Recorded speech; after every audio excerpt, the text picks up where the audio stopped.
Chapter 31. Brackett's new apprentice barely spoke. With so many of the glow spiders dead, those who remained were even quieter and more reserved than Kyp, refusing to even look in Brackett's direction. The ship needed as many capable hands crewing it as possible.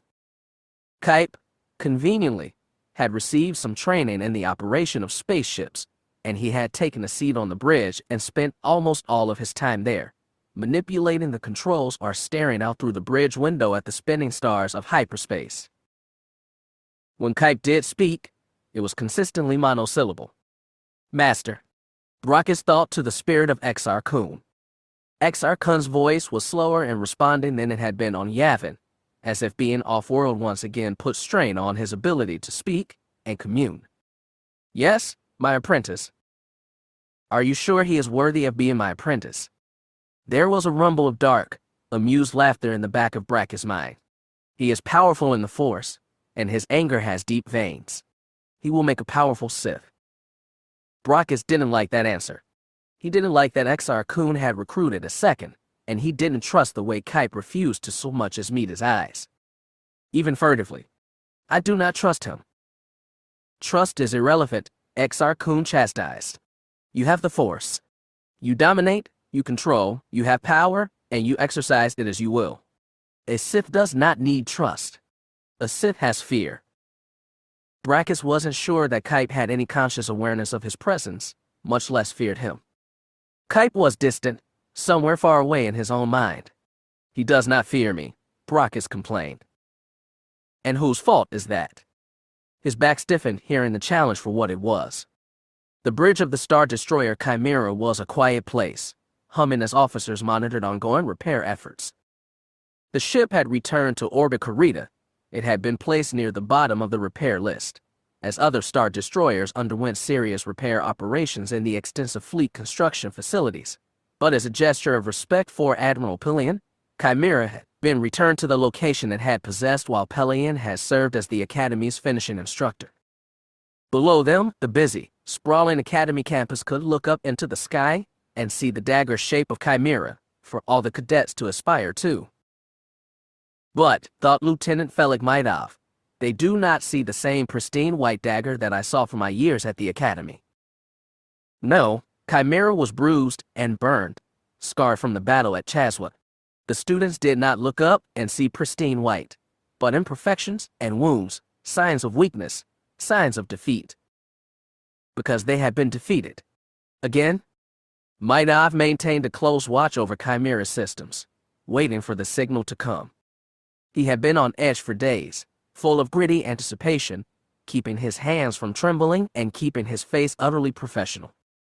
When the signal finally came, he could feel his heart almost stop from the shock of it, even if there was no surprise, and then restart, beating even faster. Inquisitor and system. Inbound to Chimera. The Inquisitor was arriving aboard a nondescript freighter, one that could have been found in any one of 1,000 systems. Maidov carefully sent the quiet confirmation and then put the proper codes into the system, clearing a docking space for the freighter in Chimera's hangar. Then he sent his carefully worded response. Awaiting arrival. Preparations underway. Maidov glanced around him, but none of his fellow officers were paying him any attention. And why should they? He'd been the model cadet, and now he was the model officer. After all, anything the Starfleet could do, ISB could do better. Maidov had been a member of Comner's sub-adult group grown up on Coruscant, before the rebellion's treachery had stolen his homeworld, and he knew what winning this war would take. Above him, Admiral Pelion was talking quietly with Commander Dreef, both of them reviewing intelligence reports. He meant well, Maidov thought. Pelion truly believed he was doing what was best for the Empire. But there was no longer any room for incompetence, no longer room for anything less than total belief in the new order.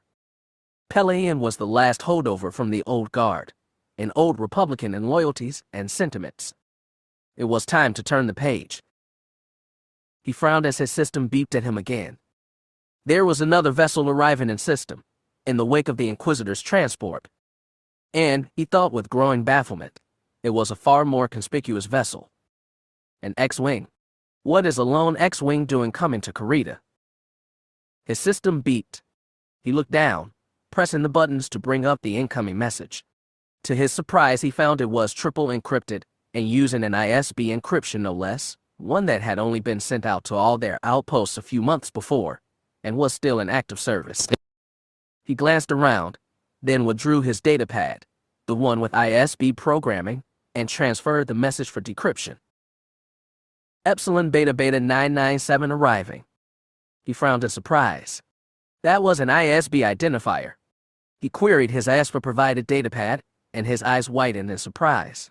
A colonel, Katrina Lavalle, and she was a highly decorated veteran. A senior ISB operative. The higher-ups must have recalled her to ensure that the change of command aboard Chimera would proceed without issue.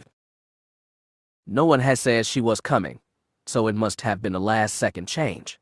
He carefully sent the confirmation code, then cleared the X-wing for landing, a grin spreading across his young face. A colonel? No doubt she took the X-wing from a dead rebel. This day was looking better all the time. Mara made sure she knew what her quarry's destination was, mused briefly on the irony that it was Chimera, then held her breath as she sent her message. Every ship and system had turned its attention to her as one, sensors lashing out at her and R2 as they flew into the heart of the most heavily defended system in the Empire. If they decided she was a threat. But the codes that R2 had stolen from the ISB facility on Jun worked as intended, and the attention faded. R2 whistled to announce the arrival of a return message on the ISB frequency. It appeared on her HUD. Awaiting arrival. Preparations underway. Mara arched an eyebrow. Had they been expecting someone?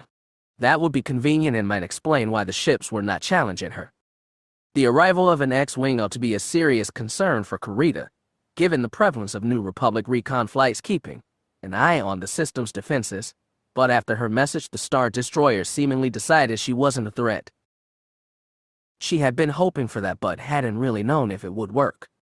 She goosed the X-wing's throttle, moving speedily towards the looming shape of Chimera through the dense cloud of ties and Star Destroyers surrounding her and R2.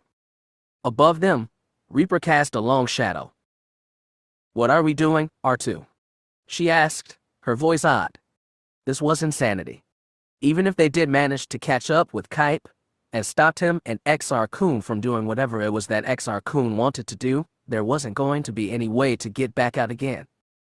She and R2 would surely become Imperial prisoners, and that wasn't going to save Kyp. R2 whistled mournfully.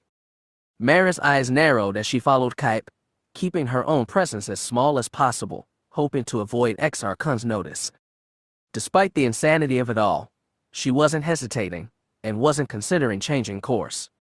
XR Kun had to be stopped, whatever it was he intended, and the only one who might have a chance to stop him was her. And if there was any chance at all to save Kyp, she had to try. R2's answer to her question rolled across the bottom of her screen. Protecting people. Mara sighed softly. Of course the droid would sound like Luke. She wondered if Luke had rubbed off on R2, or if Farm Boy had gotten a touch of his own mischief from the old asteroid. Point, she muttered. Kyp turned his half of XR Kun's lightsaber in his hand, then turned it again. The handle gleamed, jagged and sharp at the end from where Cam had cut it in half, threatening to slide into Kyp's skin as it turned. He kept turning it, watching the light gleam off the semi-reflective material. He could feel the Empire all around him. There was a rigorous procedure to the Empire, a sense of malice aforethought. There were Star Destroyers spaced evenly in every direction, and he took satisfaction from the fact that so many of them were damaged. Bel Iblis had been right, he thought bitterly. The New Republic had indeed given the imps the thrashing they deserved. But the war wasn't over.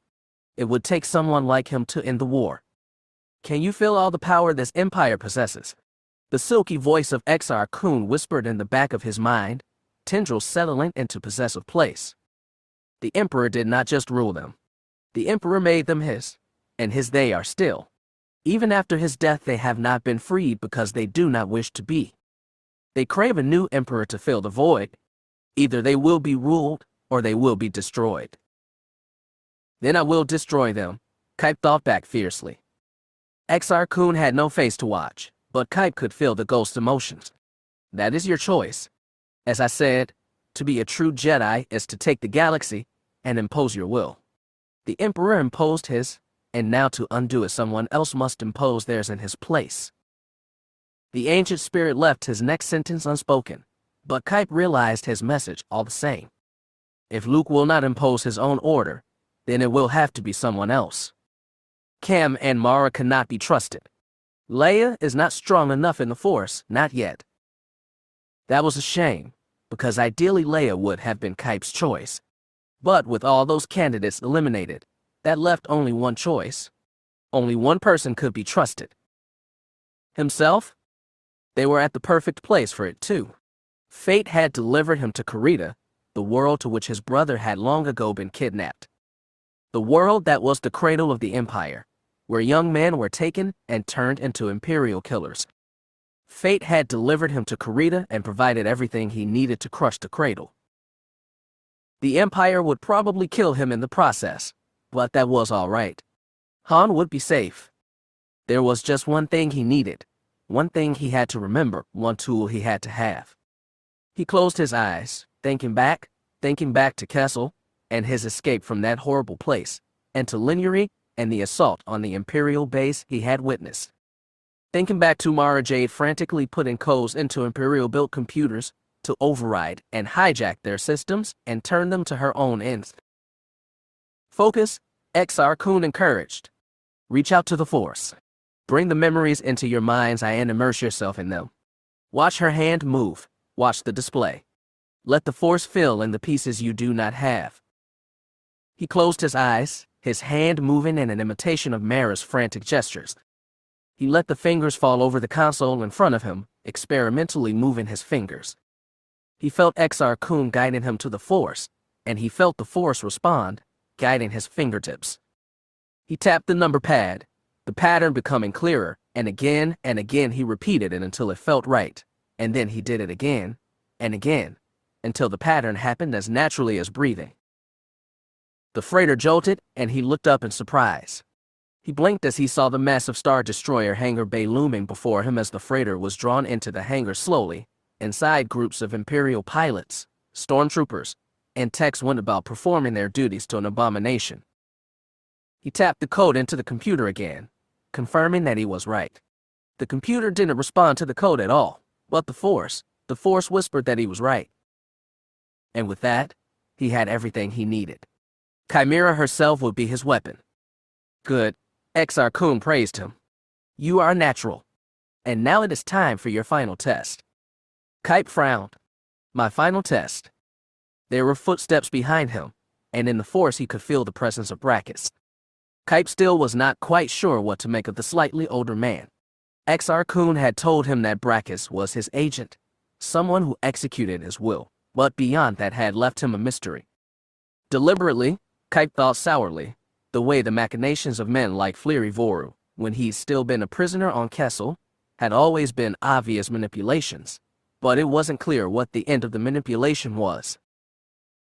We have arrived, Brackus announced confidently, dressed in his same, nondescript but vaguely military outfit. Our mission is to assert the dominance of the Imperial Inquisitorius and seize control of the ship in the name of the Grand Inquisitor. The Empire commands. The words turned to haze. This man was an Inquisitor, an agent of the Empire. Oh yes, Exar Kun whispered, the amusement thick in his voice. Did he forget to mention that? And not only an Inquisitor. He was the one who tried to kill you and your family. The memory of that horrible afternoon resolved in Kyp's memory. He could see the 3 ISB men standing in the thicket of bodies, Maviker's corpse still on the ground at the feet of the leader. Their weapons swung towards Han and Winter. Kyp saw Han fall wounded beside him. Kyp saw himself rise up, reach out to the Force and twist it to be what he wanted, what he needed it to be, and their bodies erupted with impacts before they fell. And in the background, at the corner of his vision, he saw Brackus huddled beside a hedge. Do you know what he wanted? Exar Kun taunted him. I can't show you. Watch as he reaches for his weapon and prepares to attack. Both the Brackus in memory and the Brackus in the moment reached for their weapons. In memory, Bracke's hand slid to a blaster, preparing to raise it with the intent of shooting Kyp down.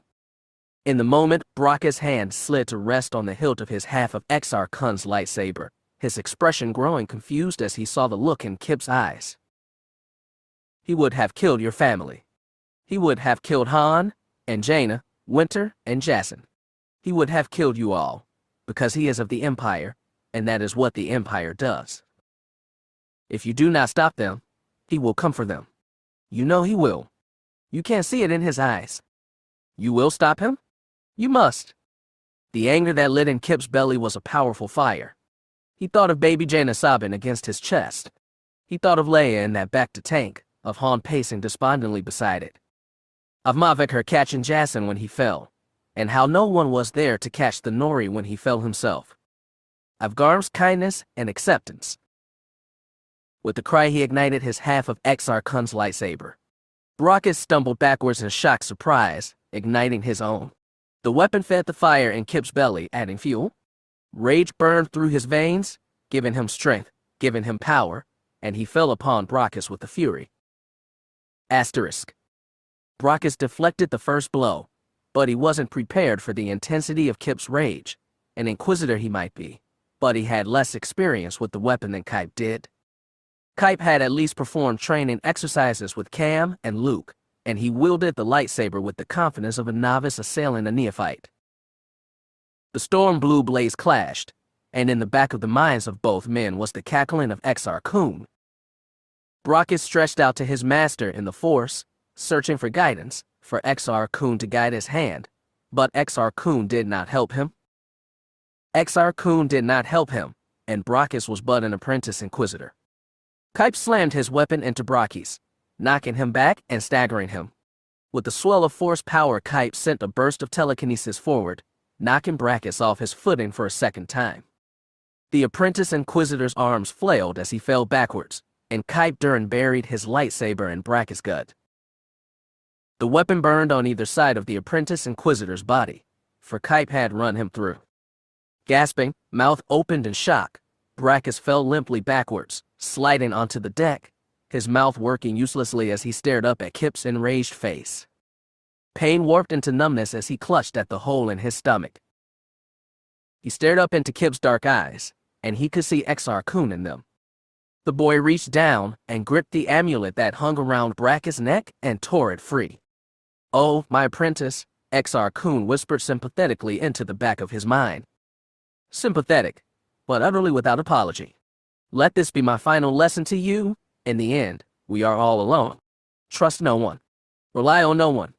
Betrayal is the way of the galaxy, and it is the way of the Sith." And with that, Exar Kun's voice and presence slid back out of Bracke's mind, leaving him empty and so cold. Asterisk. Kyp was in a daze as he walked down the ramp into Chimera's docking bay, clad in ill-filling Imperial raiment. "A means to your end," Exar Kun assured him. There was a line of stormtroopers waiting for him. They saluted and stood at attention. He stared at them, momentarily confused, felt Exar Kun's prompting, and gave his voice over to the ancient Force spirit. "Is everything prepared?" Exar Kun asked with Kyp's voice. The Sith offered reassurance, whispering in Kyp's mind. "We need them to take the ship. They are merely a means to your end." "Welcome aboard, Inquisitor Bracke." The senior stormtrooper greeted them. "We have ISB assets in key positions aboard the ship, and the colonel should be arriving in a few minutes. The operation is scheduled to begin immediately. We should make our way to the bridge at once." "Of course," Exar Kun said, and Kyp felt his lips shift into a smirk. "Lead the way." Lieutenant Sheena's Delis carefully reallocated resources. As a consequence of the catastrophic New Republic offensive, there was a long list of damaged vessels and an even longer list of TIE pilot casualties. He carefully reassigned fighters to new squadrons, breaking up fragmented flight groups and creating full units out of the survivors of Chazwa, Burchest, and Joyle. It was difficult, especially when he came across one particular name on the list. Captain Hassery Nall, 212th Flight Group. Awarded Imperial Medal of Valor for bravery and performance. Promotion posthumous. Delis had to stop. He competed with Hack at the academy, but it had always been a one-sided competition. Hack had never held himself up as a candidate to graduate first in their class. He'd always seemed cheerfully impervious to the speculation. He just got up every morning, hopped into a piloting simulator, and put up numbers that were impossible for anyone else to reach. Comparisons to Baron Sunter-Fell had made Hack laugh and shake his head self-consciously. Had Delis lost first overall to anyone else, he would have taken it personally. As genial as Maidov was, there was always more of an edge to their competition. Delis had wanted to beat Maidov. He'd been happy for Hack. One battle? One singular battle. Hack had performed with incredible skill. Once the battle was over, it was difficult to track exactly how well he'd performed, but there was no doubt that he came out with more than the 5 kills necessary to become an ace. But in the end, he'd been one of the many pilots lost when the New Republic's reinforcements had swarmed over the 212th. 6 squadrons of fighters had engaged the enemy, and 5 pilots had returned. Delis wondered if Colonel Welko felt guilt over his abandonment of those men to their fate. Reaper could have been there with 12 additional squadrons of reinforcement ties, and dozens more on her escorts. The battle could have been won. The longer he thought about it, the more certain he became that Welko and the ISB had staked Hack, and the old man out there to die on purpose. At the far end of the bridge walk, there was a hiss of multiple lifts opening at once, followed by the click of a dozen boots against deck plating. Deleste and the officers around him all looked up at the sound, then at one another in confusion and wary uncertainty. A line of stormtroopers carrying E-11s took up flank positions on either side of the walk. Between them was Colonel Welko. He looked to either side, nodded at the troopers, and then they all started forward. Behind them, the lifts hissed again, and a second group of stormtroopers emerged, and then a third. White armor bordered the walk above the crew pits. Lieutenant Sheena's Delis did 2 things. He surreptitiously flicked off the safety of his holstered blaster, and he tied his personal comlink into Reaper's computer and began recording. Admiral Deshorn, boomed Welko once he reached the midpoint between the back of the bridge and his forward windows. At the far end, in front of those windows, Deshorn straightened from where he'd been conferring with a group of his officers. Unlike most everyone else on Reaper's bridge, Deshorn's expression was calm and unsurprised.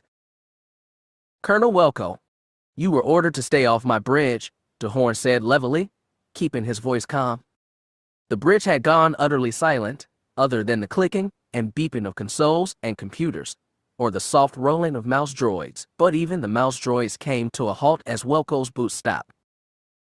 Welko just smiled, a small, lethal smile that did not reach his eyes. He lifted a datapad from his pocket and read from it, each word a pronouncement. Mr. Deshorn, it is my distinct pleasure to announce that you are hereby charged with cowardice, incompetence, and treason against the Empire. Delesti's heart stopped. A gasping ripple went through Reaper's bridge crew, with officers glancing at one another, soft whispers stopping when the stormtroopers above brandished their rifles. The crew pits went very, very still. Deshorn just watched Welko calmly, his arms folded behind his back, his expression stiffly still. The Imperial Security Bureau is charged with investigating all accusations of treason. We find you guilty as charged, and we retroactively accept your resignation. A short investigation, Deshorn commented lightly, but his expression contorted into a disdainful sneer. No investigation is needed, Welko replied, his words accusing. The evidence of your treason is obvious from the most basic facts. The Imperial Starfleet has lost battle after battle. Its leaders are either traitors or incompetents, and both crimes are punishable by death. Delis covertly slid his hand towards his control panel. It was just a simple switch to access Starfighter Command's communication network, and then it was done. An indicator on his console lit up green. Delis covered it with his hand. You're coming for all of us, then? Every admiral, every captain. Losing a battle is treason, and treason is death.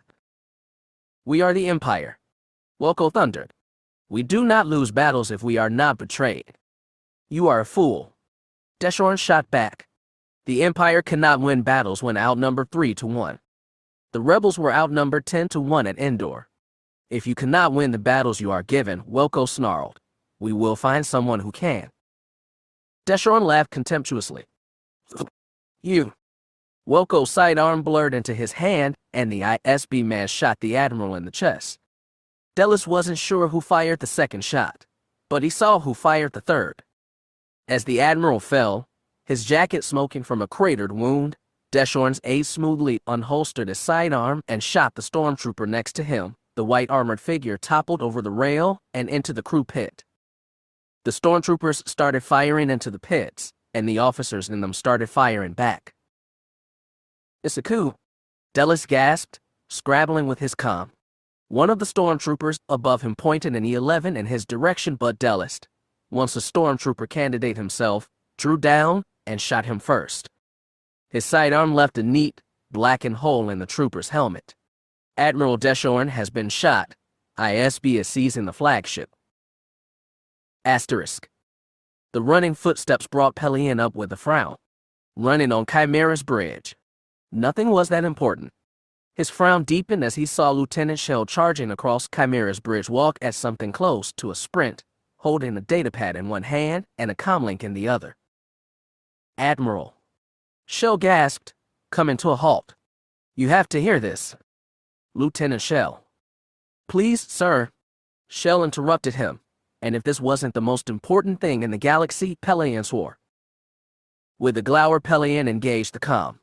He started to announce himself, but the rush of activity on the other end stopped him before he cannot win the battles you are given, said a contemptuous voice that Pelion did not recognize. We will find someone who can. There was a short laugh. You. There was the report of a blaster, and then the other end of the link went mad. Blasters erupted and were echoed by the sounds of men struck by their fire. Horrified, Pelion stared at the comlink as what had been a conversation erupted into a full-on light fight. One that did not end quickly either. It's a coup, gasped a new voice, and Pelion froze as he recognized the voice of Sheenus Delis. Admiral Deshawn has been shot. ISB is seizing the flagship. Pelion snatched his comlink and engaged his personal link to Delis. Lieutenant, this is Admiral Pelion. Are you there? Asterisk. The battle on the bridge was short. In the crew pits, with little cover, Reaper's bridge crew were easy targets for the ISB stormtroopers, and not all of them were fighting back. Many just ducked behind their consoles, cowering, not sure who the enemy was as the troopers cut them down or took them into custody. Delis felt the sudden burning of a blaster graze across his shoulder. He stumbled into his console and hit the deck, and then a stormtrooper was on top of him. The armored hand grabbed the scruff of his collar and slammed him face first into his console. His blaster spun from his hand. The stormtrooper hit him again, and the bridge went dizzy. Lieutenant. Delis' comlink demanded, Pelion's voice sounding distorted, or maybe that was his head. Delis thought dazedly. The stormtrooper threw Delis in his service chair. He felt his bloodied nose, the telltale tenderness of a bad break. He'd have to get a back-to-patch for that. He heard the arrival of new boots and looked up. He stared down the barrel of an E-11 held by a stormtrooper and into the eyes of Colonel Welko standing beside him. Lieutenant Delis, this is Admiral Pelion. What is your status? His link demanded again. Pelion's voice sounded more like it ought to as the dizziness faded to something less than a full body spin. Welko jabbed him in the stomach. You opened a communications link to Chimera. Delis felt a calm descend over him. The same calm that had been on Deshawn's face for the entire confrontation, he thought dimly. Lieutenant Delis. Welko grabbed his comlink. Admiral Pelion, this is Colonel Welko. By order of the Council of Moffs, and with the authority of the Imperial Security Bureau, you are hereby placed under arrest. An ISB team will be arriving any moment if it has not already. You will turn yourself and your ship over to them. There was a long pause. On what charge? Pelion's voice was a dark, dangerous calm. Incompetence, cowardice, and treason, Welko sneered into the comlink. There was another long silence. Welko glowered at Delis as if he were Pelion himself. Delis stared back, blank-faced. and the rest of the fleet. The Empire has no use for incompetence or cowardice. Della's voice seemed to come from outside himself. It was only after he heard it he even realized he'd spoken. And did ISB decide that Grand Moff Kaine wasn't incompetent? Sir? He asked, his voice almost preternaturally calm. Grand Moff Kaine died a hero to the Empire. Welko's voice had gone dangerous and soft, and Della saw his hand move to the blaster at his hip, the same blaster which had fired the killing shot into Admiral Deshorn's chest. Grand Moff Kaine died because you killed him, Della said matter-of-factly. And I didn't open up our comms with Chimera. I opened our comms with the fleet. Sir? Welko stared at him, then down at the green light on Dela's operations panel. I told you to secure the ship's comms. He snarled at the stormtrooper next to him. I did, sir. We have 3 men at the communication station. Starfighter Command has its own comnet, Dellist explained dully, feeling his broken nose. He grimaced as he felt the blood soak into his uniform. We're getting communications requests from the fleet, said one of the stormtroopers at the comm station. Sir? Welko had a trampled expression on his face. All ships. By order of the Council of Moffs, the Imperial Security Bureau is overseeing the reorganization of the Imperial Starfleet. Admirals Deshorn and Pelion are under arrest for treason against the Empire. Asterisk. All ships. This is Admiral Pelion retorted, Shell and his bridge crew staring at him with wide eyes. The Imperial Security Bureau's orders are illegal and illegitimate. I am attempting to contact the Council of Moffs for clarification and instructions. Chimera rocked, and his entire crew turned to stare as one. A Katana dreadnought in neighboring orbit had fired on them. Shields. Pelion barked, and then the dreadnought fired again.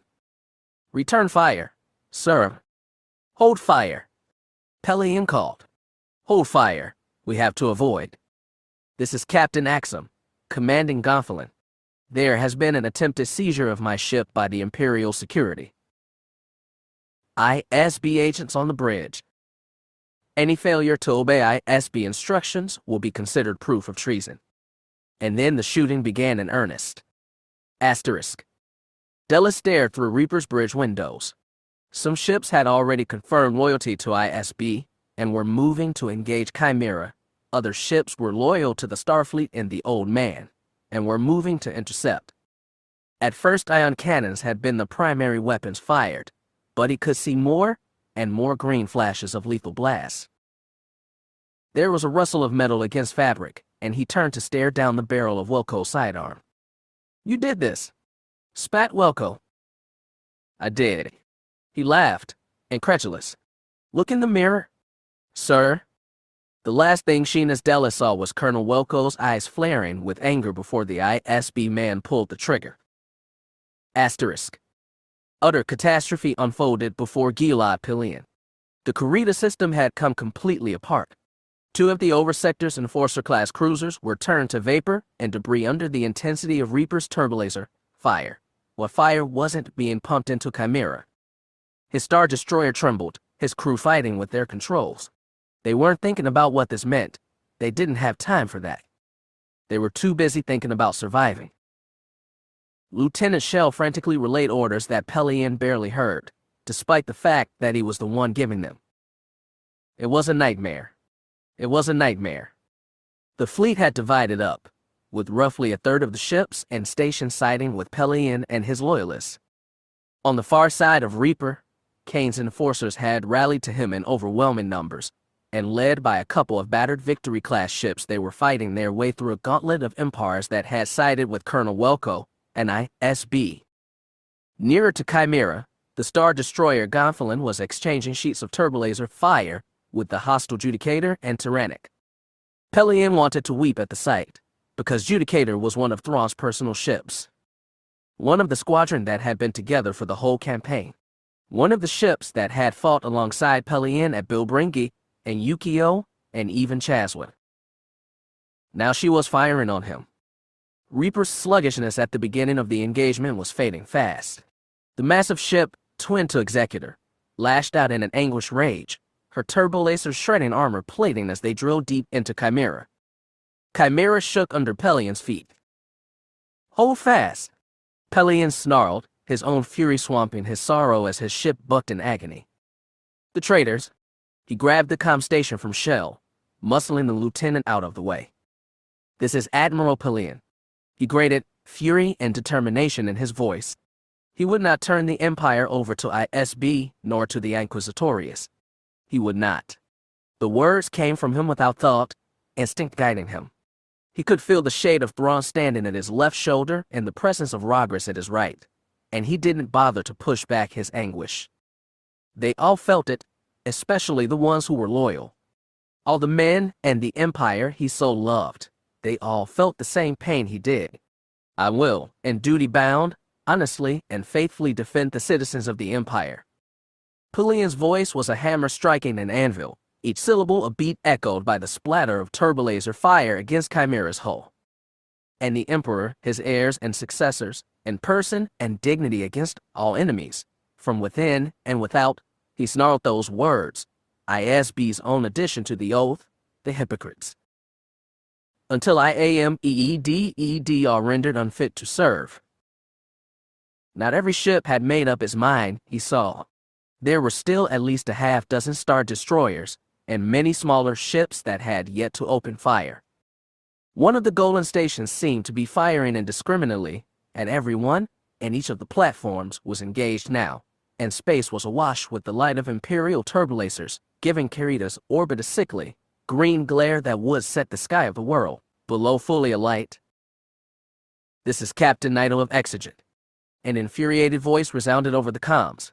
Exigent, among those which had not yet joined the fray, surged forward, her heavy guns blazing away into Reaper's engines. The image of Captain Naito appeared on Pelian's flat screen. His right arm clutched his left in smears of blood marked his forehead and neck. "You corrupt ISB traitors are going to have to send better stooges if you want my ship. Until I am dead or rendered unfit to serve." Slowly, over a matter of minutes that felt like an eternity, virtually every ship in Karita's space was engulfed in battle. Dreadnoughts descended on Star Destroyers, ion cannons and turbolasers venting their fury, and from what Pelian could see with his own eyes, he had no idea whose side any of them were on. These were Imperials killing Imperials, the Starfleet engulfed in a fit of paroxysm and fratricide, and it was all ISB's fault. Those power-hungry, sadistic, arrogant bastards. As confusing as the battle was for the capital ships, the Empire's TIE formations were even more chaotic. Squadrons divided amongst themselves, with some siding with ISB while others sided with Pelian's loyalists. It was as if Pelian was watching a swarm of self-immolating fire gnats as TIEs opened up on one another. Status change. There was something about Chell's voice that broke through the haze of battle, and Pelian turned towards him.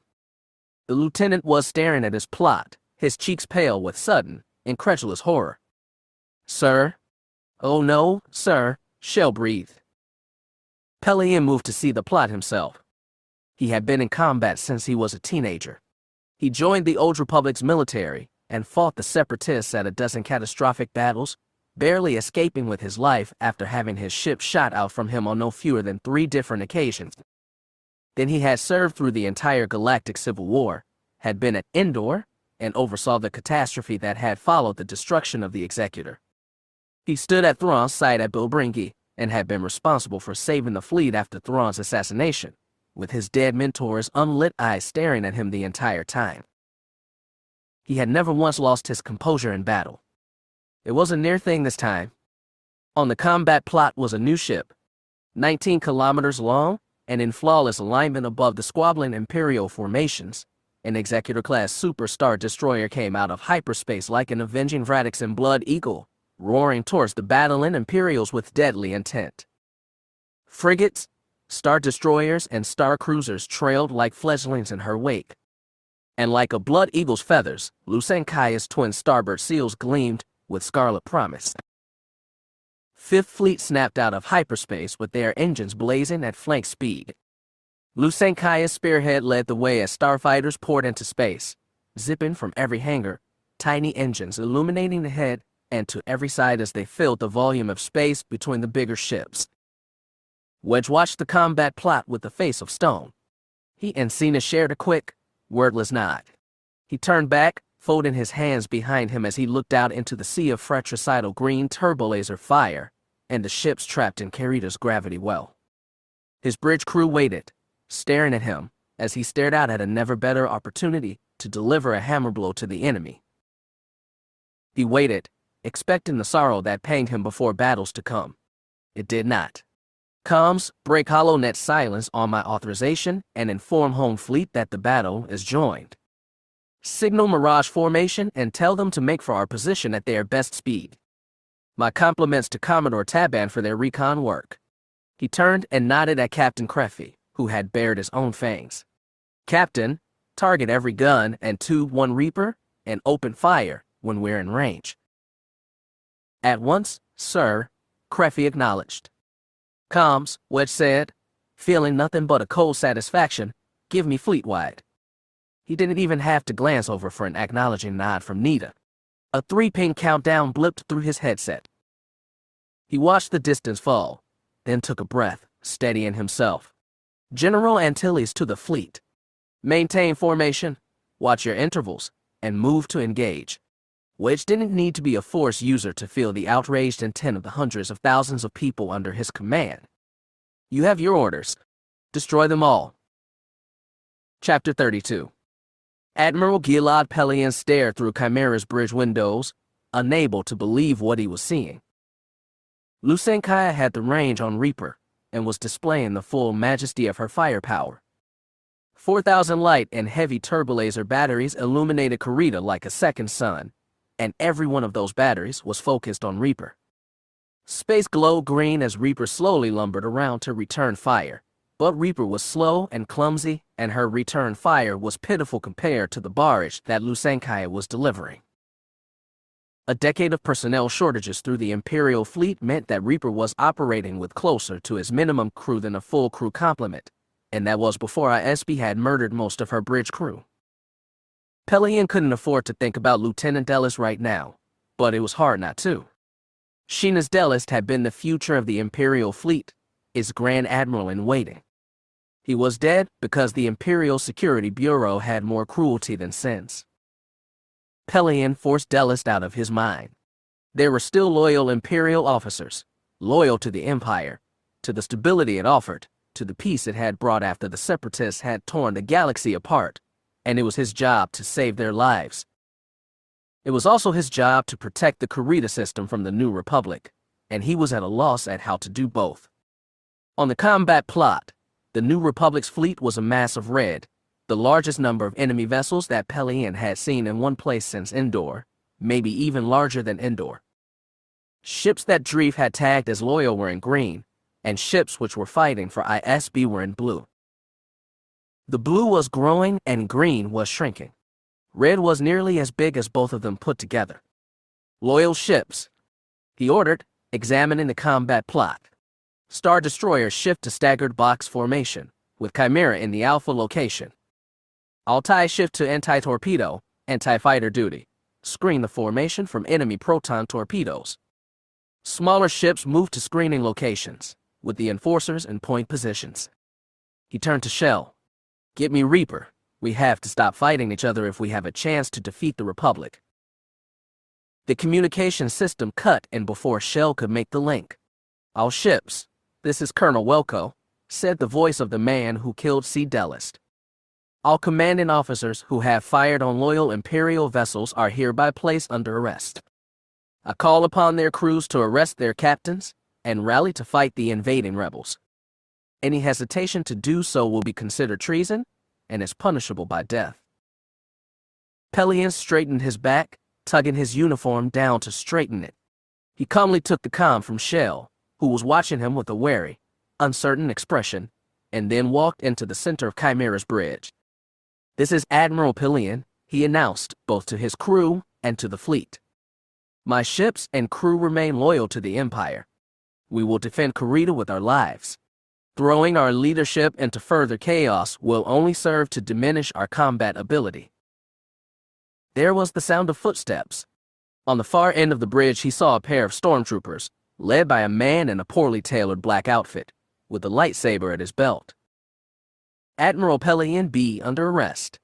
Welko insisted, but the communications link grew staticky and choppy as the comm jamming and chaos of combat grew increasingly intense. Beyond the stormtroopers marching towards him, Pelion could see Lusankya and Reaper firing furiously on one another, and it was instant death for anything that strayed between them.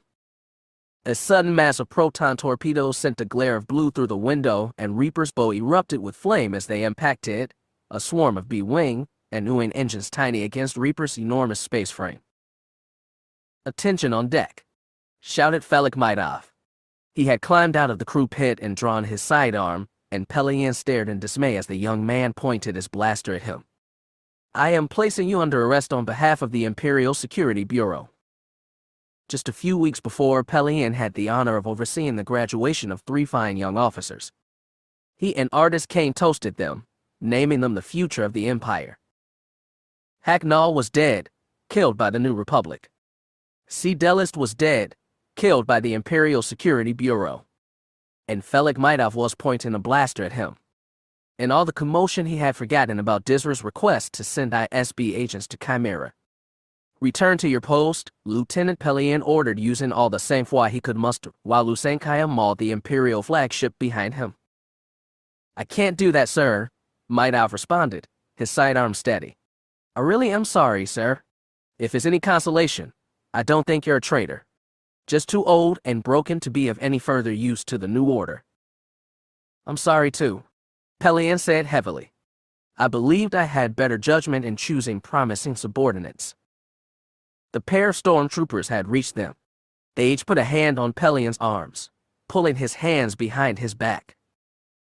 An unexpected voice joined them. "Well done, Lieutenant," said Commander Dreef. He approached casually, wearing a Vulpine grin, accompanied by 2 stormtroopers of his own. "Very well done indeed." Pelion gave the commander a betrayed look. "This is insanity," he insisted. "We can't afford to scramble our chain of command in the middle of a battle." "You were the one who forced this on us," Maidov argued. Chimera rocked. An enemy Katana dreadnought was still firing on them, ion cannons skittering over their shields. Far more threateningly, the star cruiser Orthovan was closing the range, red turbolaser and blue ion cannon fire raking the vulnerable Chimera. Exigent and Gonfalon were moving to intercept, but they were slow, too slow, and a tangle of ties and X-wings left smears of debris and explosions. "Nothing is more important than loyalty," Dreef said calmly. Pelion ignored them. He had more important things to worry about than this foolishness. "Gonfalon, exigent shift position to maximize firing angles. Helm, bring us down to give us a firing arc on Orthovan's belly. All fighters prioritize enemy B-wings. Enforcers." One of the stormtroopers hit him. His head snapped back. With an effort, he brought it back straight. "Enforcers, adopt close escort position with the Star Destroyers," he finished, glaring at the stormtrooper as if daring him to strike again. "Admiral," someone called, his voice confused. As the officer spoke, he became increasingly concerned, and then frantic. "I have lost control of the helm. All gunnery systems have just been overridden. Control has been diverted to another station. We're moving." Pelion and everyone surrounding him, including the stormtroopers still holding his arms, turned in confusion towards the starboard crew pit. The Inquisitor who had accompanied the stormtroopers was standing there. He was ridiculously young, barely more than a boy, but his face was shadowed with menace. Two of Pelion's bridge crew were at his feet, unmoving. "Inquisitor," Maidov asked in confusion, "what are you doing?" The helmsman's frantic panic was only getting worse. "Admiral, we're descending into Karita's lower orbit." "What?" Pelion stared out into space. Sure enough, the ship was swinging around and down, away from Orthovan and the ongoing battle, though space still flashed red and green through every window. Karita loomed below them, the peninsula that housed the Academy clearly visible now as the ship angled towards the ground. "Karita's shields aren't up yet, Admiral. The generators are still spooling up." Finally, Pelion lost his iron composure. "I Shavit," he gasped like a stunned cadet as he recognized the ship's alignment. The Inquisitor had activated one of the ship's automated surface bombardment patterns. "What are y'all doing?" he echoed Maidov's question, because all of a sudden the ongoing Imperial Civil War and rebel incursion and even his own arrest and impending execution were the least of his concern. "Justice," the Inquisitor said with a dangerous smile, his lank hair and rumpled uniform underlaid by a hint of Corellian swagger. There was a rustle of movement next to Pelion, but he wasn't looking in that direction, and so was caught by surprise. He started to turn, wondering what fresh hell was arriving aboard his ship, when Commander Dreef stepped behind Maidov, who was still staring in confusion at the Inquisitor who had commandeered Pelion's ship, and shot the young man in the back of the head. The two ISB stormtroopers holding his arms went slack as each suffered a similar fate at the hands of Dreef's escort. Dreef stepped protectively in front of Pelion, his pistol swiveling towards the Inquisitor. "Secure the bridge and watch for more ISB operatives," he ordered. He dropped his voice and offered a hurried whisper. "Sorry, sir, I didn't find out about." "Not now." Pelion snapped, focusing his attention on the Inquisitor so he wasn't tempted to look down at Maidov. He stepped out from behind Dreef and barked an order. "Stop what you are doing at once or I'll order you shot." Chimera continued to settle lower in Karita's orbit. There was a telltale distortion of atmosphere beyond the bridge windows. "Admiral, our gunners report their weapons are no longer responding to manual override." "You can't stop me," the young man said. In his hand, the smooth saber sprouted an almost mythological energy blade, its color a deep, crackling blue. "It was so easy, you know, to turn the fools to my end. So much hate and fear, can you feel it?" He swept his arm out over the Chimera's bridge windows, beyond which Imperials and Rebels were still locked in chaotic battle, smiling indulgently. All the men and women dying out there right now because of a little encouragement in the right places. The power in their deaths. Dreef had heard enough. His sidearm snarled, his target casually deflected the blaster bolt down into Chimera's deck plating and then tore Dreef's blaster out of his hand with the force. Pistols and rifles clattered across Durasteel as Chimera rocked. Dimly, Pelion could hear Shell frantically communicating with the other loyal Star Destroyers, but Pelion only had enough attention for one thing, and that was saving the Academy. Chimera's orbital bombardment wouldn't be all that accurate under the automated control of the ship's main computer, but it wouldn't have to be to devastate the Academy. The future of the Starfleet, all the men and women who would someday fill the ranks and restore the Empire to its old fighting trim, they were all down there. "What do you want?" Pelion asked. He had to know that first, before he could hope to find a way out of this. Something changed. The young man's unnatural calm broke and his expression became tortured, filled with fear and rage. The hand on the lightsaber clenched to white and his breathing became ragged with grief. "I want the Empire to stop killing my family." One of Pelion's officers, one with more bravery and desperation than sense, lunged towards the Inquisitor. With a cry halfway between a shout and a sob, the young man sliced him in half, and then Chimera's main guns opened fire. Asterisk. "What's going on?" Second-year cadet Duvorian Carias glanced up from one of the Academy campus central communication stations at the crowd that had gathered around it. Almost all external communications were banned within the campus, unnecessary distractions, except at those comm stations, which permitted hollow net connections for personal and professional correspondence. He just finished messages to family, and had just finished excitedly pumping Gaten, just a year older, for information about his cadet crews. The confusion on the campus was complete. Everyone knew something was happening. In the sky above, they could all see that the Imperial fleet had opened fire. But no one could agree what they were firing on.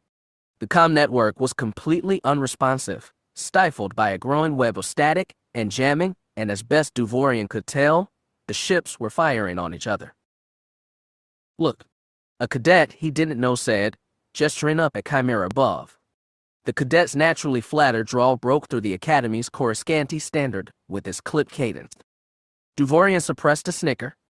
He had always carefully maintained his own accent, even after his family had fled Coruscant when the rebellion had come to occupy Imperial Center, but others were pointing up now too. Chimera seemed to grow larger in the sky above, and Duvorian realized that it was descending. There were occasional flashes of green splashing against Chimera's shields, but the big Imperial, too, didn't seem to notice. "What's the old man doing?" he asked. The cadet standing behind him shrugged. "What are any of them doing?" "There must be rebels up there," Duvorian concluded. "Can you see any X-wings among the snub fighters?" The cadet's eyes narrowed, and he brought up a macromonic he wasn't supposed to have, one from field training. "All I see in low orbit are ties. Wait, there's a star cruiser." A flicker of relief and nods went around the group of cadets. At least that much made sense now. "Let me see," Duvorian asked, his tone verging on an order. The cadet with the macromonic and the rim drawl ignored him and kept peering through the lenses. "Hey, are Chimeras or turbolaser batteries moving?" "They have to be. There are rebels up there." No, I mean, does anyone have a bigger pair of macro binoculars?" The first turbolaser blast was completely unexpected. One of the buildings, probably a kilometer away, towards the far side of campus, suddenly exploded. The crowd all turned as one, staring in surprise, stunned into immobility, and then the second turbolaser blast hit. And the third, and the fourth. And then they were all running for cover, but the well-tended campus grounds provided no protection as green rain thundered down, boiling flesh and stone and transparent steel and ornamental fountains alike with this pitiless contact. Duvorian, his classmates, and everything around them were scattered instantly into their component atoms by a direct hit. Asterisk. General Antilles. Cena's voice was confused and astonished. "What, come look at this." Wedge tore his focus away from the ongoing battle. Reaper and Lusankya were locked in vicious combat, and Lusankya was winning. Rebel Dream, Rising Tide, and Emancipator had stayed in formation, finding fire and solutions on the enemy's Super Star Destroyer, and the Imperials had never recovered from the fact that the battle had begun with them shooting at each other. Even now, a fair number of the Imperial ships had yet to fully involve themselves in the battle, and some were retreating without even trying to engage. There was a glare of blue followed by an eruption of orange as Wedge's massy wings wrecked another Star Destroyer that had chosen to stay. He nodded at Kyp, then went to Cena's side. "What is it?" he asked. "Wedge, I with Macron Chimera just opened fire on Karita." Cena sounded stunned. "The planetary shields haven't come up yet. The Academy took a direct hit." "What?" Wedge asked, peering over her shoulder at her console.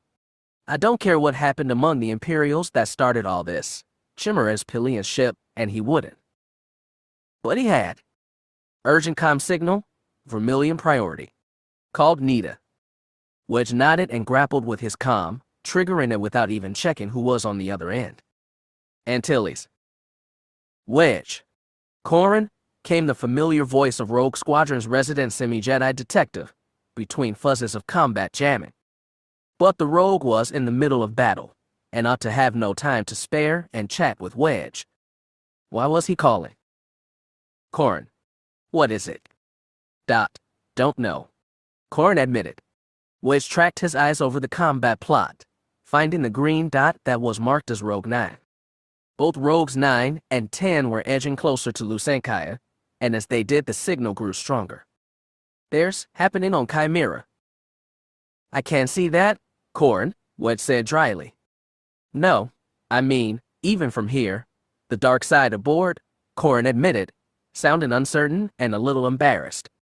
"I don't know what. Something is aboard Chimera and need a Jedi." Wedge stared at Chimera. As he watched, turbolaser fire poured down into the planet. "Luke isn't here, Corrin." "I know, Wedge," Corrin reassured him. "I know. And I don't anything we can do, but needed to know." And the responsibility to figure out what to do about it was now laid on Wedge's shoulders. Along with everything else, Commander Nita messaged to Captain Herrero. Orthovan is ordered to hit Chimera's ventral with everything she has. Affirmative, General. Orders relayed. Get back into the fight. 9, Wedge ordered. We'll deal with it. Captain Creefy. His Bothan flag officer turned towards him. Sir. Intensify strikes on Reaper's stern quarter just aft of her bridge. I want a barrage that drains her shields in that quadrant. The faster we knock Reaper out of the fight, the faster we can deal with the rest of their formation. And whatever else there is here to fight. At once, sir. Lusankya's guns paused, cooling briefly as they retargeted. Then they howled again, barrels once more glowing white-hot as their crews fought them just under their top tolerances. Asterisk. Kyp Durron allowed himself to forget where he was. There were Imperials all lined up facing him, watching him with horrified expressions. A handful of them tried to stop him, but Exar Kun's lightsaber killed or maimed the ones who did, moving in his hand almost without thought, as Exar Kun offered guidance and poise that Kyp did not have. Kyp had been 7 when the Empire had come to Daer. His homeworld was hazy in his memory, but he could remember water that seemed to stretch from horizon to horizon, smattered with plots of swampy land that housed his small population. That last horrible day on Daer was written into Kyp's memory with permanence unmatched by any other. The white triangular shapes of the arriving Star Destroyers as they appeared in the sky above. Not 1 or 2, but 10, hovering above them like artificial moons. The consternation and panic of the people, of his parents, all flinging their children into airspeeders or hoverfoils and fleeing the city. Then the rain had started. A little at first, slowly, then building until it was heavier and heavier. A thick rain of glowing green turbolaser blasts that rendered the city to ash. Airspeeders and hoverfoils were penetrated with fire, roasting families. Buildings shattered and vaporized. Kyp had always wondered what it had been like to be on one of those Star Destroyers as they destroyed Daer. Now he knew. It was so impersonal. Chimera's main computer was programmed with no fewer than 10 different automated planetary bombardment sequences of varying purpose and intensity. Now he watched, having seized control of that computer with the override codes he'd stolen from Mara, as the computer executed the pre-programmed instructions. Green turbolaser fire poured down into the planet. Kyp could not see the Imperial Academy, but he knew it was there. Knew that buildings were imploding just as they had on Daer. But he also knew that it wasn't families and innocents down there dying, but Imperials. The future Imperial war machine was down there, and it was getting a taste of what it was like to be on the other side. He could feel Exar Kun trying to get his attention, but Kyp didn't care. He thought of Ma Vekhar and Garm, of his parents and his brother, of Leia and Daer. More than anything, he just felt tired. Exar Kun wasn't the only one trying to get his attention. The ship's computer beeped at him. Bombardment terminated. He frowned, staring at the computer. He reached for the controls, tried to instruct the computer to resume the bombardment. The Empire had to be stopped. This would stop the Empire, but it rejected his stolen access codes. Kyp. He turned and stared at the Imperials. They were all staring at the woman who had spoken with expressions ranging from baffled to grateful, a woman he knew. She was dressed in the black armor of an Imperial agent. Marjade, Pellaeon asked in astonishment. What are you doing here? Mara's attention was securely locked on Kyp, and he stared back at her with mounting anger. Her reply to Pellaeon was casual, her attention on Kyp was anything but. Saving your ass? I told you she was an Imperial, Exar Kun whispered to him. Pellaeon pointed at Kyp.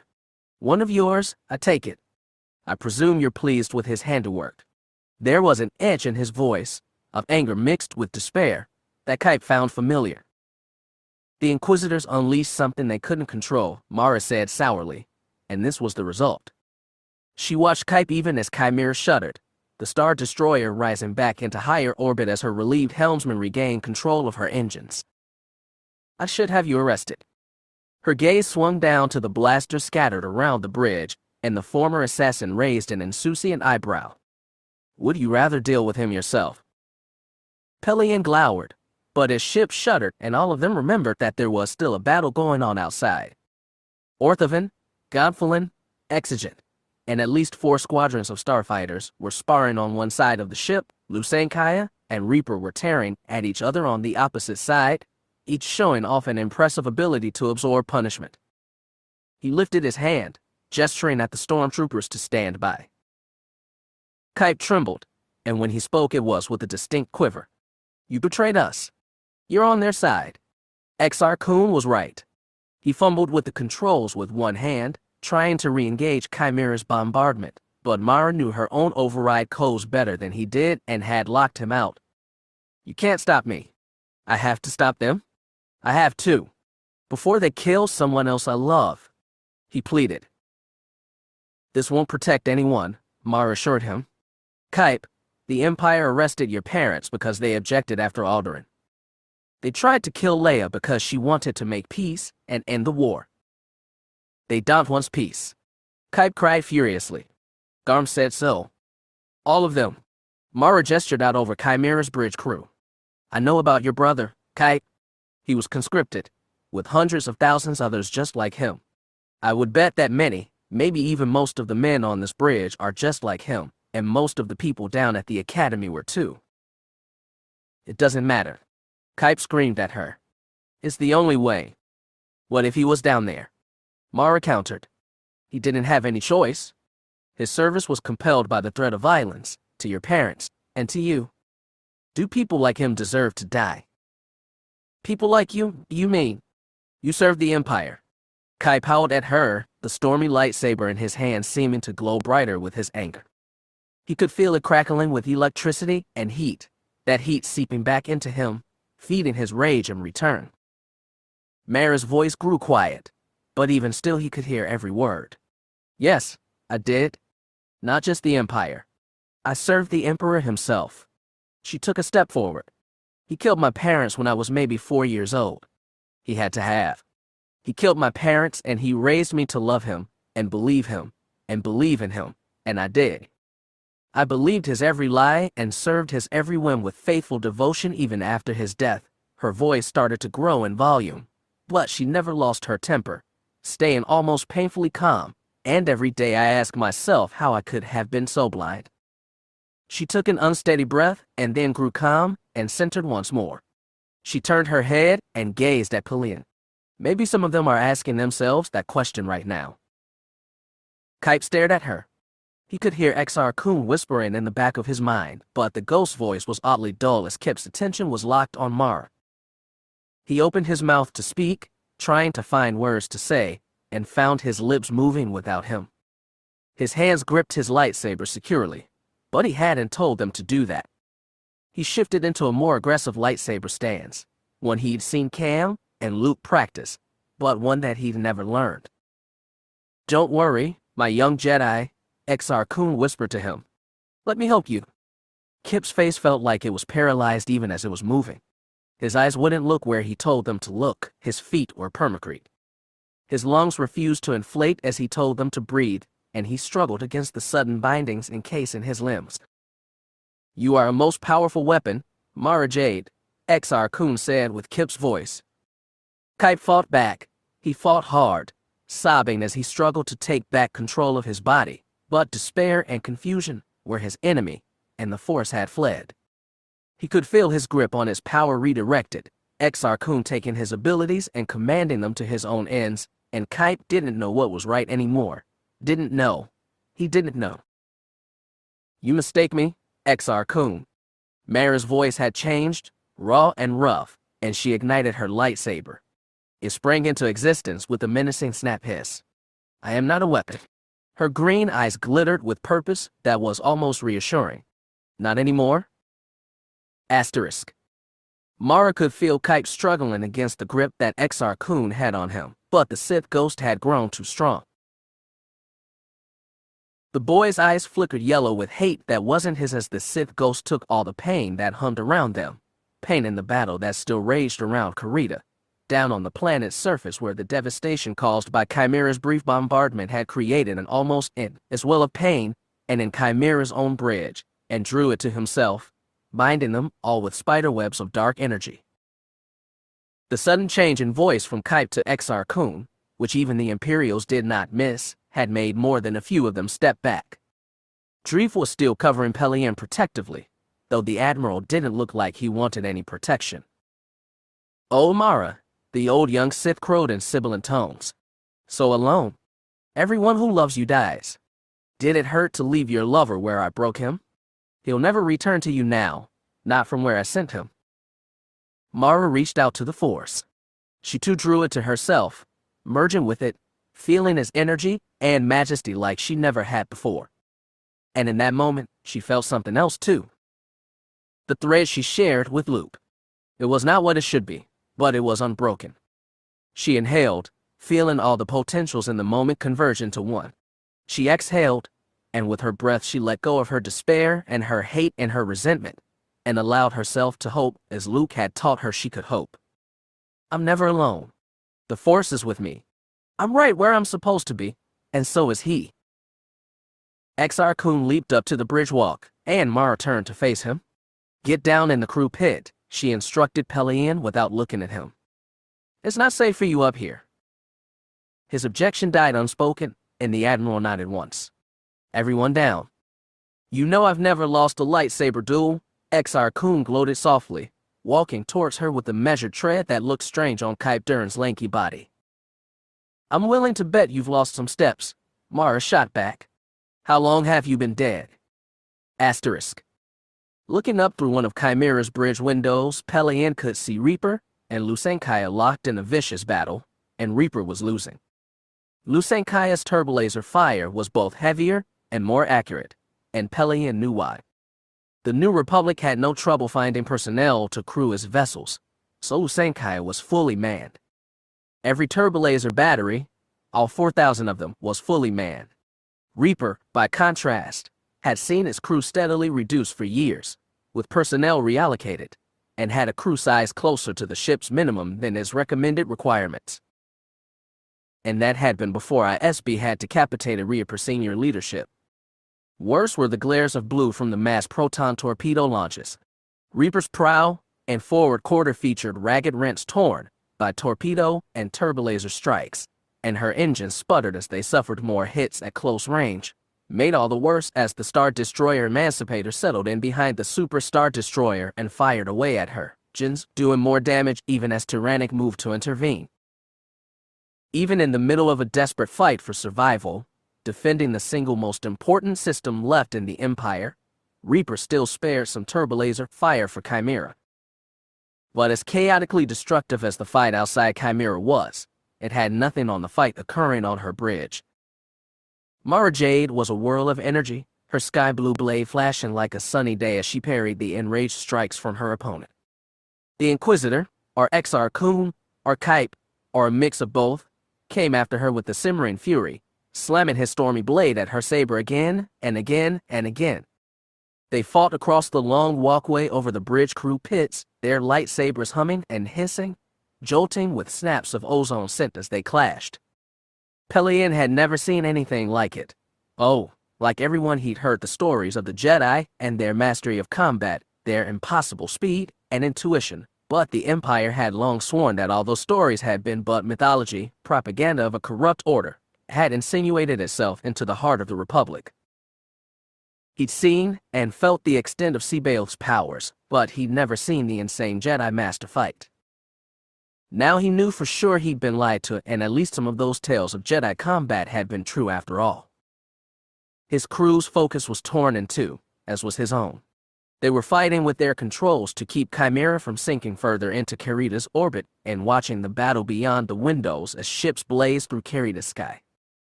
But even with everything else going on, inevitably they were all being drawn back to the spectacle of a lightsaber battle in the middle of their own bridge like magnets to a lodestone. It made sense. Pellaeon was pretty sure that if Jade lost, that whoever it was she was really fighting would kill them all before Antilles or Reaper did. Asterisk. Mara spun, interposing her blade against Exar Kun's. Kyp Durron's mouth hissed as their weapons snarled against one another, impacts echoing through the smoke-filled quiet of Chimera's bridge as the ship's crew watched on. Mara flowed backwards upon perfect footwork, blade raised as she broke contact, and he pursued. She could feel Exar Kun's presence hovering around them, an aura of darkness and menace, and the amulet that hung around Kyp's neck glowed a bloody red. She could feel the ghost power. Even dead, even removed from Yavin, Exar Kun was potent. Behind Kyp's eyes she could see the dead Sith Lord who had impersonated Karita in her dreams, who had corrupted Kyp, and who may have killed Luke. But all of that faded to the back as Mara sank into the Force.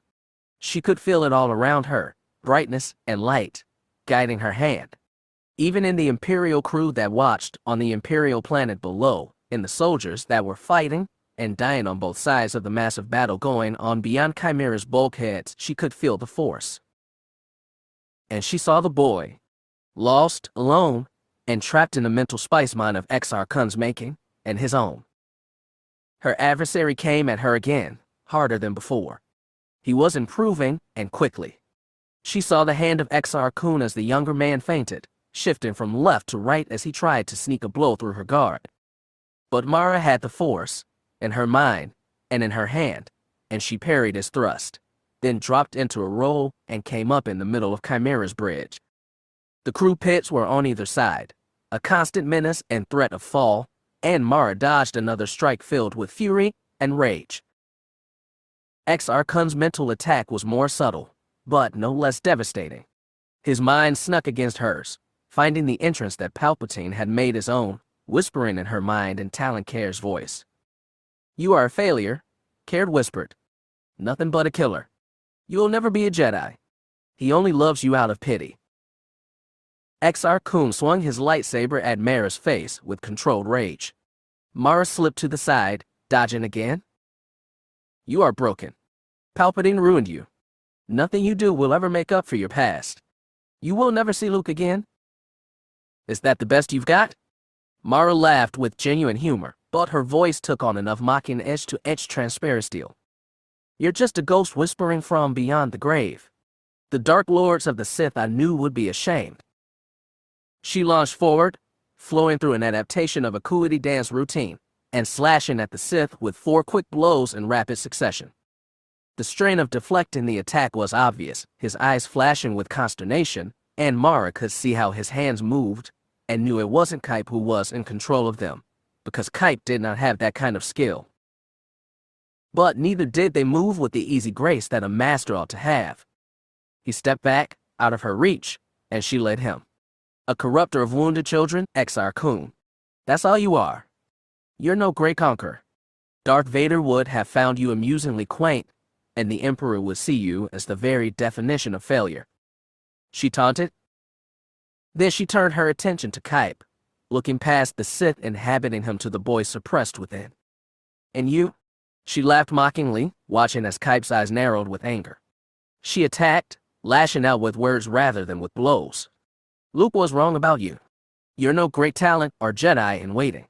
You're just a boy, an angry, stupid little boy ready to throw away the family who took him in without so much as a by your leave because he's hurt and sad and scared." Kyp's anger got the better of him, and the better of Exar Kun. He came at her with an outraged two-handed slash. She waited until the last possible moment, the hum of his lightsaber whirring and crackling as it swung towards hers, then double-tapped the stud of her lightsaber.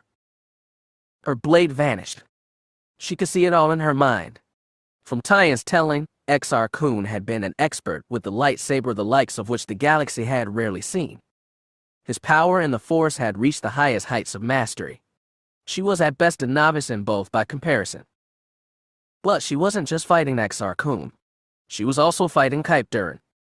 Had Exar Kun been in his own body, he would have reacted faster to Mara's impromptu feint. Kyp's mighty swing would have transformed into a probing thrust, and the blade would have carved through her hand and arm. But Kyp did not have Exar Kun's instincts, nor the impeccable control over his muscles, and he couldn't check his swing. His blade whirled through the emptiness where Mara's lightsaber had been. Exar Kun would have recovered. Exar Kun would have responded by taking the momentum from the swing and turning it into a weapon. The Sith Lord would have pirouetted, done a full spin, and slashed at Mara again. But Kyp did not have Exar Kun's grace, nor his experience, and instead of giving himself over to it, he tried to recover against his momentum. Kyp had just started to twist back when Mara hit him, landing a blow just off his solar plexus. Then she flowed into a second strike that snapped his head back. She half-spun, pressing her shoulder into his chest as she gripped his wrist and pulled. He flipped over her shoulder and hit the deck hard. She pursued, keeping her grip on his sword arm, and twisted. Kyp's elbow cracked with a loud, sickening pop. Exar Kun's lightsaber clattered out of his suddenly limp hand, rolling to a stop near the starboard crew pit. "Don't touch that." Mara snarled in the direction of the fallen lightsaber. The Imperial shied away from the weapon, but her attention was on the white-faced, agonized Kyp. "Fight him," she ordered, lashing out with a mental blow of her own. "Fight before there's nothing left of Han and Leia's son." The yellow eyes widened in terror, seeming to see parsecs away in but a moment, and their color faded to Kyp's natural brown. She could see the struggle in those eyes, and she could see the way the amulet glowed in response. Exar Kun's presence was an oily slick coating Kyp, fighting back, refusing to relent. He lashed out at her telepathically, his tendrils seeking gaps in her mental shields. Mara dropped to one knee and reignited her lightsaber, lashing out with the blade at Kyp's throat. She let the Force and the years of practice Palpatine had forced upon her guide her hand, and with the precision of a dancer's motions, her lightsaber scarred the boy's breastbone but went no deeper. The glowing red amulet fell from around Kyp's neck. Even before it was on the ground, Mara was stabbing through it with a two-handed downward extension, and she kept slashing until there were deep gashes Chimera's bridge walkway, and there was nothing left of the amulet but atoms and memory. Kyp screamed in agony, throwing the entire bridge into silence, then collapsed, and was still. She could feel Exar Kun still clawing at her through the Force, slammed her shields up in his face, and then his presence receded until she couldn't feel him at all. Chapter 33. Chimera shuddered under fire from Orthovan and Reaper in almost equal measure. Reaper was more distant, spitting fire at Lusankya and her other foes, but she spared enough attention to make sure Pellaeon couldn't forget she was there. As if he would. Even the conclusion to the duel on his bridge wasn't enough to make him forget that. He regained his command voice. "Lieutenant Shell, inform the commanders in our formation that Chimera's back under our control, and that the joint ISB Inquisitorius attempt to seize control of our ship, which resulted in the bombardment of the Academy, has been foiled," he ordered. "And if you get a moment, find out if anyone survived down there." He had to get this back under control, Pellaeon thought dimly as he stared at the combat plot. The Empire couldn't fight itself and the New Republic at the same time. Maybe if he got Welko back on the line, or finally got through to the Council of Moffs, he could make them see reason. He could explain to them why the Empire couldn't go down this route. He'd even offer to resign, hand himself over. There were competent leaders. The Empire didn't need him. The Starfleet could still recover. The battle could still be won. He glanced at Dreef. "Any word yet from the Council of Moffs?" Dreef shook his head mutely. His attention wasn't on the fleet battle around him.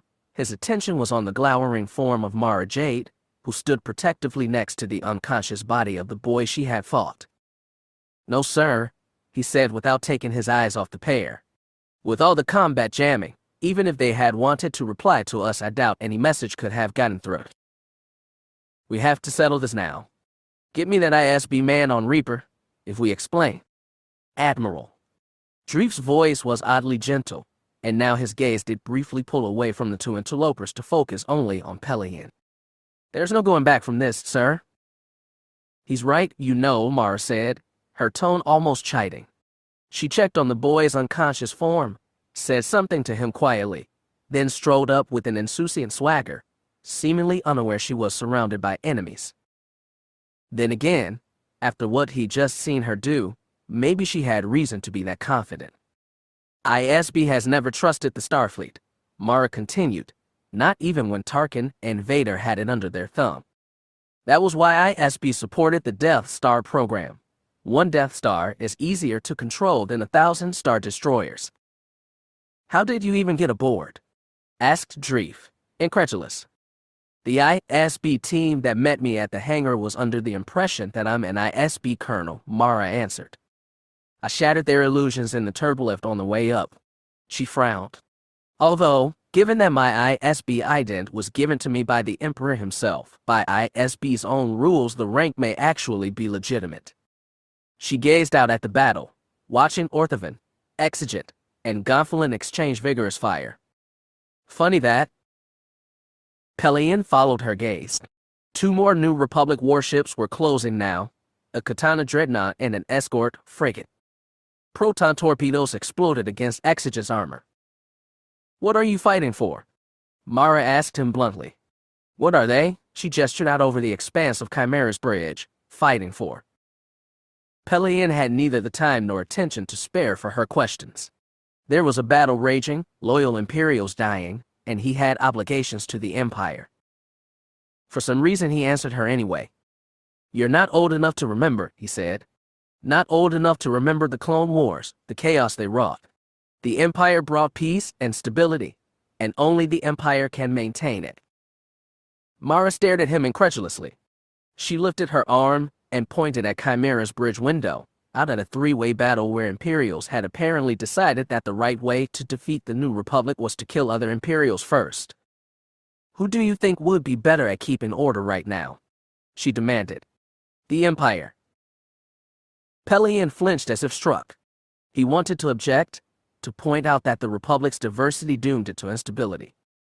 That it couldn't possibly persist, that it would inevitably ruin itself, that the firm hand of Empire was necessary, and needed and utterly indispensable for the good of all sentient life. To his horror, he realized no longer believed it. He looked out over his crew, and he saw in their eyes that they didn't either. It was all a lie. Mara's voice was pitiless. The Empire was never what Palpatine wanted you to think it was. It wasn't about peace, it wasn't about stability. It was about his own self-aggrandizement. It was about his ego and power. And it's still about the ego and power of men just like him. What would you have me do? He asked, sudden anger seizing him. Turn traitor. Turn my command over to the New Republic. Betray my oath and all the people I've spent decades training and serving. I don't care what you swore. Oaths sworn in service to lies don't matter. Actions matter. Mara snarled. If you're not sure who your enemy is, you shouldn't be killing people. If I retreat, Pelion argued, the Empire will lose Karita.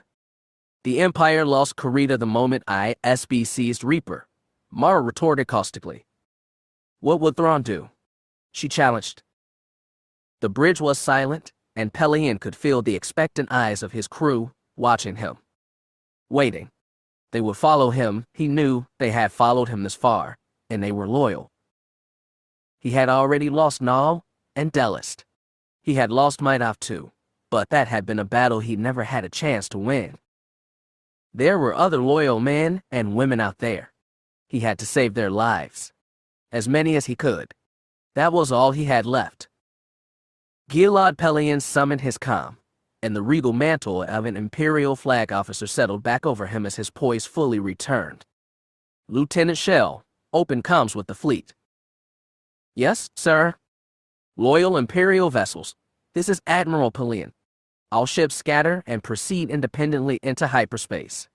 Repeat, scatter and evacuate at the best possible speed. Make sure the enforcers get out first. They're our most fragile units. Divert power from weapons to engines and shields. You don't want to get stranded here.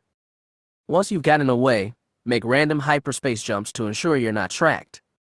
I am deputizing Captains Axum and Nidal as senior captains. Captains, protect the enforcers and then get your ship someplace safe. Chimera will buy time.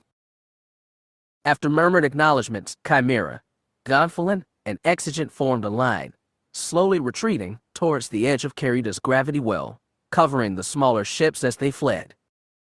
The New Republic was still shooting at them. Orthovan and her escorts were still closing, but the vast majority of the New Republic ships were concentrating on Reaper.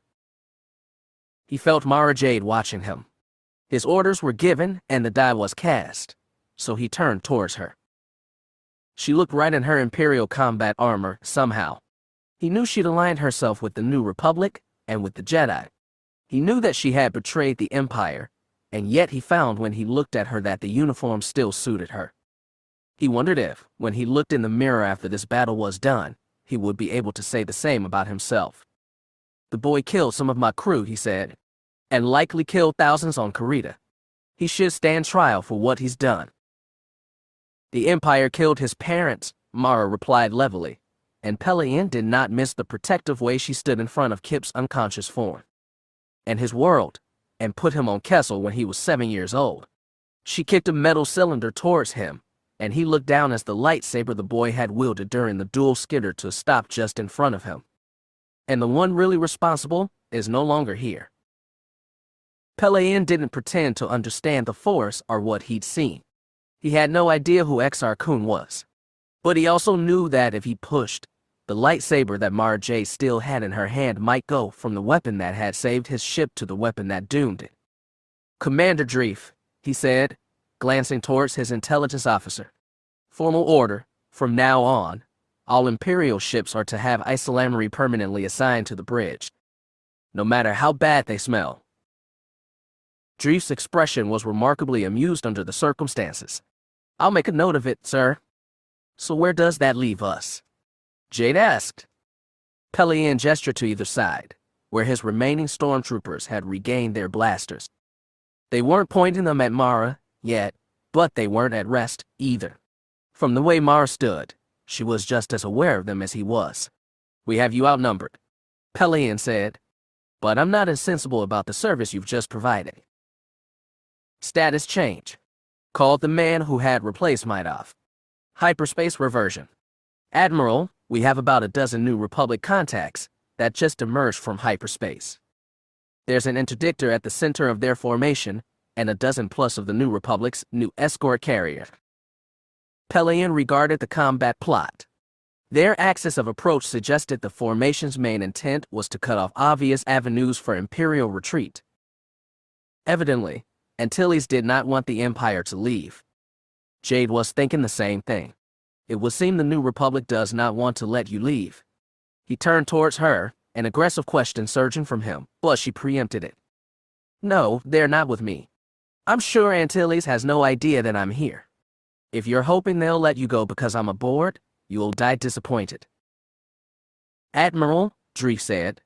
He'd approached while Pellaeon had focused on Mara, and in his hand was a datapad. You should see this, sir. Pellaeon examined it quickly, then again more slowly, feeling the weight of time pressing down upon him as more New Republic forces closed. Then he turned to regard Mara once more. Traitor Jade, if I may, I have a proposal. Asterisk. More New Republic ships continued to arrive, as the entirety of the scattered Fifth Fleet, as well as everything else that was in range, straggled into the system one by one, then formed up with nearby fellows and raced in to get in weapons range as quickly as possible. Commodore Tabin's Mirage formation, which had been picketing Karita outside of the system's hyperlimit to keep an eye on Reaper and the rest of the Imperial fleet before Wedge's assault, had jumped and engaged a group of Katana dreadnoughts and the Lancer-class frigate they were escorting and gave a hard light demonstration of the advantages of youth. The redoubtable old Katanas, while capable for their age, were nonetheless slow and sluggish. The new Marishals were fast and agile, and the long-range turbolasers set into their forward arcs packed as much punch as the Katana's turbolaser blisters. Plus, the Marishals carried fighters, as each larger ship guns put paid to the Lancers.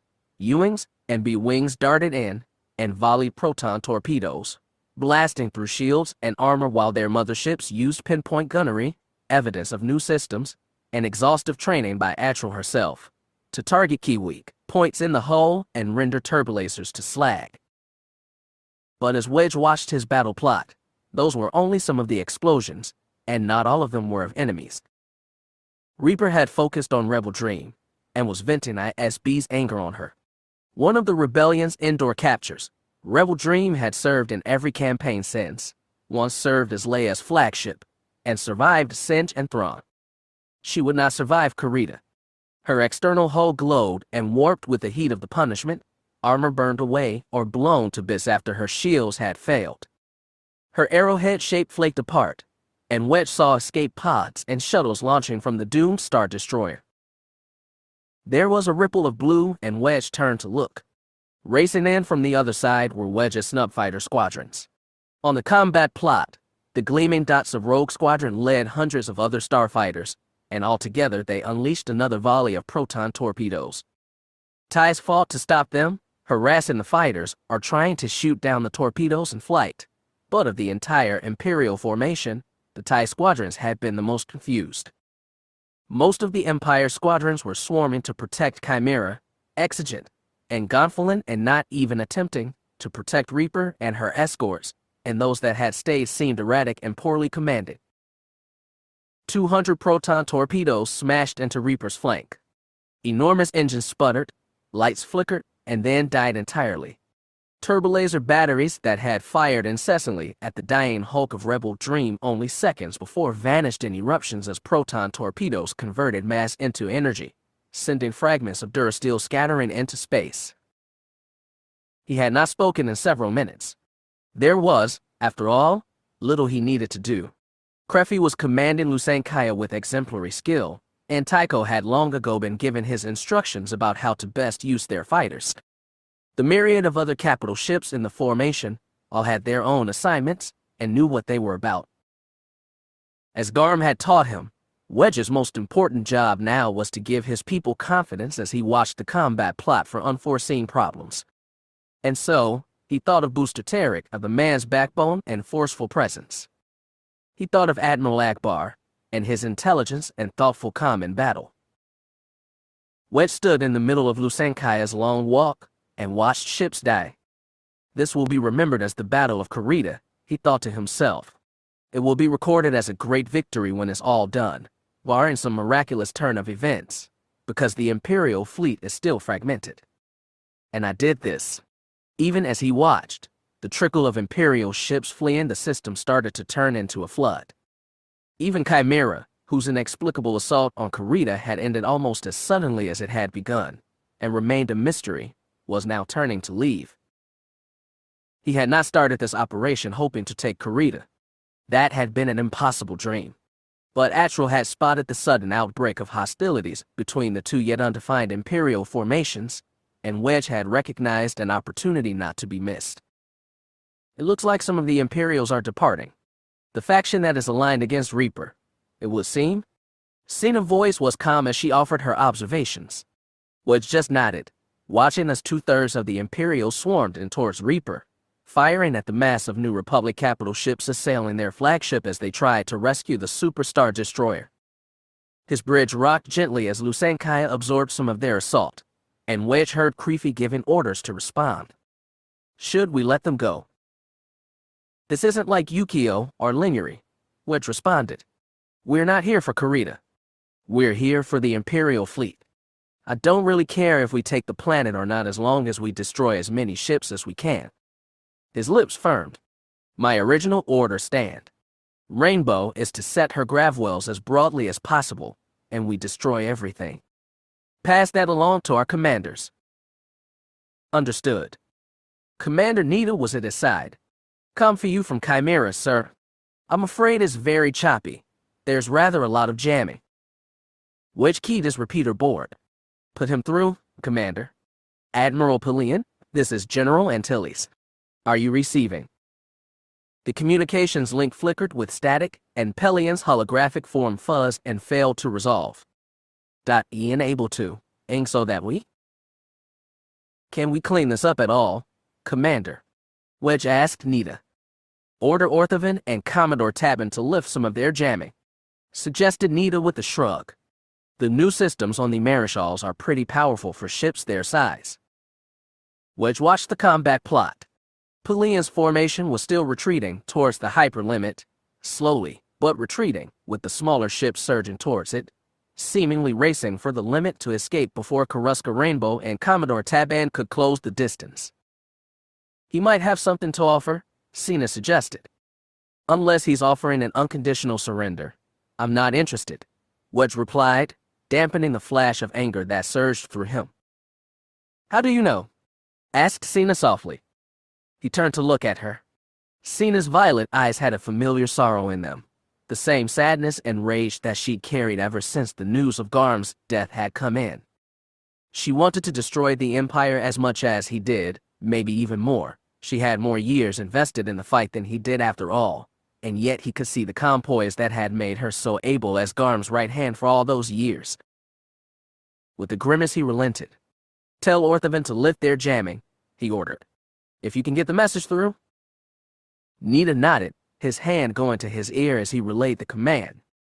A life-size projection of the older man swept out from the holo emitter in front of Wedge. Pelian's holographic form stabilized, the blue shadows resolving into the image of an Imperial officer, though the Admiral's face was bruised, with an incipient black eye, and his uniform was ragged and torn in places. "General Antilles, I presume?" he asked. "This is Antilles," Wedge confirmed bluntly. "What do you want?" In the window beyond Lusankya, hovering above, and in front of the Super Star Destroyer's long nose, Rebel Dream finally died. The old Star Destroyer detonated from the inside out, small internal explosions turning into a massive, splintering explosion that sent shards of formerly white armor and durasteel in every direction. It took Reaper a few slow moments to reorient, but with his target destroyed, Lusankya's foe slowly aimed his remaining guns at Wedge's flagship. "Quickly, Admiral," Wedge added curtly, cutting off Pelian's first syllable. "I have a Super Star Destroyer to kill. I wish to negotiate a withdrawal for the ships under my command." "You want to leave?" Wedge asked sharply. "We're just getting acquainted. Convince me it's worth my while to let you go." "At Yukio." "At Yukio, General Bel Iblis," Wedge said, enunciating each syllable of Garm's name with the precision of a missile strike, believed that allowing Admiral Rogers to withdraw was the only way to secure the planet with its fields intact. "But Admiral, I don't care what condition Karita is in when this battle is over. I'm not here to win a battle, and I'm not here to liberate a planet. I'm here to win the war, and winning the war means destroying your fleet. Your entire fleet. Your request for withdrawal is denied. I will, however, accept your immediate and unconditional surrender." "This is hardly in keeping with the laws of war, General." Wedge glared at him. "Rogers did his best to obey the laws of war as he saw them, and your Moffs made sure he disappeared. This isn't just war anymore. This is politics, and my negotiation mandates," his hand swept over Lusankya's bridge, "are very broad." "My men are dying, General," thundered Pelian, composure finally broken. "My men are dying, and you want to negotiate."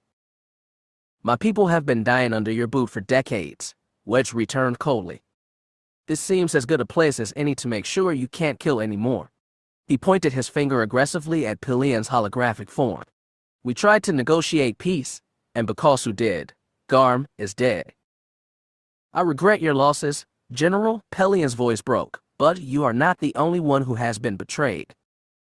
You should have thought about that before you." "Wedge, this is Mara," a new and completely unexpected voice chimed in. Wedge stared in stunned disbelief as the familiar and Imperial armor-clad form of Mara Jade resolved next to Pelian. She couldn't have. Sure, Mara had been an Imperial, but Luke loved her, damn it, she wouldn't. His mouth was dry with fear for his friend. "Mara, what are you doing?" "That's a long story, and is one we don't have time to tell right now. Jedi business." Relief flooded over Wedge. That dark side presence that Corran had felt on Chimera. "Are you safe?" Mara glanced sideways at Pelian. "The original threat has been eliminated. I'm not exactly a hostage, at least for now. Wedge, Pelian has proof that ISB was behind the assassination of Counselor Bel Iblis and Grand Moff Kaine. They're willing to hand it over to me and let me carry it back to Coruscant if you permit them to withdraw. My intelligence officer foresaw something like this after what happened on Coruscant." Pelian folded his hands behind his back. "At the moment we have a shared foe. If you allow us to depart, I cannot promise that we will not once again meet in battle, but I can promise you that we have other battles to fight first. I will not turn the Empire over to traitors. Wedge, we still have plenty of other ships to fight," Sena murmured to him. As if to reinforce that point, Lusankya shuddered. Wedge glanced over the ship's bridge. Captain Kreffy was barking orders as the two Super Star Destroyers exchanged broadsides, and though Reaper was outmatched, it was still a lot of warship. and there were at least a half-dozen Imperial-class Star Destroyers still intact and on Reaper's side. "I have your word you'll let Mara go?" Wedge asked sharply. "Is my word worth so much?" "Is it, Mara?" Mara watched Pillion, hawkish, then nodded. "After what he's seen today, yes." Wedge watched Pillion fidget under her gaze. "Blasted Jedi," the Imperial muttered. That was good enough for Wedge. "Commander Nita, order a ceasefire on the warships in Sector 9 and redesignate them as non-hostile, but don't hesitate to return fire fired upon. Orthovan, break off and move to engage Reaper and her escorts." He stared at the haggard image of the older man across from him and did not bother to tender to him more than the basic courtesies. "Another time, Admiral." He instead tossed a salute to Mara. "May the Force be with you, Mara." There was something in her eyes, a confidence and certainty that he hadn't seen there when they parted on Coruscant. "I know it is," she assured him. Asterisk. The Imperials who stayed were stubborn and stupid. They fought with a desperate, sometimes suicidal fervor. More than one TIE fighter attempted to ram Lusankya's bridge, but none of them completed the attempt. Commodore Tabin's formation dogged their heels, and her swift new ship settled in behind each one, blasting away at their engines to kill their ability to leave. Then she moved on and left them for Fifth Fleet's cruisers, Star Destroyers, or by Lusankya herself. Measure by measure, the new pride of the Renly shipyards were taking their revenge, under the audacious command of one of Fifth Fleet's blazing new stars. Asterisk. Tycho watched Reaper burn. Lusankya's volleys were now coming a touch more ragged, a touch slower, but still enough to start melting through armor plate in bulkheads and crew corridors. It was a magnificent moment. It was a terrible one. It was time to end their misery. His HUD beeped yellow as he tracked it over Reaper, and then he had the solid hum and red box of a good torpedo lock. He waited until he heard the echoes of confirmation from his squadron leaders, and then pulled the trigger. Hundreds of proton torpedoes erupted from the mast snubs under his command. Before them, about 10 kilometers away, Lusankya's turbolasers and ion cannons skittered over what remained of Reaper's shields and her hull, illuminated by running lights, rapidly going dark, or sections of hull erupting in small explosions. On either side, other New Republic ships closed the distance, adding more incoming fire. Orthovan's barrage followed Lusankya's, turning small explosions into big ones and ripping larger holes in Reaper's hull. Emancipator and Freedom were now free after dealing with a pair of enemy Star Destroyers that were now naught but scattered debris across Karita's orbit. The two Republic ships were damaged but determined, and Seryanka's Imp Star and her crew already knew what it meant: go toe-to-toe with the Super Star Destroyer and win. There were still a half-dozen enemy Star Destroyers clustered together in a bastion formation, protecting one another, but unable to help Reaper. Reaper fought alone, as if crewed by novices, relying on size and strength alone. Size and strength were not enough and, in the end, training told. The torpedo volley hit home and Tycho launched a second.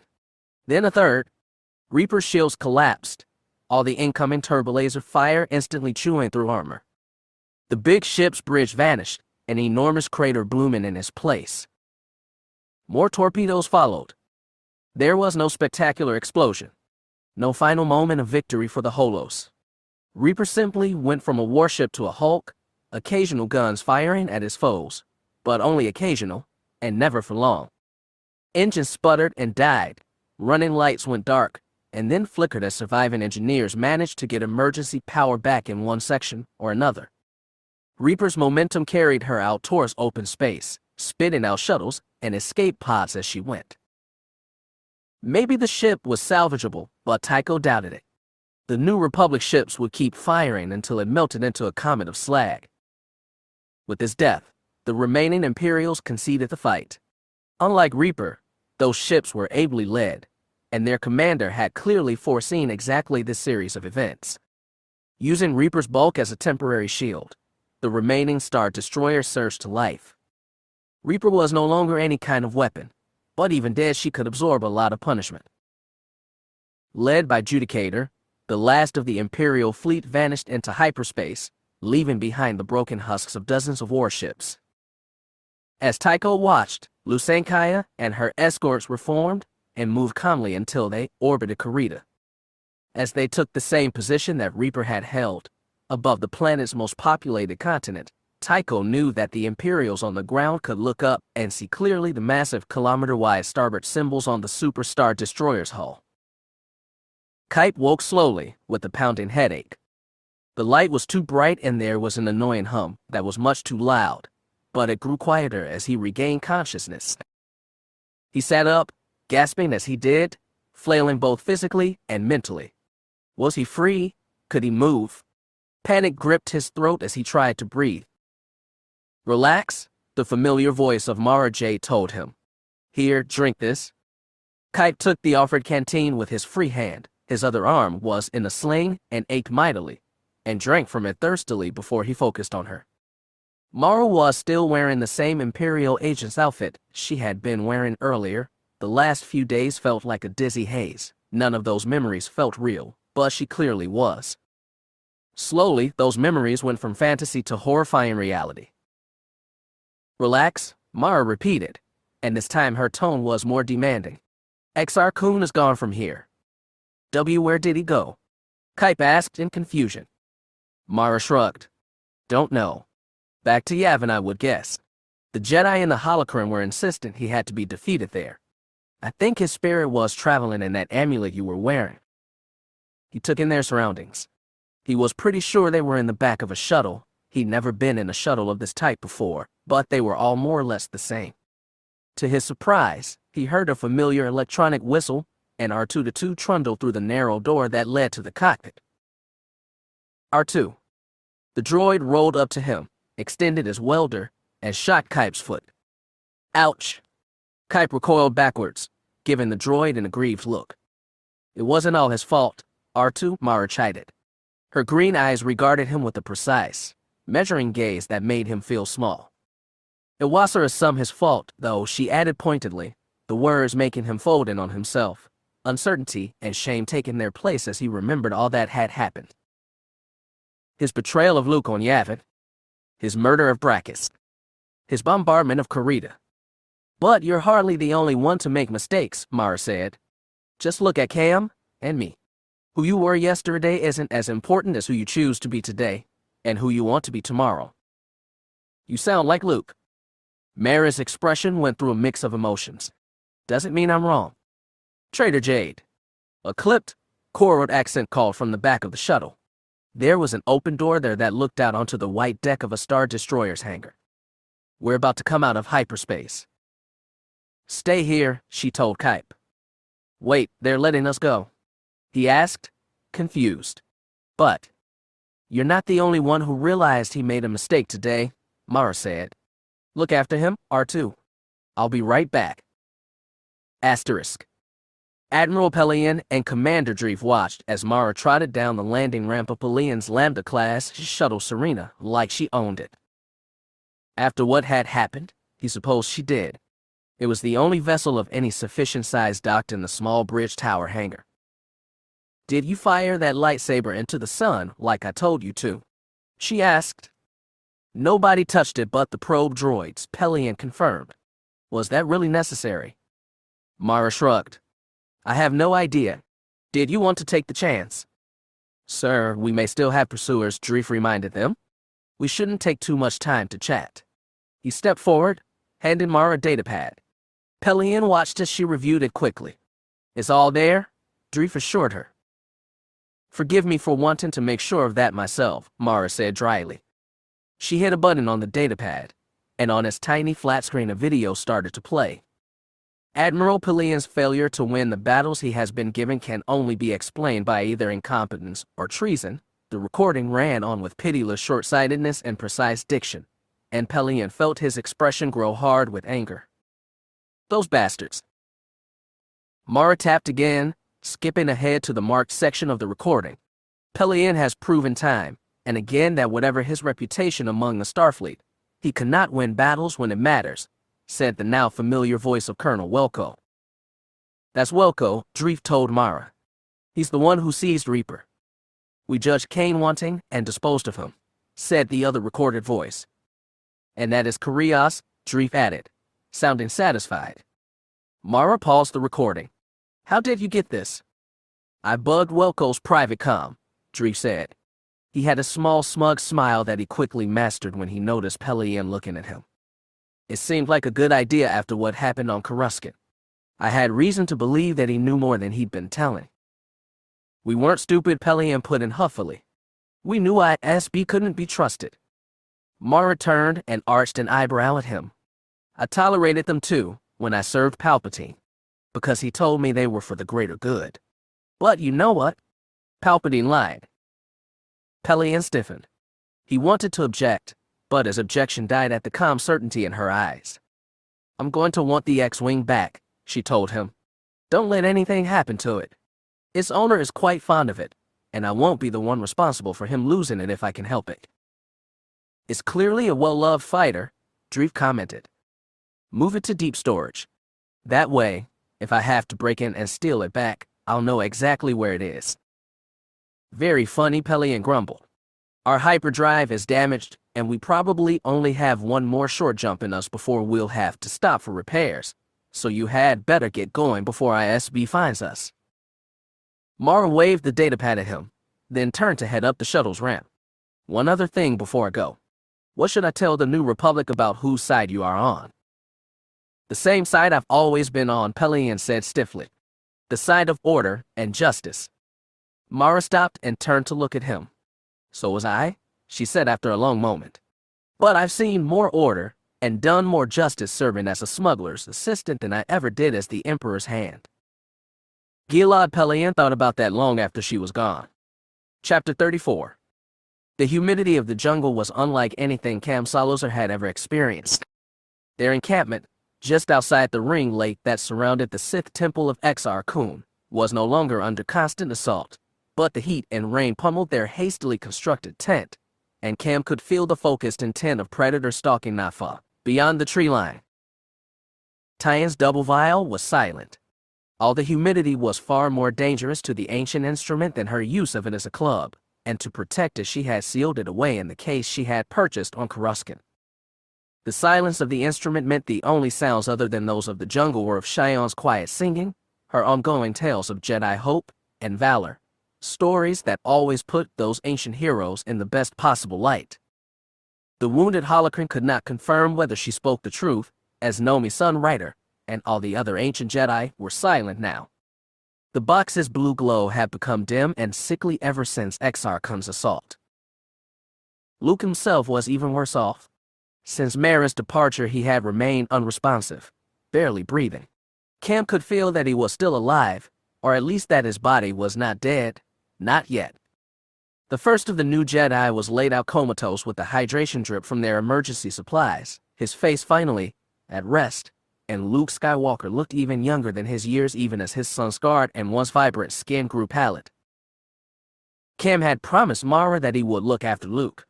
He did not want to think about what she would do if, when next they met, he was obliged to tell her that Luke was dead. He did not want to think about the obligation that would pass from Luke to himself, as the only other acknowledged Jedi Knight. Whatever the holocron said, Tion and Mara did not accept that title for themselves. He was not ready to be the only member of the Jedi Order. And yet, despite Luke's absence, despite Mara's absence, Kam discovered he did not feel any of the despair that had once seemed to define his existence. He was where he was meant to be. The Jedi of the holocron had said that Jedi had a particular knack for that, for knowing the critical location around which the future turned. He wasn't sure if that was true or not, and perhaps it was merely that this place had such power that its importance could not help but be obvious, but he knew that he was where he needed to be. Perhaps, he thought as he watched Tion, sitting cross-legged with her back against a tree, singing quietly to herself, her words and voice almost as ethereal as her silver hair. He wasn't the only one. The Force had led him and Luke to Jun in time to rescue Tion, and the holocron she had uncovered, and she had insisted on accompanying them this far. Now it fell to the two of them to save Luke, somehow. This was where they needed to be, yes. But he still didn't know what they needed to do. Later, he would wonder if perhaps his thoughts had caused the sudden change. It was as if Tion had struck the string of her double vial and found instead one of the cores of the universe. The ground was steady, but still the world seemed to shake under him, vibrations trembling through his body and through all the life of Yavin at once. The force screamed with outrage and pain and presence. All at once the jungle was suddenly alive with activity as though stalking predators rushed over ground or through air, motion sending them screaming away from the temple which, Cam realized, was the epicenter of the sudden seismic shift in the force. He and Tion stood on either side of Luke, their hands on their lightsabers. Cam wielded the one he had built himself, while Tion wielded Rannick Solos's older blade with far more determination than confidence, as if they were preparing to fight against the dark side itself. Asterisk. Night on Tatooine was rarely truly dark. The desert world was home to 2 suns, and when they set their light was replaced by 3 moons. Garmison, the largest of the 3, frequently provided great illumination, not like the suns, of course, but a cold light that made it easy for the Tuskens to hunt or the farmers to maneuver their airspeeders. And even if it was one of the odd nights when Garmison was dark, Gormessa and Chinini would add their own reflected light. Only a few times a year was the Tatooine night really, truly dark, and even on those nights, Tatooine offered a sky full of stars absent the moisture-laden clouds that obscured them on other worlds. Here, though, it was dark. Really, truly dark. Luke felt formless, and in that total darkness he had no sense for space, how large, how small.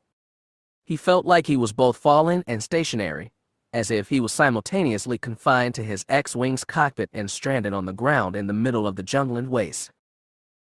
Space was not the only dimension he had no sense for. So too was he lost in time. How long had he been here? Without any change, only the constant dark. It was impossible to judge. It didn't feel like it had been that long, but maybe it had been. The Force was with him, though. Even in the dark he could feel the Force, surrounding and cushioning him. If there was nothing else, he thought, there was that. He didn't think he was dead. Ben wasn't here, and Luke had always assumed that they would meet again when the time came for him to pass on. Nor did he sense Yoda or his father. But if he wasn't dead, then where was he? He tried to concentrate, to summon the answers to those questions. They didn't come. So, he focused on what he did know, instead. The Force was an energy field, Ben had said, created by all life in the galaxy.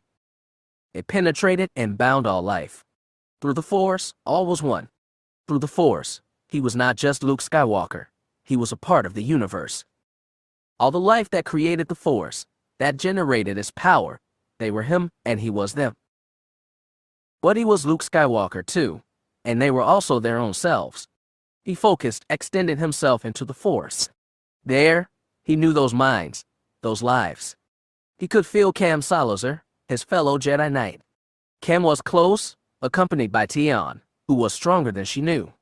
They were looking for him, as if they were outside his universe, treading nearer. They would find him, but not yet. There were other lives that he could see, like dots of color in a sea of white light.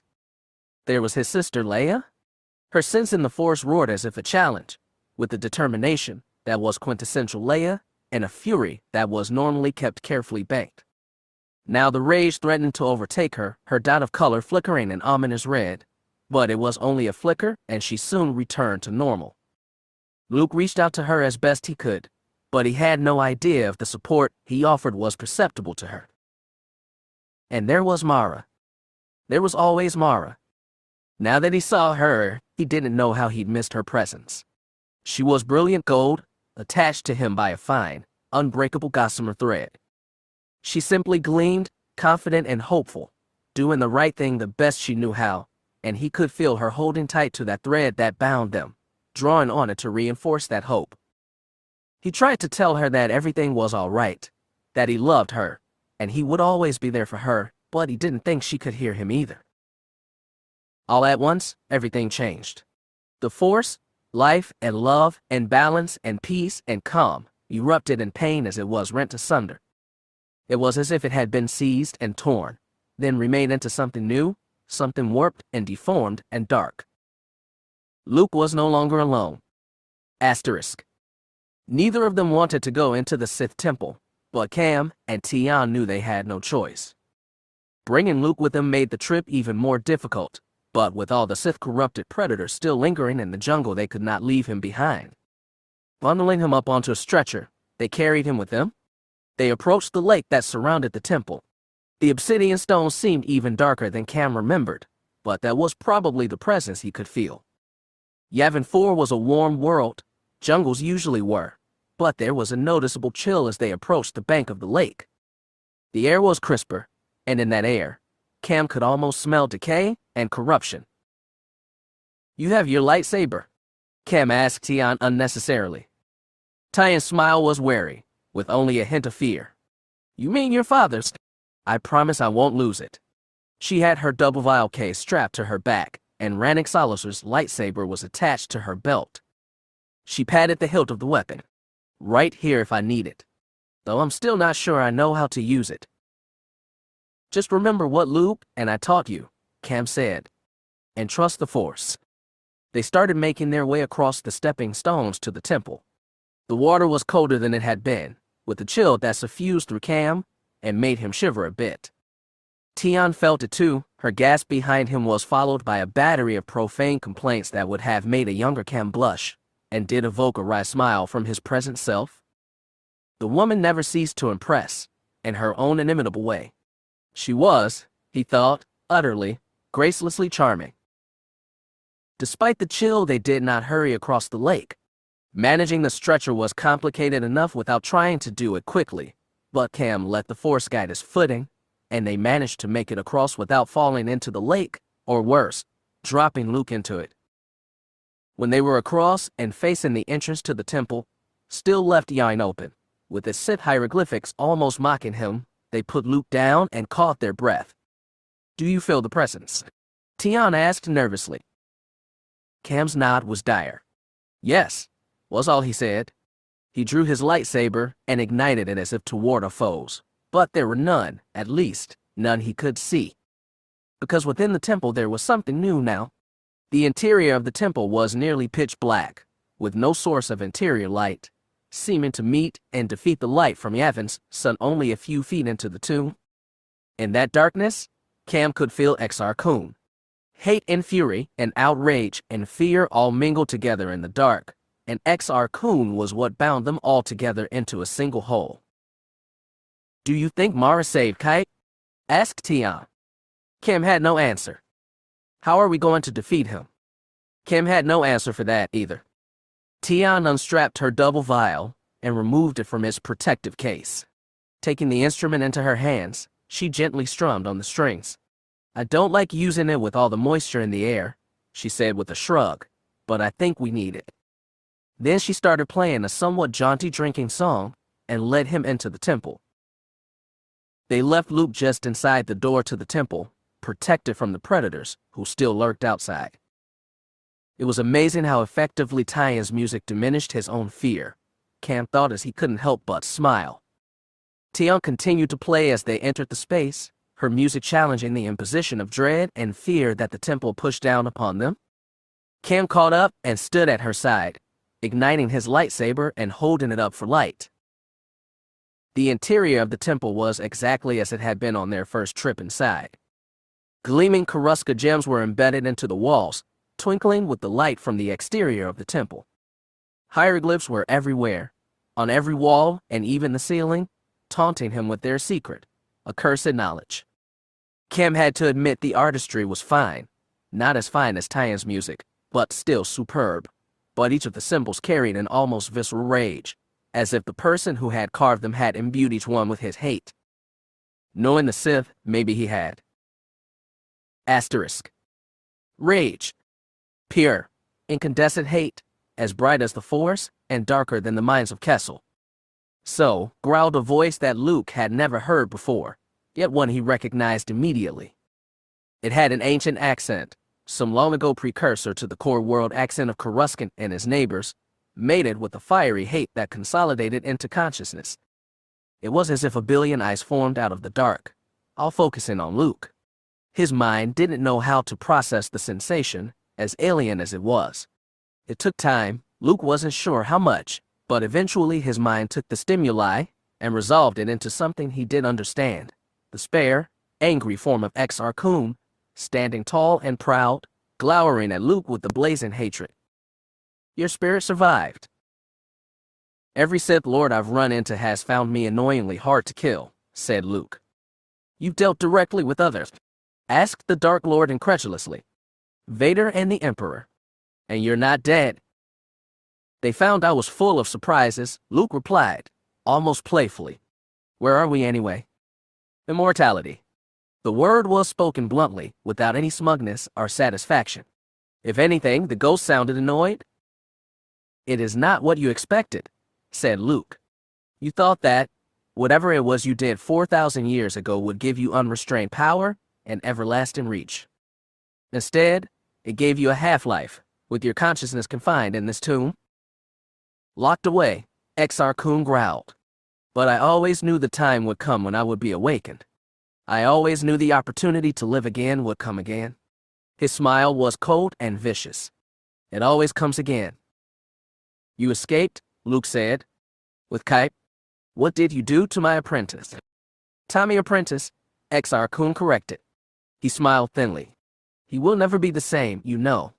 No more than I was, after Freed and Nad took me. Luke considered that. It was probably true, he thought. But then, it was true in the same way that Mara would never be the same after her time with Palpatine, or Kem after his time with the Inquisitors. Yoda had said that the dark side would forever dominate one's destiny after the first step, but that was not the same as saying a fall had to be forever. Perhaps, Luke said, but your path will not be Kyp's path. How can you be so certain, Jedi? Kun scoffed. Because you are back in here and not out there, Luke said confidently. He reached out in the Force and could feel Mara out there, distant, so distant, but there. Fierce as ever, and with hope. You were defeated, weren't you? Luke suspected that Exar Kun's ire would have been lethal. Were they not both confined to a formless void? I am still here, the Sith ghost grated out, one slow, excruciating syllable at a time. I could not be beaten by Master Vado. I will not be bested by a barely trained whelp. Exar Kun scowled at him, then smiled slowly. I am stronger now than I have been for thousands of years, and without you the others are poor excuses for Jedi.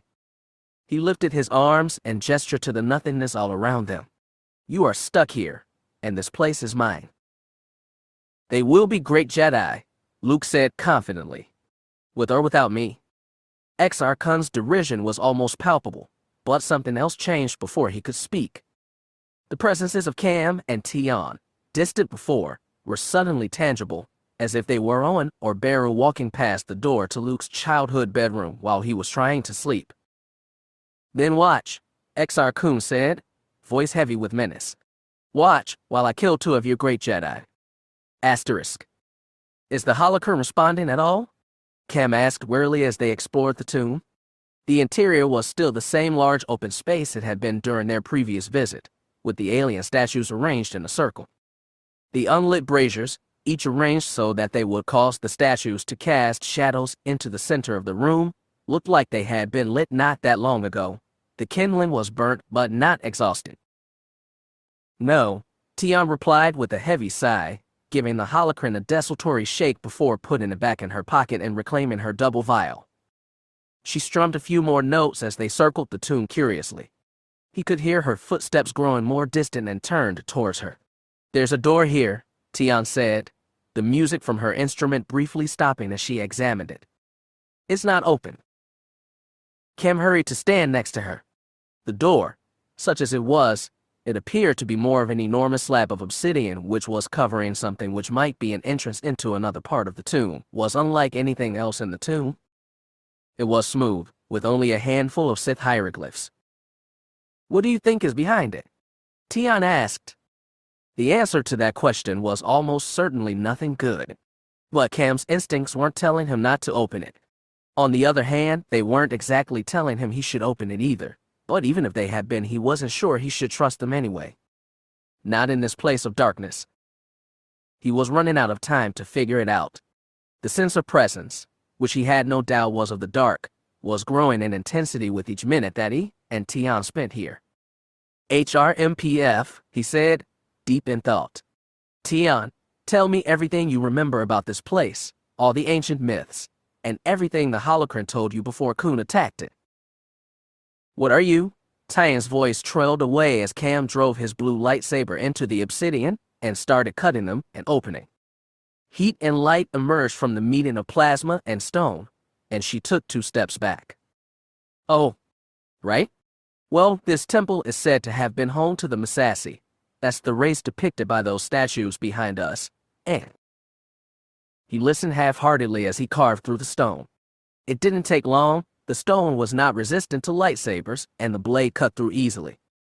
When he finished cutting an inch large enough for him to slip through, Tian was regaling him with the tale of the final battle, the arrival of the Jedi Armada, only to find that both Exar Kun and the Massassi were gone, and the jungle on fire. The jungle burned for weeks, Tian finished, until it was finally extinguished. The Jedi searched and searched, but they never found Exar Kun. The opening in the door revealed a narrow corridor that circled down, deeper under the ground. Using his lightsaber to illuminate the passage, Cam led the way. Tian held her double vial sideways to make sure it didn't scrape against the passage. Still more Sith hieroglyphs were carved into these walls too, and the sense of presence grew as they descended. It was almost as if they were being watched now, like the temple itself was conscious and observing them, and that made Cam even more uncomfortable than he'd been trying to travel through Vader's castle while being hunted by Inquisitors. At the end of the passage was a new room. It must have been built deep under the ground, because this place was even larger than the one they started in. An enormous, circular room. At the precise center of the room was an enormous conical stone pillar, at least 4 times the height of a typical human. Cam grunted as he peered around the enormous space. There had to be room for thousands of people in here, maybe tens of thousands, or even more if they were packed and tight. There was also the scent of moisture. Some water from the lake above must leak in from time to time. He glanced at Tian and did a double take. Tian's silvery eyes were wide with astonishment. She stared around the room, gaping, with a great deal more awe than Cam thought was warranted. It was enormous, sure, but it was just a big room. It's beautiful, Tian said softly. Horrible, but beautiful. He frowned, taking another look around. It's just a room? Not that. Tian shook her head. You can't see it. See what? The troubadour strapped her double vial to her back, then took the dim holocron back into her hand. Between it and his lightsaber they provided the only light in the space, which wasn't very much. Look, she said, and put the holocron in his hand, placing her hand on top so they held it together. Cam stared into the dark, awe and horror mingling together with sudden dread, because he was being watched. Asterisk. No, said Luke.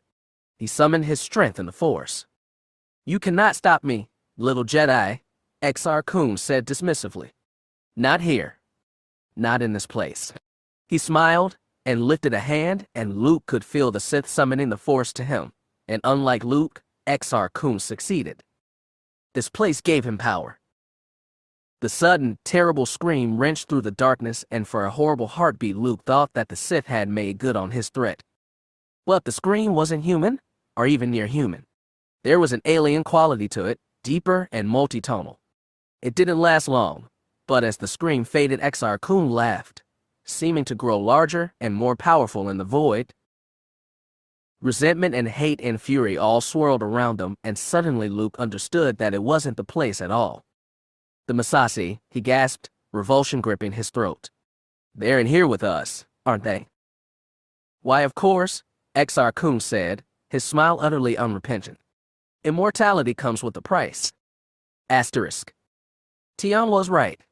It was beautiful in its own horrible way. The part of Cam that had been an Inquisitor even appreciated it. The rest of Cam was horrified. All of Cam despaired, because he had no idea what to do. There were ghosts, or souls, or beings, or consciousnesses. Cam had no idea how to explain what it was he now understood. Thousands and thousands and thousands of souls. Millions of souls. The Massassi, the disappearance of Exar Kun had been the mystery the Jedi had focused on, but now Cam realized it was the disappearance of the Massassi that was the key. They had all been here the whole time. What he saw was a work of horrible, total Force mastery. Cam had no idea how to manipulate another living being through the Force, had never even conceived it was possible. Not on this scale, but that was what he saw. In the dark were countless Massassi consciousnesses, held somewhere between life and death, their souls sewn into a carefully woven tapestry of power. They surrounded the central pillar, darkness swirling around the stone, penetrating it, slowly sacrificed, a little bit at a time, to empower the ancient Sith ritual. He could feel them watching him, and he understood not just what he saw, but the only thing he could hope to do about it. He turned his back on the stone pillar, took his hand off the holocron, deactivated his lightsaber, and stepped into the dark. I am here, he thought. I see you. Come to the light. Asterisk. Luke could feel Cam and Tion. His bonds with the two Jedi were still new, but they were near now. So close he could almost touch them, and he could hear Cam's thoughts with perfect clarity. I am here, Cam said into the darkness. I see you. Come to the light.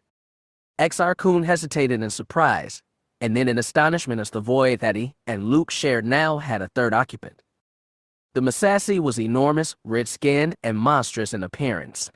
His form was just like the kneeling statues in the tomb, but this Massassi was standing.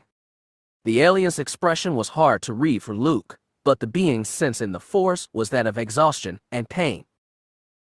Are you still here? Exar Kun asked contemptuously. Go back to nothing, beast. Wait, said Luke. He reached out through the Force and placed his hand on the Massassi's forehead. Luke could feel the Massassi struggling to speak, but it had been thousands of years since he had done so, thousands of years since the being had even formed a coherent thought. But even without speech, without thought, the Massassi was a sentient life form, and one who responded to Luke's touch. The Massassi had threads too, Luke could see now. Like the one that Luke shared with Mara, and the ones he shared with Cam and Leia and Tion, but the Massassi's threads were forcibly woven into Exar Kun. Luke turned and stared at the Sith and, for the first time, he could see how Exar Kun was being held together by those threads. Thousands, perhaps millions of them, power that Exar Kun had stolen, and without which. Luke reached out to the Force, and it reached back. He could feel Yavin for beyond the darkness. Could smell the sharp and sweet scents of the Yavin air, the scent of blue-leaf shrubs and orchids. The life on Yavin rippled in the Force, the predators that had hunted them during their trek, and their prey, the dense trees and their deep, ancient roots. And the Massassi, they were there too. Subtle and nearly silent, but now that he knew they were there, he could feel them. What Exar Kun was stealing from them, they gave to Luke willingly. Luke took that power and cut the thread that tied Exar Kun to the Massassi. His hand swept through it and it broke, gossamer after all. From the Massassi there was a sense only of relief, and then, for a moment, a passing taste of gratefulness as the alien became one with the Force. When Luke opened his eyes he met Exar Kun's enraged gaze. I will destroy you, Exar Kun hissed. No, Luke said softly. You should not have brought me here. When Exar Kun lashed out, he found Luke more than ready to meet him. The Sith reached out to the Force, drawing his power to himself, but with that draw there was a new Massassi scream. Luke reached out and cut a second thread. Exar Kun's power fled yet again, and his expression rapidly transformed from fury to surprise and fear. Asterisk. Help them. Cam thought that might have been Luke's voice, but maybe he was just hallucinating. As he beckoned to the Massassi spirit, it responded to his voice, coming nearer to him and Tion, before vanishing altogether with a burst of relief. Cam reached out to another, beckoning it to come nearer. Come to the light. Tion's fingers played over the strings of her double vial. She could not see her strings, not with the holocron placed back in her pocket and casting no light, but she did not need to see them to play nor to sing. She sang a song of freedom, crying silent tears as she did. Whether she knew she was reaching out with the Force or not, Cam could feel her through it, calling to the Massassi. They came. They vanished. By the time they were finished, Tyen's voice was gone and her fingers were raw and bloody. Kim held her hands gently in his, using the force to relieve her pain, and then just held her close as they turned their backs, letting the force guide them through the dark back out of that monstrous place. Asterisk. Exar Kun tried to stop him. Again and again, the Sith called on the force, drawing on its power to try to smite Luke, and again that just led Luke to an enslaved Misasi and a thread easily cut. The process was exhausting, but what was time in a formless void? The force was with him. He noticed, long after he had begun, that Exar Kun was fading. The Sith's presence, formerly solid and secure, was becoming neither. The ghost had become translucent, and then faded, and then finally he was nothing more than a whisper. The Sith's last words were not what Luke expected. "I should have listened to Master Vado," Exar Kun whispered, and then he was gone. He was gone, and Luke was alone in the void. Luke. Luke was sitting in his uncle's speeder. He turned towards Uncle Owen's voice and smiled at the older man, who was comfortably managing the machine's controls. The twin suns of Tatooine hadn't yet come over the horizon, and the sky was still full of stars. "I'm afraid I'm lost, Uncle Owen," Luke said. Owen scoffed. He pointed up at the stars. "Haven't I told you this before, son?" Owen asked rhetorically. "That's the dragon. Follow its back, down the 2 dorsal ridges to the tail. Keep that forward and you'll always find your way home." Owen pointed the speeder towards the star. Luke reached out in the force to Leia. It was a gentle touch, but she reached back, his sister's grip on his hand firm as she led him back towards the homestead. "I told you," Owen reminded him with his usual, affectionate gruffness. "Besides, I wouldn't want you to miss the sunrise." He reached over and nudged Luke's shoulder. "You know your aunt and I would have wanted to be there to see it." "I know," Luke said, smiling sadly at his uncle. Owen shook his head. "Well, don't just sit there gawping at me. We've got to get moving. I need you up on the ridge calibrating the vaporators not long after dawn. I'm not about to give you every sunrise off just because they're pretty." Luke followed the thread that bound him to Mara. The twin suns of Tatooine rose, casting the world in brilliant red gold light, and Mara wrapped her arms around him, not even trying to hide her relief. Luke opened his eyes slowly. He ached all over, and the damp, humid air made it hard to breathe. Luke. Hugs from Cam and Tion weren't exactly substitutes for hugs from Mara, Luke thought, but they warmed him nonetheless. He felt remembered Ben's whispered promise. The first of the new. Prison rescues, ancient spirits, and freeing an entire race of sacrificed slaves. Surely that was enough to build an order on. From Tyen's horse chattering, it was certainly enough for an epic ballad. Perhaps even 2. In the uncomfortable acceleration couch of the Imperial shuttle Pelion had given her, Mara sat bolt upright. To her surprise, she found she had been crying in her sleep, and she wiped away her tears with annoyance as she tried to remember what she had been dreaming about. Mara. Her heart caught in her throat and she had to fight the urge to cry all over again. Thank the Force, she thought more times than she would ever admit, even to Luke. Thank the Force, thank the Force. Mara. Kyp asked, knocking on the door to her tiny cabin. Are you all right? Give me a minute, she called back, a slight waver in her typical timbre. She took the time to make herself presentable. It would not do to be seen teary, no matter the occasion, then hit the release on the door to her cabin. Kyp was outside watching her warily. She brushed past him. There was someone on board who deserved to know before Kyp. R2-D2 was ably managing the shuttle's hyperdrive in the engine compartment. His domed head whirled around to face her, and he blatted at her. She wasn't sure what the droid had tried to tell her, but that didn't matter.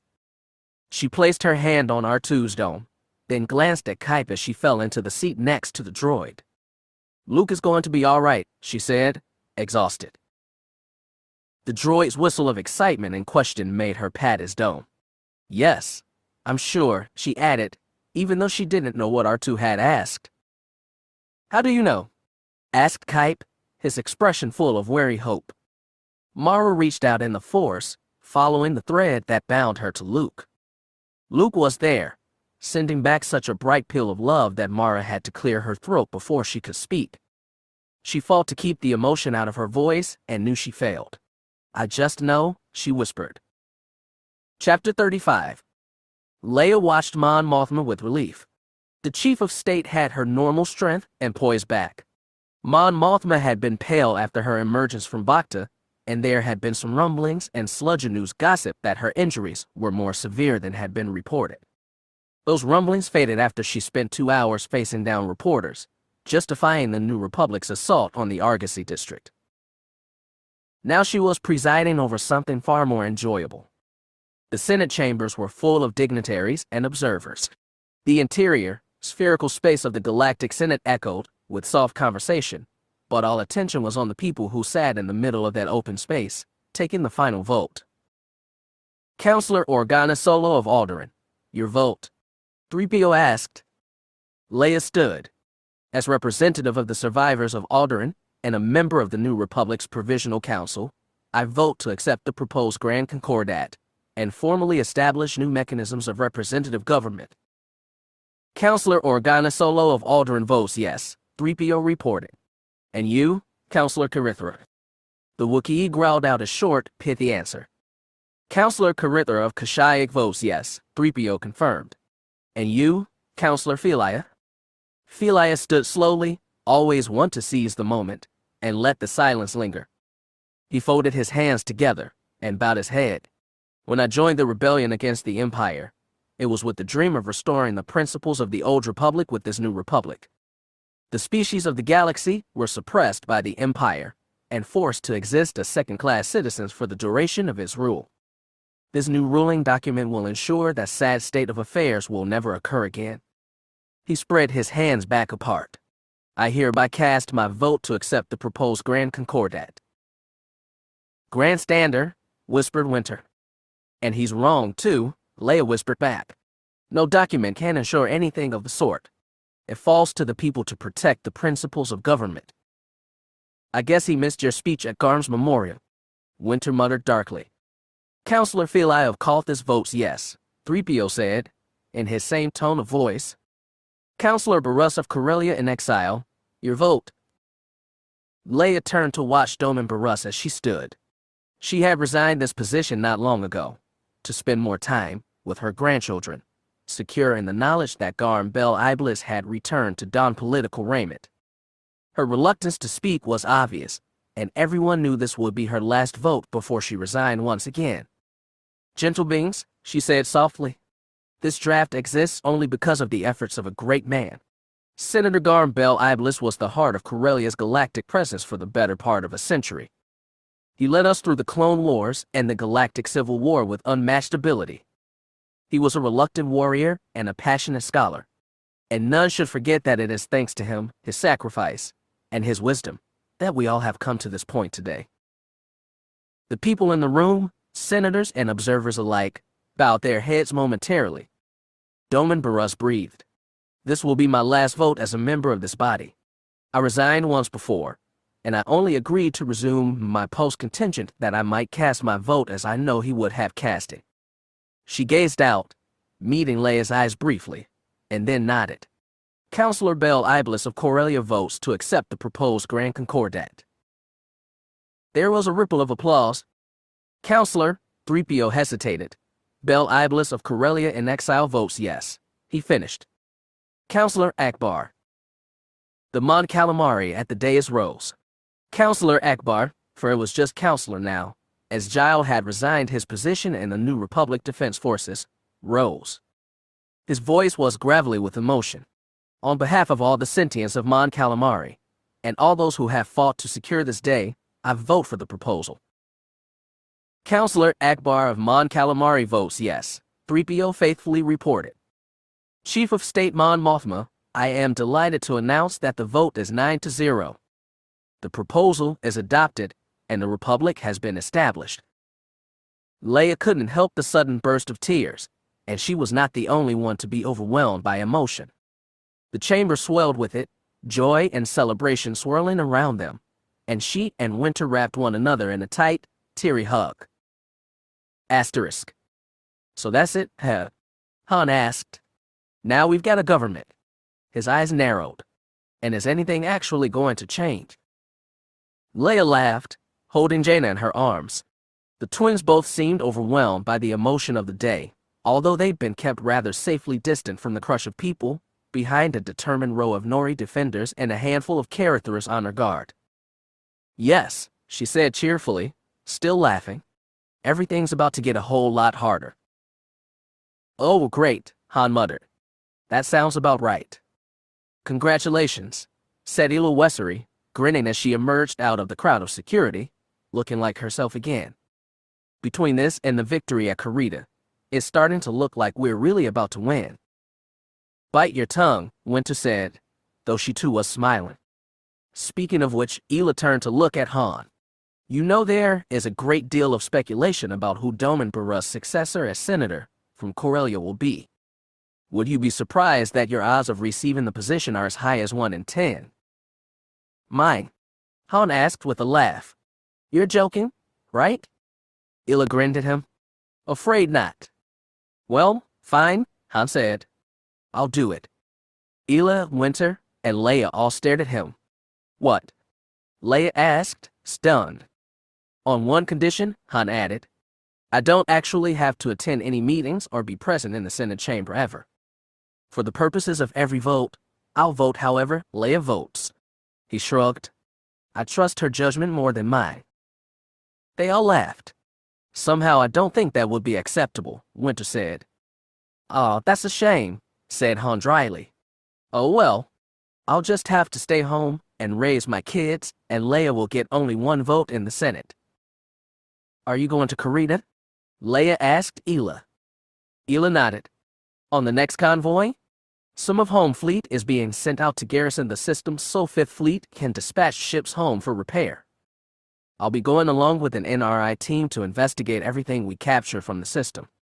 She grinned, but really to pick up Wedge and bring him back so he can meet with the new Inner Council. She glanced down at her Riscom, then smiled. Come with me, we have someone to meet. Mara cut in the repulsors and brought Serena's wings up into landing position as they descended towards the senatorial skyhook. R2, make sure we have our landing berth. Kyp, go extend the landing gear. She watched him subtly as he did as she instructed.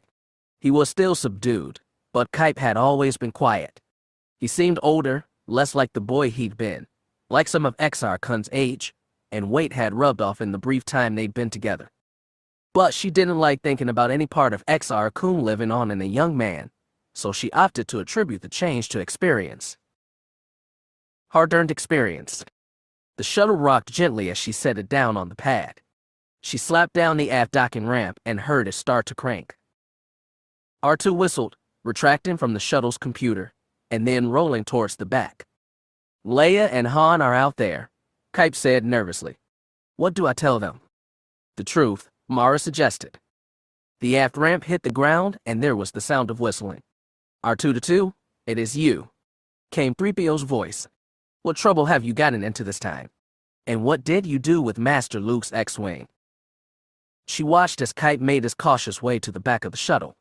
Kyp stared down to where Han and Leia were gathered with Winter and Chewbacca, the twins in a stroller squirming excitedly, and then suddenly he was in Han and Leia's embrace.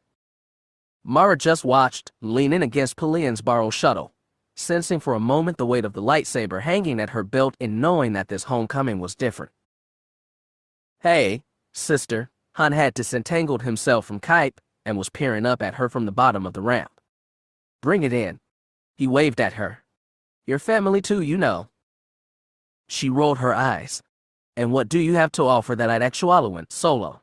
She asked sarcastically, stepping down the shuttle's landing ramp.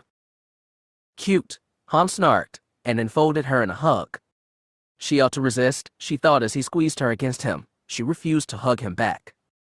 She did have a knee she could use to get herself free, but she saw Jason smiling up at her from his spot in the stroller, and above him was his mother, offering her an identical smile, and she sighed and just let Han hug her until he finally let her go.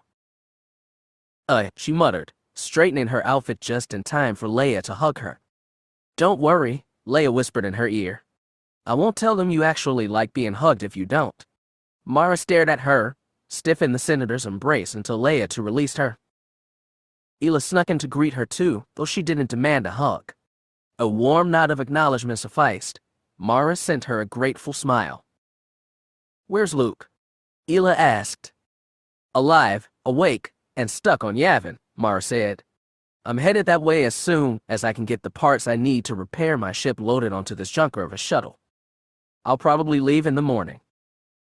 I have a better plan, Han volunteered. We'll find a nice hangar for that Imperial rust bucket. Then Chewie and I will help you get the parts and load them onto the Falcon, and we'll all go as soon as they're aboard. He looked at Leia. Little family getaway. Han, I really shouldn't leave. Leia's voice trailed away. She glanced at Winter, who just grinned, then at Mara, then back to Han.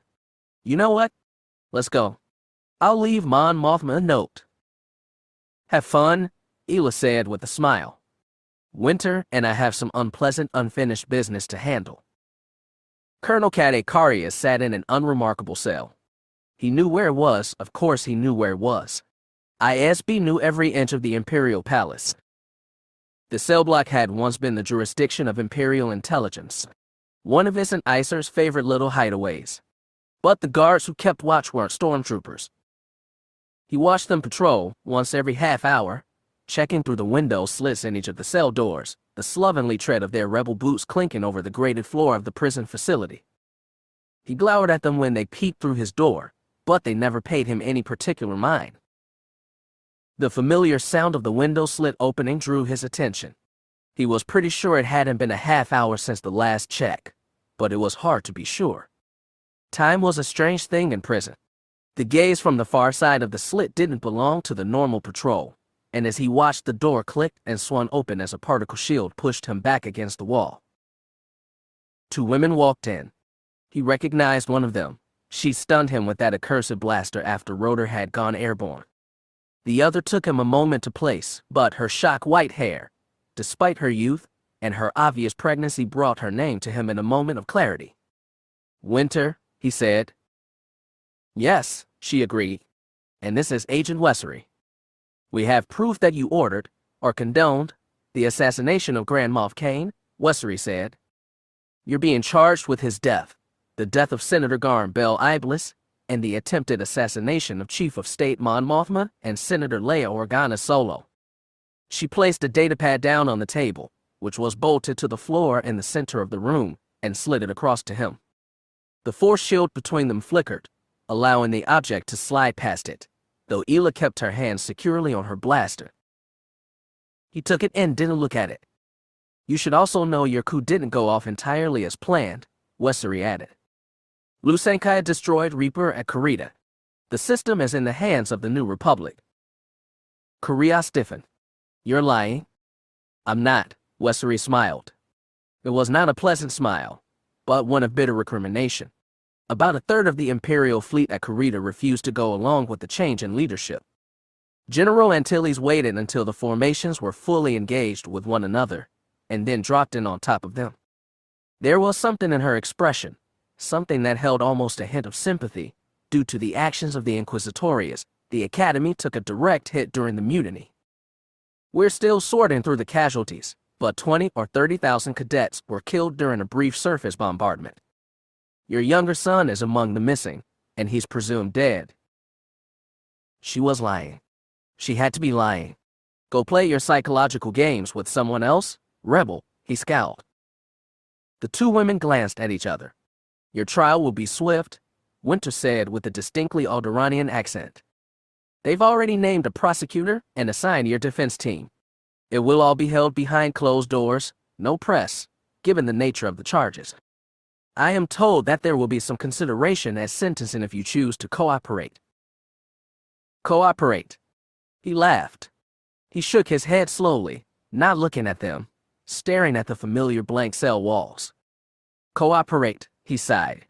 He could feel the anger building, these traitors, these cowards who dared to place themselves in positions of authority. Pretenders and apostates. In a sudden fury, he flung the datapad at them. It struck the force field, cracked, and fell sparking to the floor. "Cooperate," he snarled. "Who do you think I am? I am a patriot." Wessery had stepped protectively in front of Winter, and they backed out of the room slowly, leaving the ruined datapad on the table behind them. Asterisk. "That was fun," muttered Winter. "I wasn't really expecting it to go well," Ela admitted. She sighed softly. "Even after all these years, I still sometimes go into rooms with the bad guy and expect, I don't know, an apology, an acknowledgement, an explanation." "He gave you one?" Winter replied.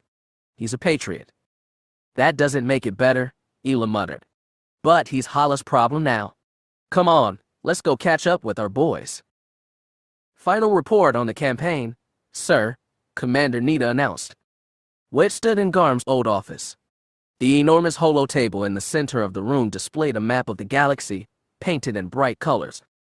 The contrasting red and blue of the New Republic and the Empire clashed with one another, but along different lines than they had previously. Reports were still coming in from the other battles that had been waged as part of Garm's hammer. Some sectors reported victories, others reported defeats or stalemates. All of them reported a heavy exchange of losses, even or slightly in the New Republic's favor, and as Wedge had told Admirals Akbar and Abot before the operation, an even exchange was a victory. And with Lusankya in need of repair and refurbishment, Abot had stepped up to take over the more complex second phase of the campaign. He'd been deeply relieved to learn that Lando's operation at Bespin had gone off without a hitch. While the flamboyant gambler was not yet restored to his barren administrator position, Wedge suspected that it would only be a matter of time. The celebrations among the fleet were ongoing. The subdued gatherings aboard Lusankya before the Battle of Chazwa paled in comparison to the parties that were in full swing to mark Karita's surrender, much to Wedge's mild chagrin. While he drifted from celebration to celebration, he never stayed too long for his august presence to dampen the fun, and had in fact spent most of his time visiting the wounded. The list of dead was unbearably long, including far too many people that Wedge had known dating back to the rebellion. Endurance, Moonshadow, Rebel Dream, so many ships had been lost, and Lusankya's medical bays were full nearly to capacity.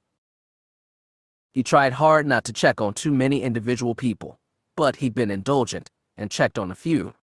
Cena's son David was a doctor aboard Orthovan, and had made it through unharmed. While Cena's spirit was still dampened by the news of Garm's death, being informed of her son's survival had produced a vivid relief which buoyed Wedge to see. "Sir, if I may," Nita said cautiously as Wedge took the datapad. "You're not needed on duty right now. Captain Creffy can take fleet command if you want to meet." "I've already handed off the shift, Commander." Nita's mouth snapped shut. "I'm sorry, sir. I just meant—" "Apology accepted," Wedge said with a laugh. "And unnecessary. You've done well." The former Imperial brightened, offering Wedge a surprisingly youthful grin through his stubble. "Thank you, sir. And, sir, thank you for talking with me at Chazwa. It helped." "Anytime, Commander. Just don't forget that anything we do here, it's all done by people." Wedge wondered which of them he was talking to, Nita or himself. The higher up you get, the harder it is to remember that, to feel each loss. He glanced at the datapad, skimmed the status report, and handed it back to the younger man. "Go get some ragtime." "And you, sir?" Wedge smiled. "Don't worry about me, Commander. I won't be alone for long." Nita gave a micron-precise salute and departed to Wedge's causal wave of acknowledgement. Once he was safely gone, Wedge checked the timer on Ela's arrival. She was just landing, and still had a long turbulent ride between the hangar and his quarters, especially with things aboard Lusankya as busy as they were, so Wedge leaned against one of the false windows and gazed down at Karita spinning slowly below.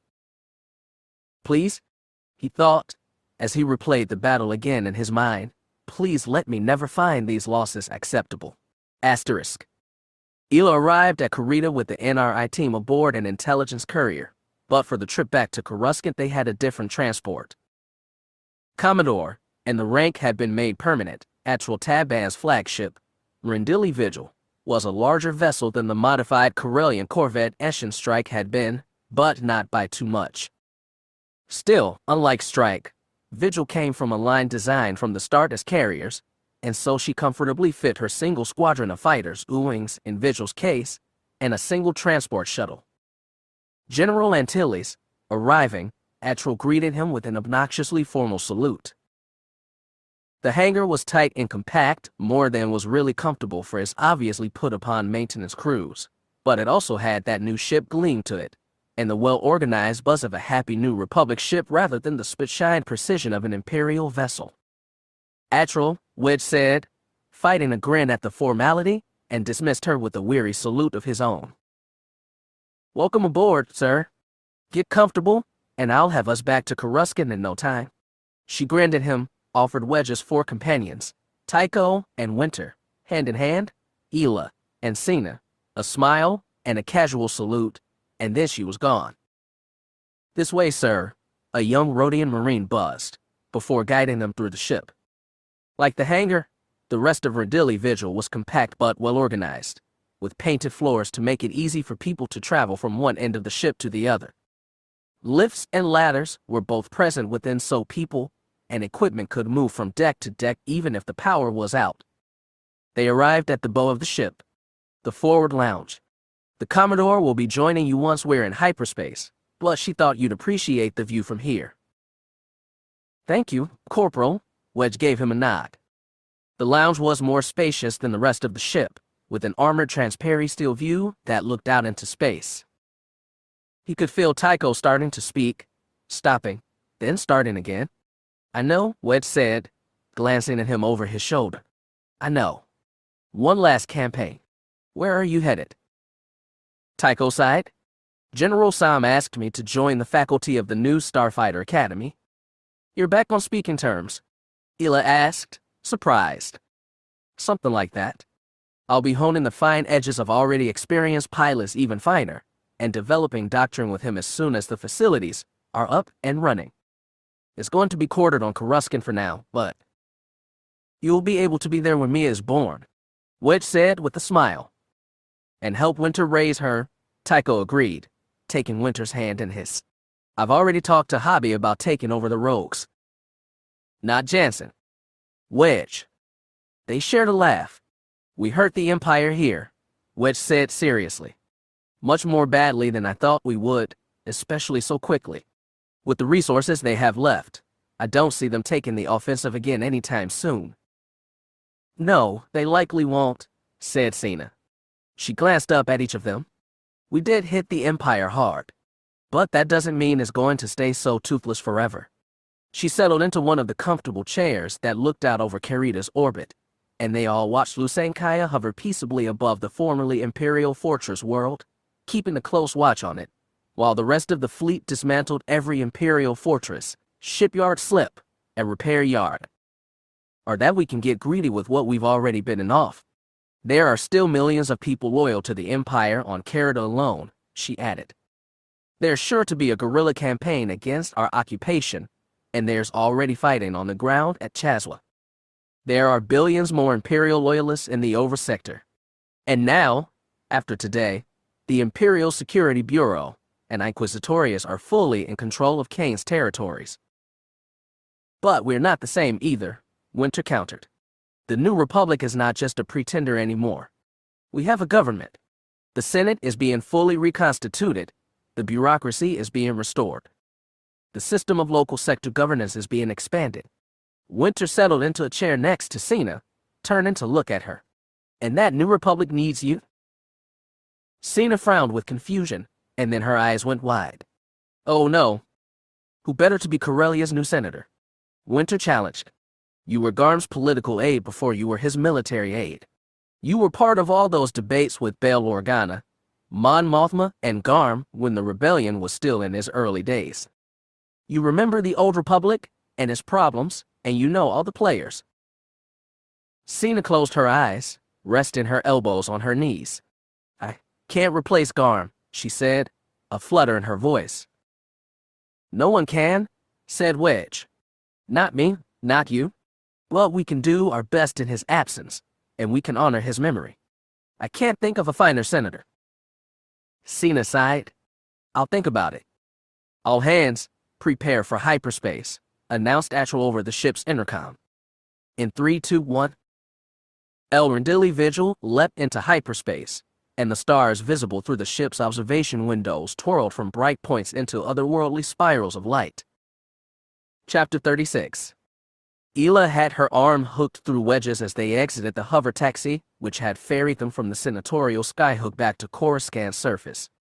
She slid in next to him, her arm warm against his, and he rested his hand over hers and enjoyed the luxury of the simple touch.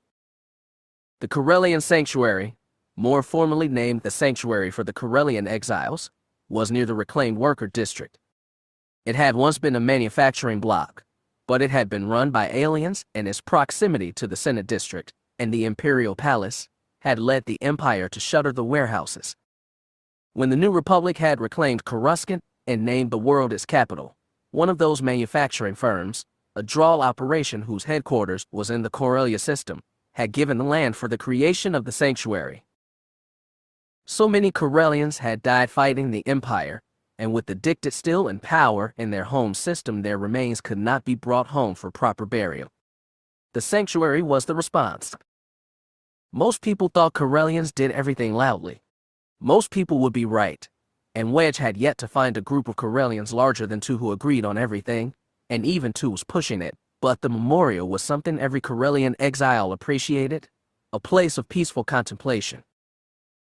They passed a statue of a squad of rebel soldiers, wearing the combat uniforms that Han's team had worn on Ender's surface. One of the group bore not inconsiderable resemblance to the man who had become Corellia's most famous exile, and behind the statue was a simple slab of obsidian that bore the name of every Corellian who had fallen between the declaration of rebellion and today.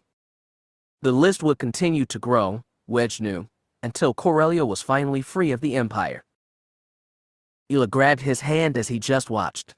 There was a droid, painted in Corellian colors, steadily inscribing new names in the stone.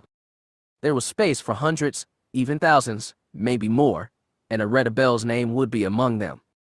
And hers was one of the few he actually knew. Even as he watched, the droid inscribed 3 names whose deaths Wedge had ordered but which he had never before seen outside of a single datapad entry. Ela tugged him away. "I tell you it's not your fault, but you wouldn't believe me," she said softly. "I didn't start the war," Wedge conceded, "but I could have fought Chazwa better." They drew attention on their visit. It didn't help that Wedge was in full dress uniform, and it wasn't just that he was increasingly famous as the leader of the rogues, and now as the man who had taken Karita, but they went remarkably undisturbed. Even Sludgeonews knew better than to intrude within a memorial, and if they didn't, well, Corellians were often armed and ornery. "Thanks to you, we're one step closer to ending it," Ela replied softly. "If not for ISB, it might be over." Together, they stepped into the mausoleum. Inside was a dome painted black as the void, glittering with the artificial diamonds made of the remains of so many fallen Corellians. The constellations were starting to take form, and brighter stars now had clusters of diamonds together, each glittering with illumination. In the middle of the mausoleum was Garm's bier. His remains had also been compressed into a diamond that sat atop the bier, a narrow column of light cast atop it. The bier below was covered with the tapestry, sewn in the image of Corellia's continents. A place to house him temporarily, until they could bring him home. The bier was strewn with flowers, candies, notes, and small sculptures of katana dreadnoughts. Tokens of appreciation from thousands of grateful Corellians. Wedge could feel the eyes on him as he disentangled himself from Ela. Silently, he removed a piece of carbon-scoured durasteel from his coat pocket. It had been part of Reaper's kill plate, and at his request Lusankya's deck gang had carved into it the shape of a starboard seal, the same seal which graced the hull of every one of their ships. Of Garm's ships, at Garm's request. "Thank you," Wedge spoke quietly, feeling Ela lean into his side. "Thank you for your instruction and your example. Thank you for the rebellion. Thank you for saving Leia's life. I don't know what the Republic would do without her. Thank you for Leia, Garm." Ela murmured a muted goodbye of her own. Wedge set the starboard atop the bier, and then they slipped back into the quiet crowds. On the far side of the mausoleum, the pair stopped by one of the glittering diamonds they both knew by heart. With a slightly trembling hand, Ela reached out and waved her hand near it. The holodisplay, regally designed, produced the man's visage and a subtle epitaph. Dear Inquisitor, loving husband, seeker of truth and justice for the disregarded, royal pain until he had his CAF, killed by Isan Isard. He was avenged. Ela didn't cry. Those tears had been shed long ago, often while Wedge or Corrin had held her hand. She leaned into Wedge's side again, resting her head on his shoulder, and closed her eyes. After a moment, Ela waved her hand to dismiss the message. Thank you for saving Ela's life, he thought. I don't know what I would do without her. Thank you for Ela, Derek. By mutual and silent agreement, they parted. Ela took a seat on a nearby bench and sat, staring at the Corellian sky. Wedge moved onto another familiar location and stood before its display. This one had no diamond, for the explosion had left his parents no bodies to recover from the wreckage at Gustretta. But when the sanctuary had first been proposed, Wedge had seen to it that the room reserved for void-born Corellians had a place for them. Their images were donated from his own small stash of holos from before, and they looked closer to peers than parents each time he visited. Jagged and Xena Antilles, devoted partners, beloved parents, gave their lives in the service of others at GUS Tretta. Wedge took a seat on a nearby bench. I made a lot of orphans this time, Dad, he said softly. A lot of bodies floating in space, ours and theirs, because I had an idea and a fire in my belly. I don't know how you or Mom could be proud of me for it. I'm not. I hope you can understand why, because I'm struggling. He stopped, closed his eyes, then opened them again, and I promise, I'll find Sayal. She and Soontir are out there somewhere. They're too tough and smart not to be. I'll find them. The hike back to the Great Temple took far longer than the hike out. The three Jedi moved through the healing jungle without haste and with careful steps. Luke was exhausted and just out of a healing trance, so Cam and Slips had taken charge of repairing Mara's ship, though the droid took some convincing before he allowed Cam near the helm to run some diagnostics or by the engines to remove the busted parts. Ultimately, Tian had been the one to convince him. The droid liked Tian, so after she vouched for Cam's good character, Slips had reluctantly let Cam in the cockpit.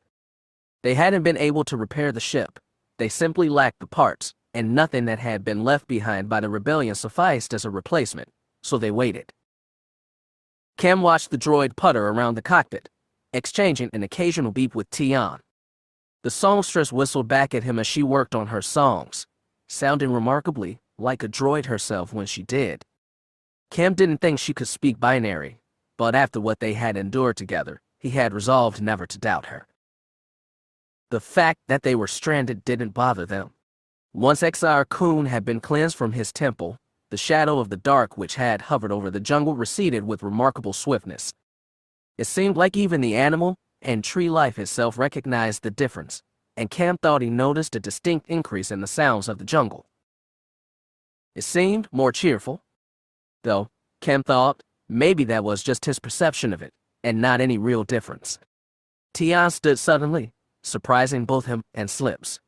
The droid beeped in sudden alarm, and Tian looked down at the rotund form of the piloting droid. Everything's fine, Slippy, she waved away his concerns. I just decided I want to recline. She flowed past, practically skipping out of the cockpit and into the mess. As Cam watched, Tian collected an eclectic group of items, a pair of welder's goggles, a transparent glass, which she filled with a neon iridescent drink which she had apparently procured the ingredients for from one of the metal shelves, and a wrench.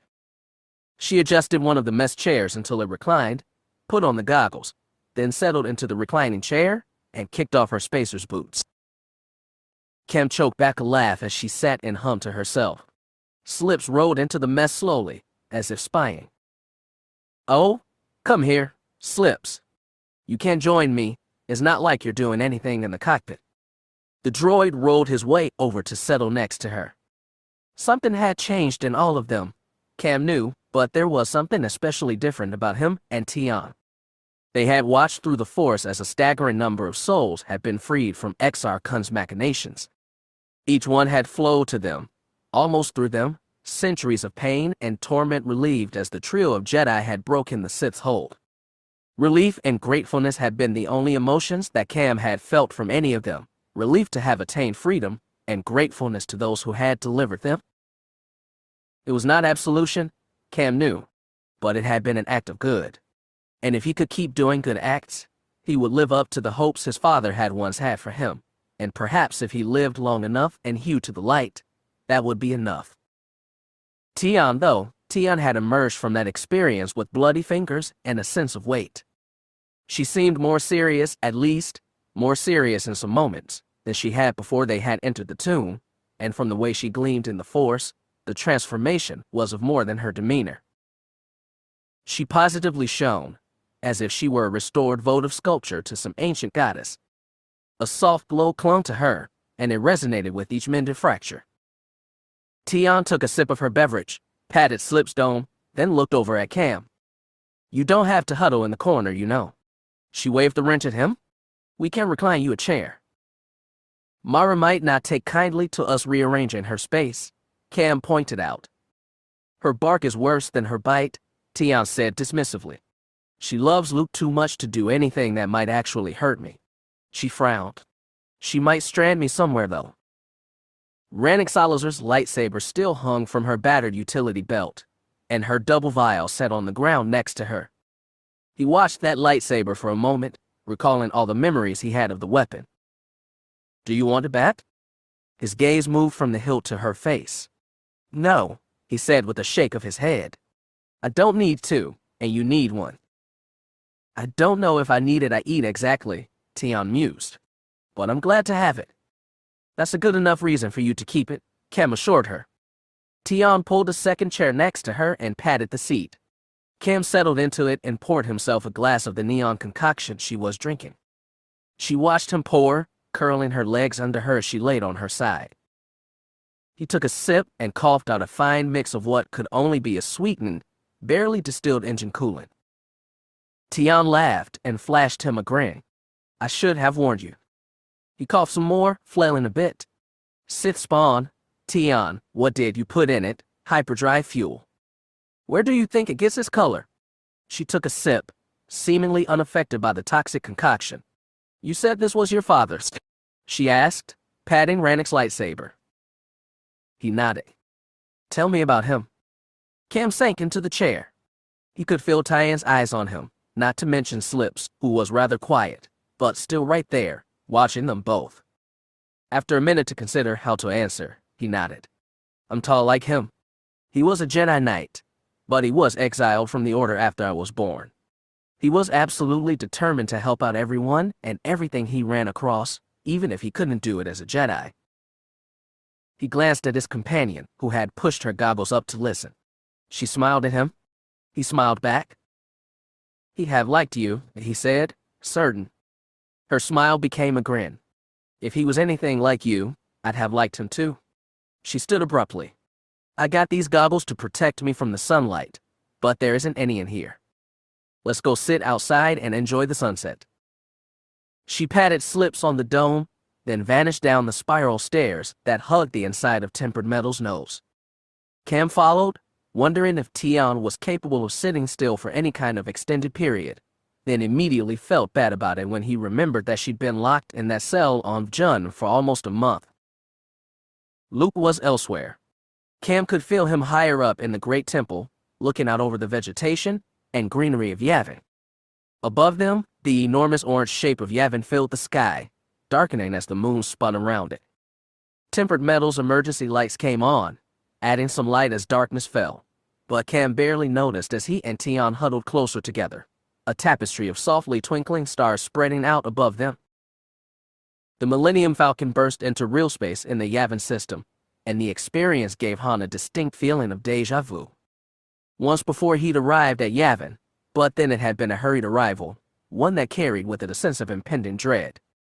Dread at pursuit by the Death Star, at the idea of being impressed into service fighting, that monstrosity, and at the idea of abandoning Luke and Leia to his mercy.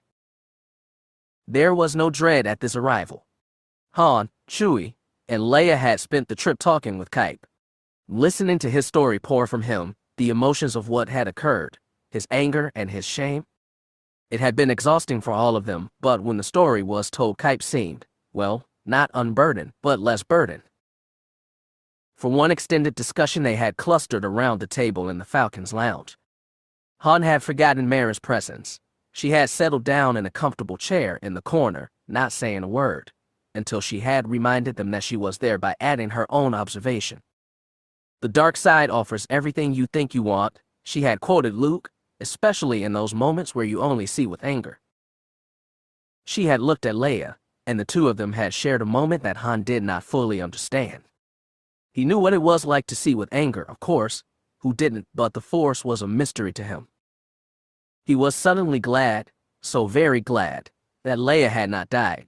There were innumerable reasons that was true, of course, but Jacen and Jaina and Kyp had the Force, and that was something he would never be able to fully understand or teach.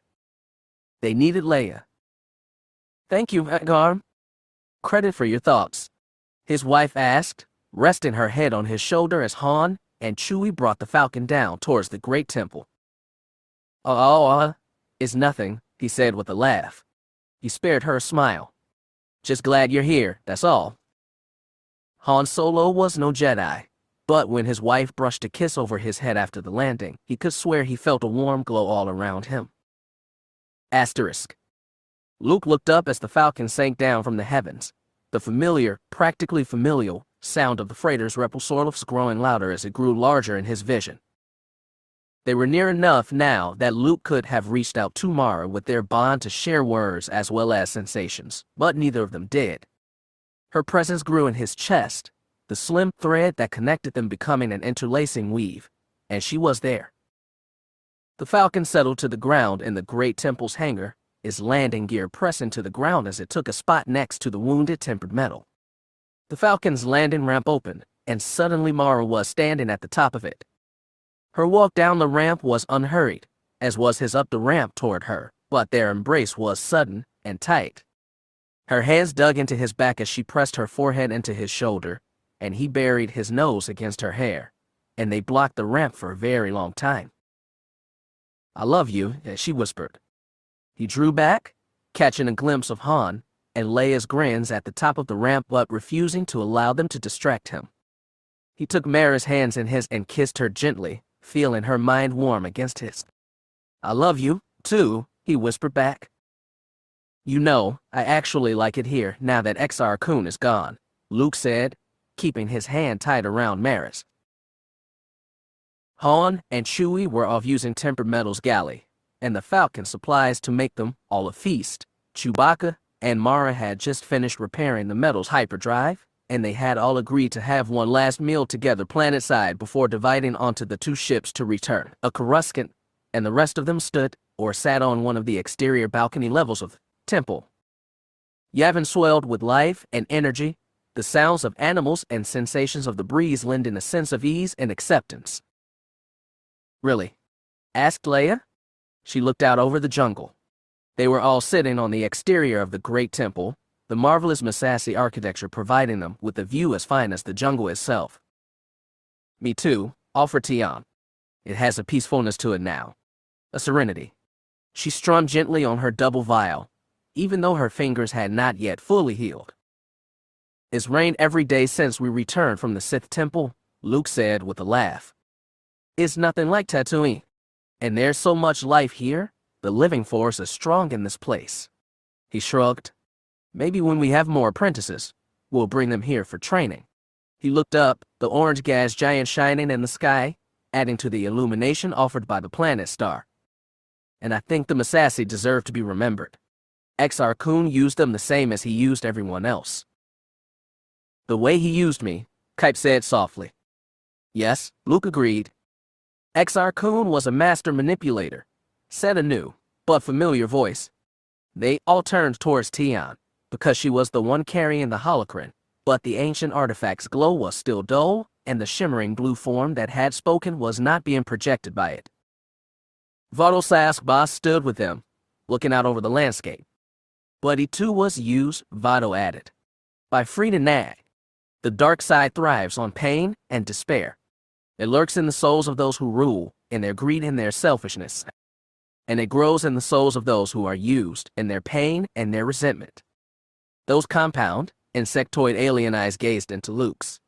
This galaxy still bleeds, Vado said. The Sith left a great wound upon it, one that will take time to heal. The alien Jedi Master nodded sympathetically at Kyp. Many will face trials like your apprentice, those who have the Force, and those who do not. I know, Luke replied. It would help if you could stay, to guide us. I am not sure that it would, Vado said with a small shake of his head. You are Jedi. His gaze moved from Luke to the others, Cam, Leia, Tion, Mara, Kyp, and down at the sleeping forms of Jacen and Jaina, one resting against Leia and the other against Mara. Are you will be? He turned to look at Luke once more. All you need is the Force. But there's so much you could tell us, Tion objected. She lifted the holocron. Will this recover, to tell us all the stories we've forgotten? Perhaps, Vado said.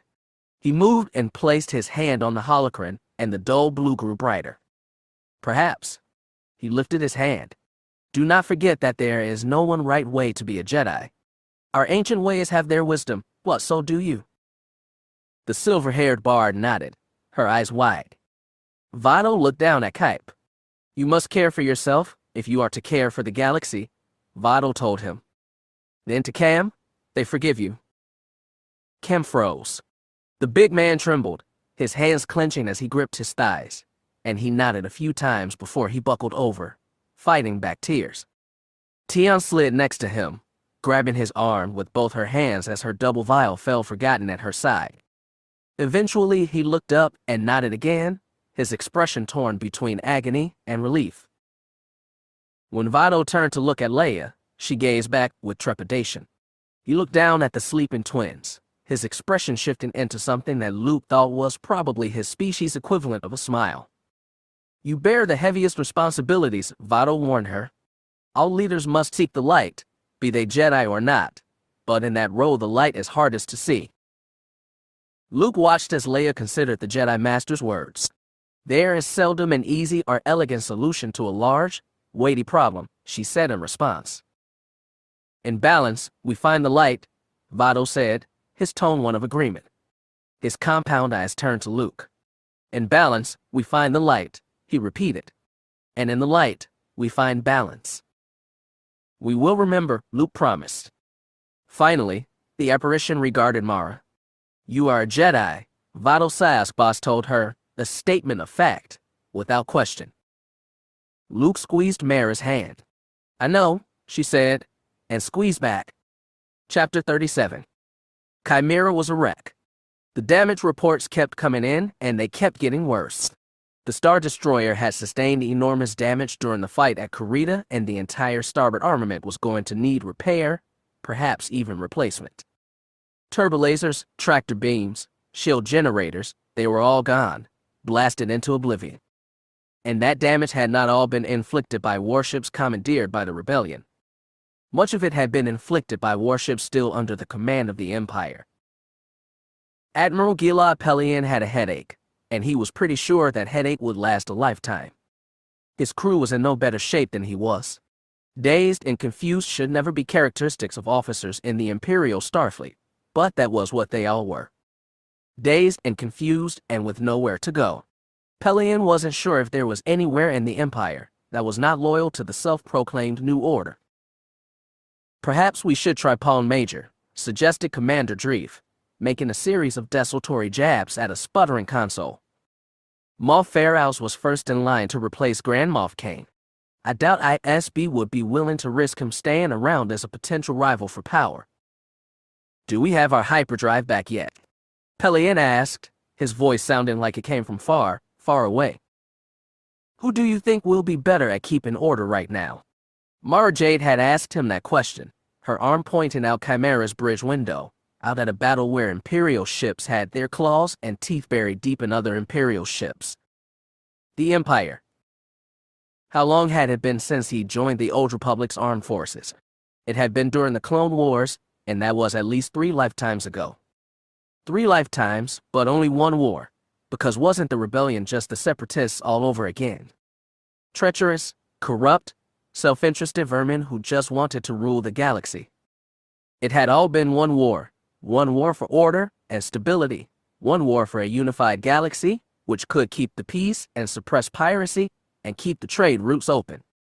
It had all been 1 war for civilization, for what?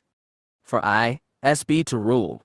If there were any treacherous, corrupt, self-interested vermin in the galaxy, there they were. Sir? He looked up. Yes, Commander. The hyperdrive should be functional again in 30 minutes, sir. Dreef was the only man in the crew who didn't have that dazed and confused look about him Pelion thought. No, the young man was still as poised as ever, and thank goodness for that. He'd lost too many good young officers in the last few days. Very good, Commander, he said, and noted with pride that his voice was perfectly steady.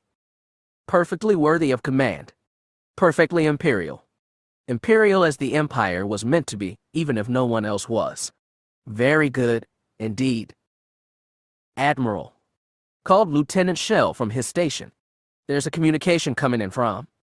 Status change. Yelled the man at the sensor station. With a sinking heart, Pelion turned towards it, and he was right. An Imperial II-class Star Destroyer had just dropped out of hyperspace almost on top of them. She was Judicator, and her guns were already hot. Come for you, Admiral, said Shell, who had appeared beside him.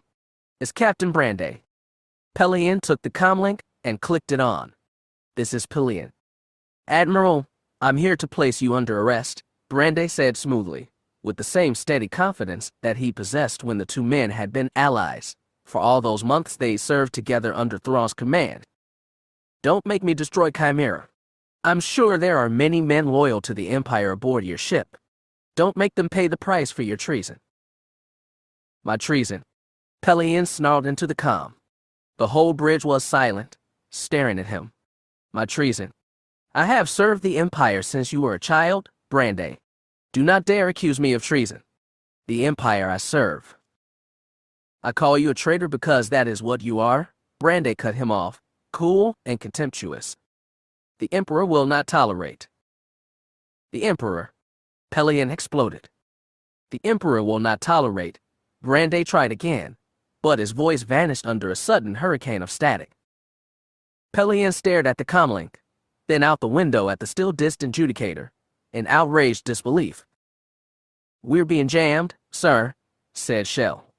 He frowned, staring at the panels in front of him.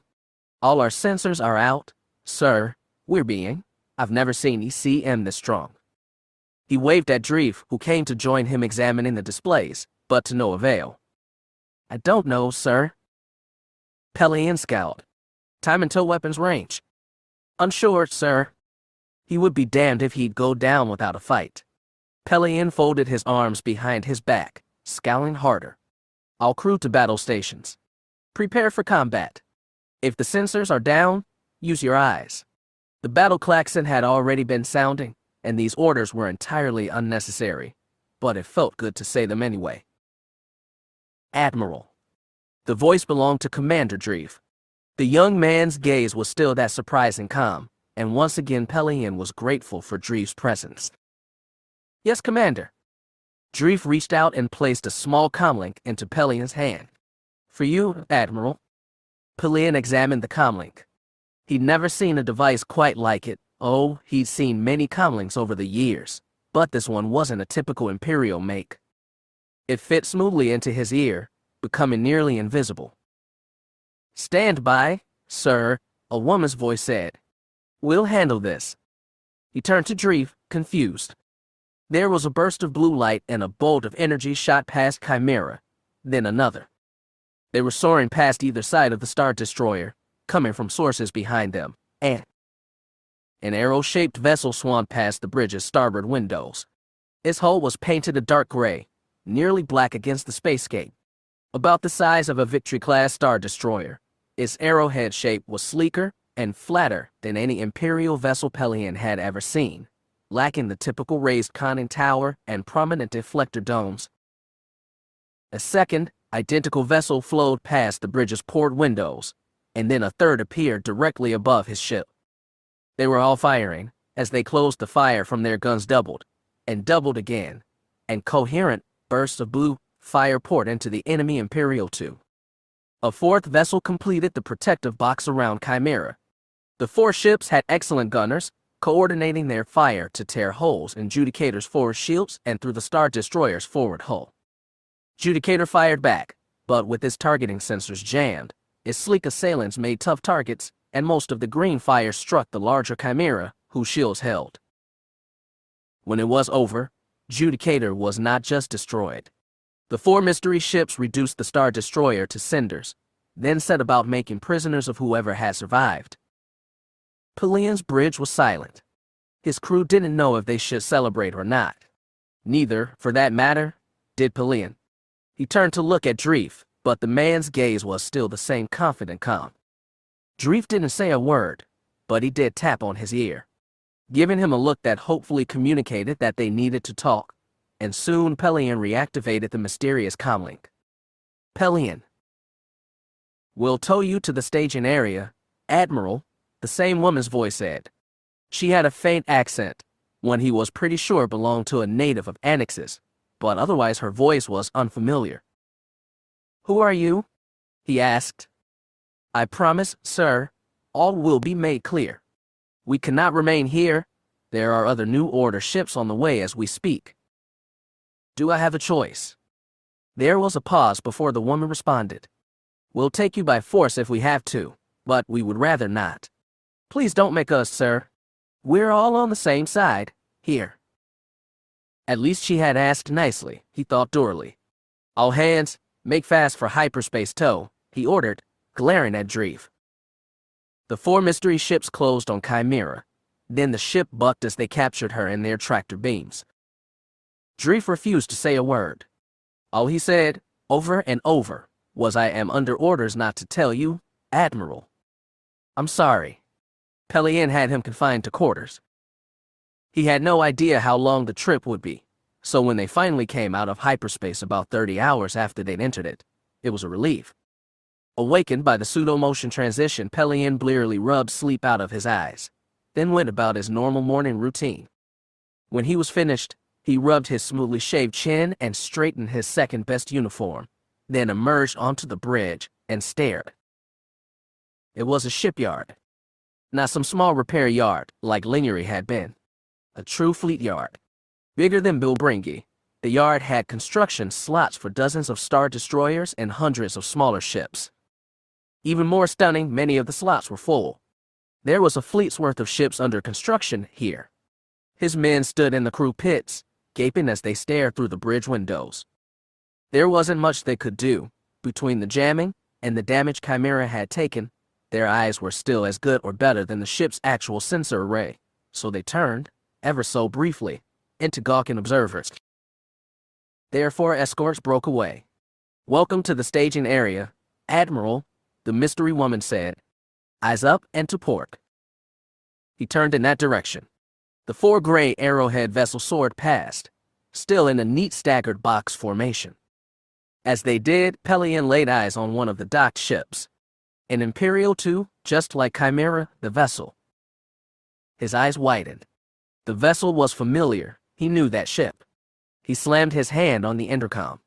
"Get me a pair of macrobinoculars and bring Commander Dreef to the bridge at once." The macrobinoculars arrived first.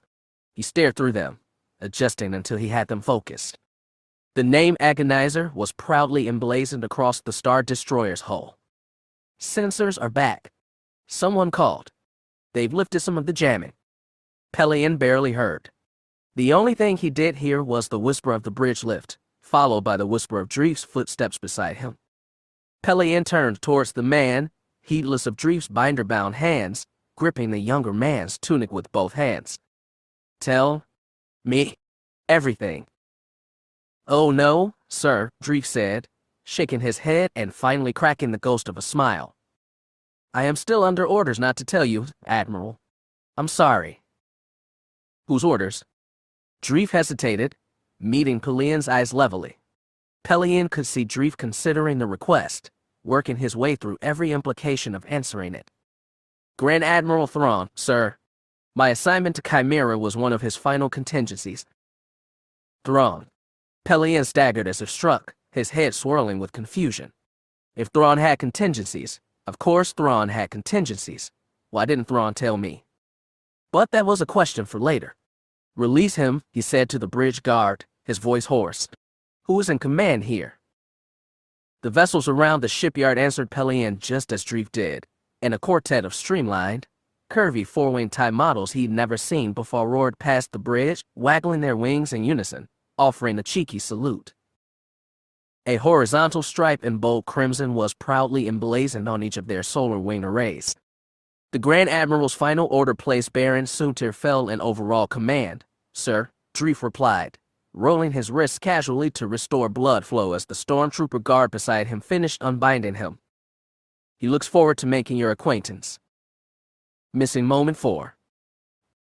Cade Curios knew that the Empire would have conducted his trial very differently. If the Empire had captured a rebel who had assassinated a Moff, that rebel would have been dragged through the streets, paraded for the holos, and lambasted in the press. His entire history would have been presented in a litany by well-spoken, well-groomed spokespeople, all of whom had been carefully vetted by Comner and ISB, of course, until even those skeptical of the Empire believed there had to be some truth to the charges. Whether there was or not. But the New Republic had not paraded him through the streets. The courtroom had been compact, hidden away somewhere deep in the Imperial Palace.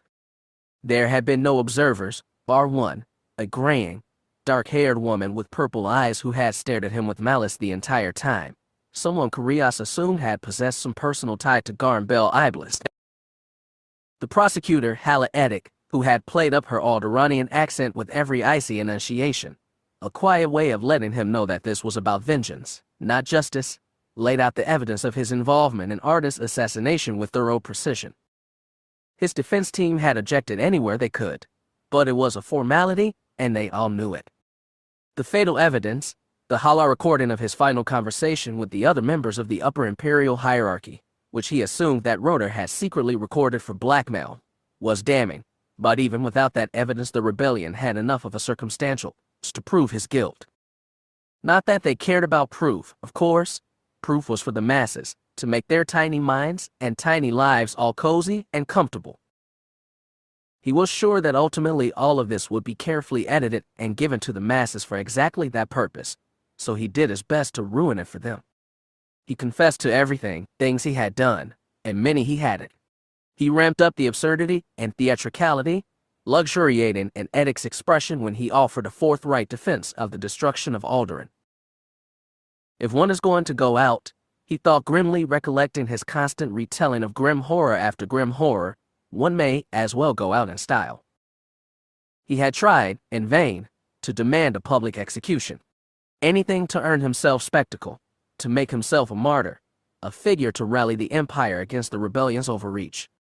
But Prosecutor Edic had objected, again and again, and each of his attempts were foreclosed by the illegitimate judge who presided over the case, and the illegitimate law that governed the courtroom, imposed by an illegitimate government.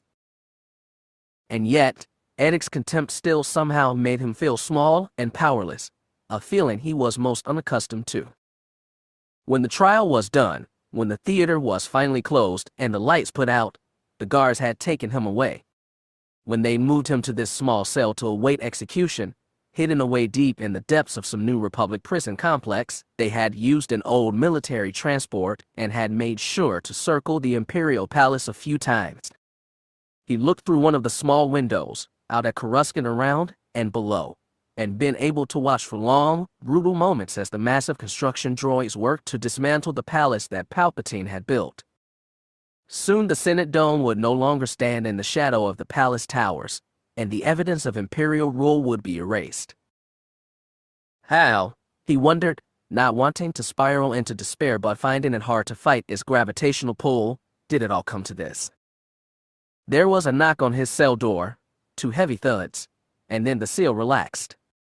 Light flooded in from beyond, and he shaded his eyes as a shadow stepped through the portal to the world beyond his cell.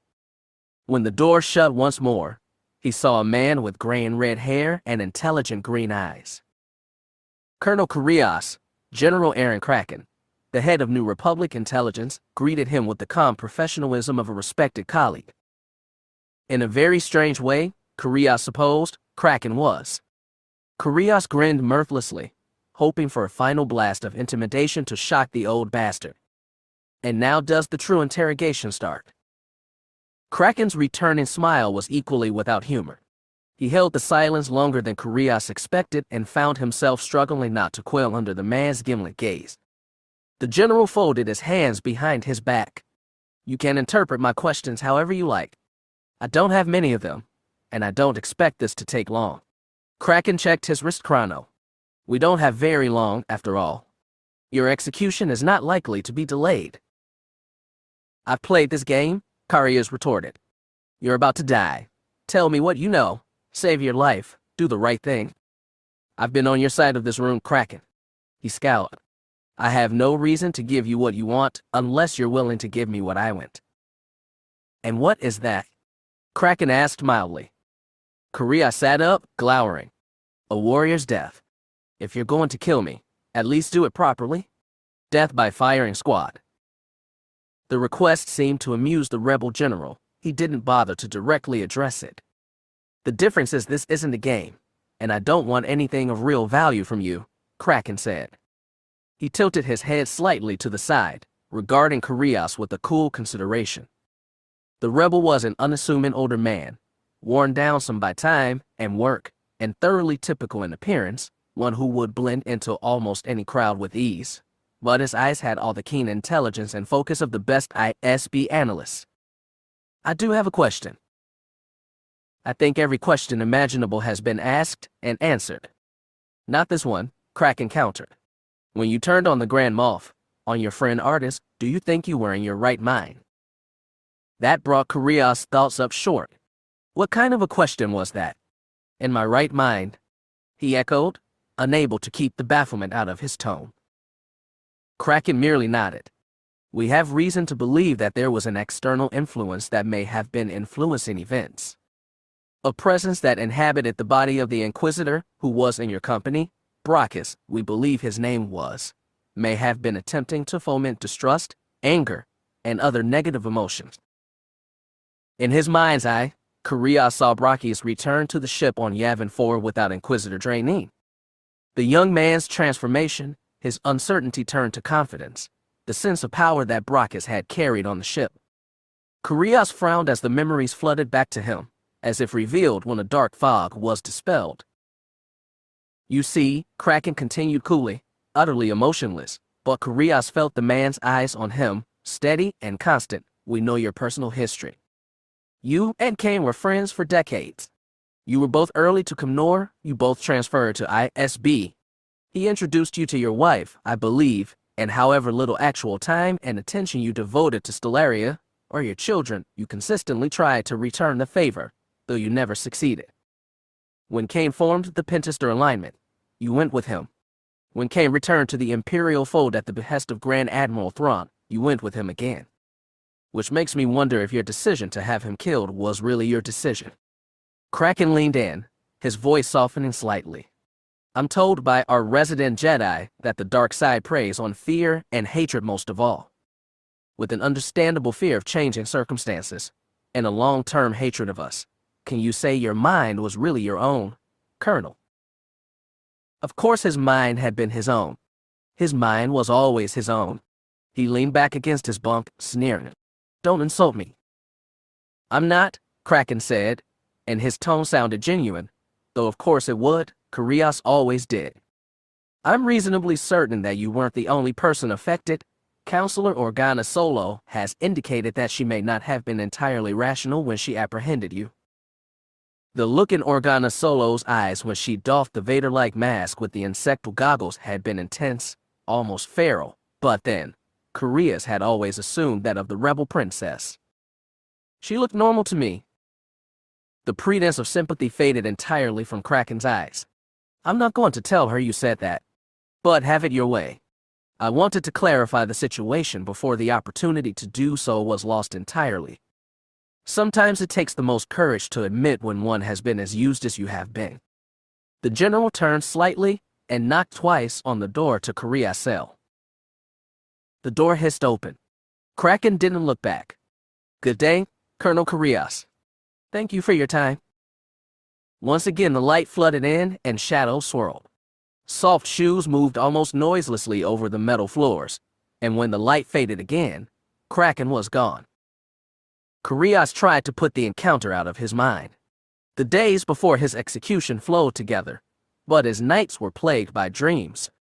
Dreams of Brachus, the cowardly apprentice, and Brachus, the intimidating, imposing man who had returned from Yavin 4.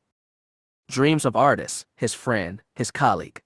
A man Karias had followed without reservation and with full faith for decades. A man Karias had trusted and believed in. A man Karias had betrayed. When had everything changed, he wondered. Had it been when Kaine formally broke away from the Empire? But no, Karias had followed him even then. Had it been when Kaine returned to the fold? Had it been when Thrawn died and Kaine's faith in the Empire failed? Had it been when Brachus returned from Yavin 4? Kaine had died a horrible death, a death that Karias himself had inflicted upon him. A death where Kaine had to have known who had done it, how, and why. A betrayal from within, by one most trusted, a betrayal by a friend so close they were nearly family. No, he reasoned. It had been necessary. Kaine had betrayed the Empire, had given up on the New Order. He had taken everything Karias believed in and discarded it as waste. He had taken every accomplishment that they had made together and discarded them.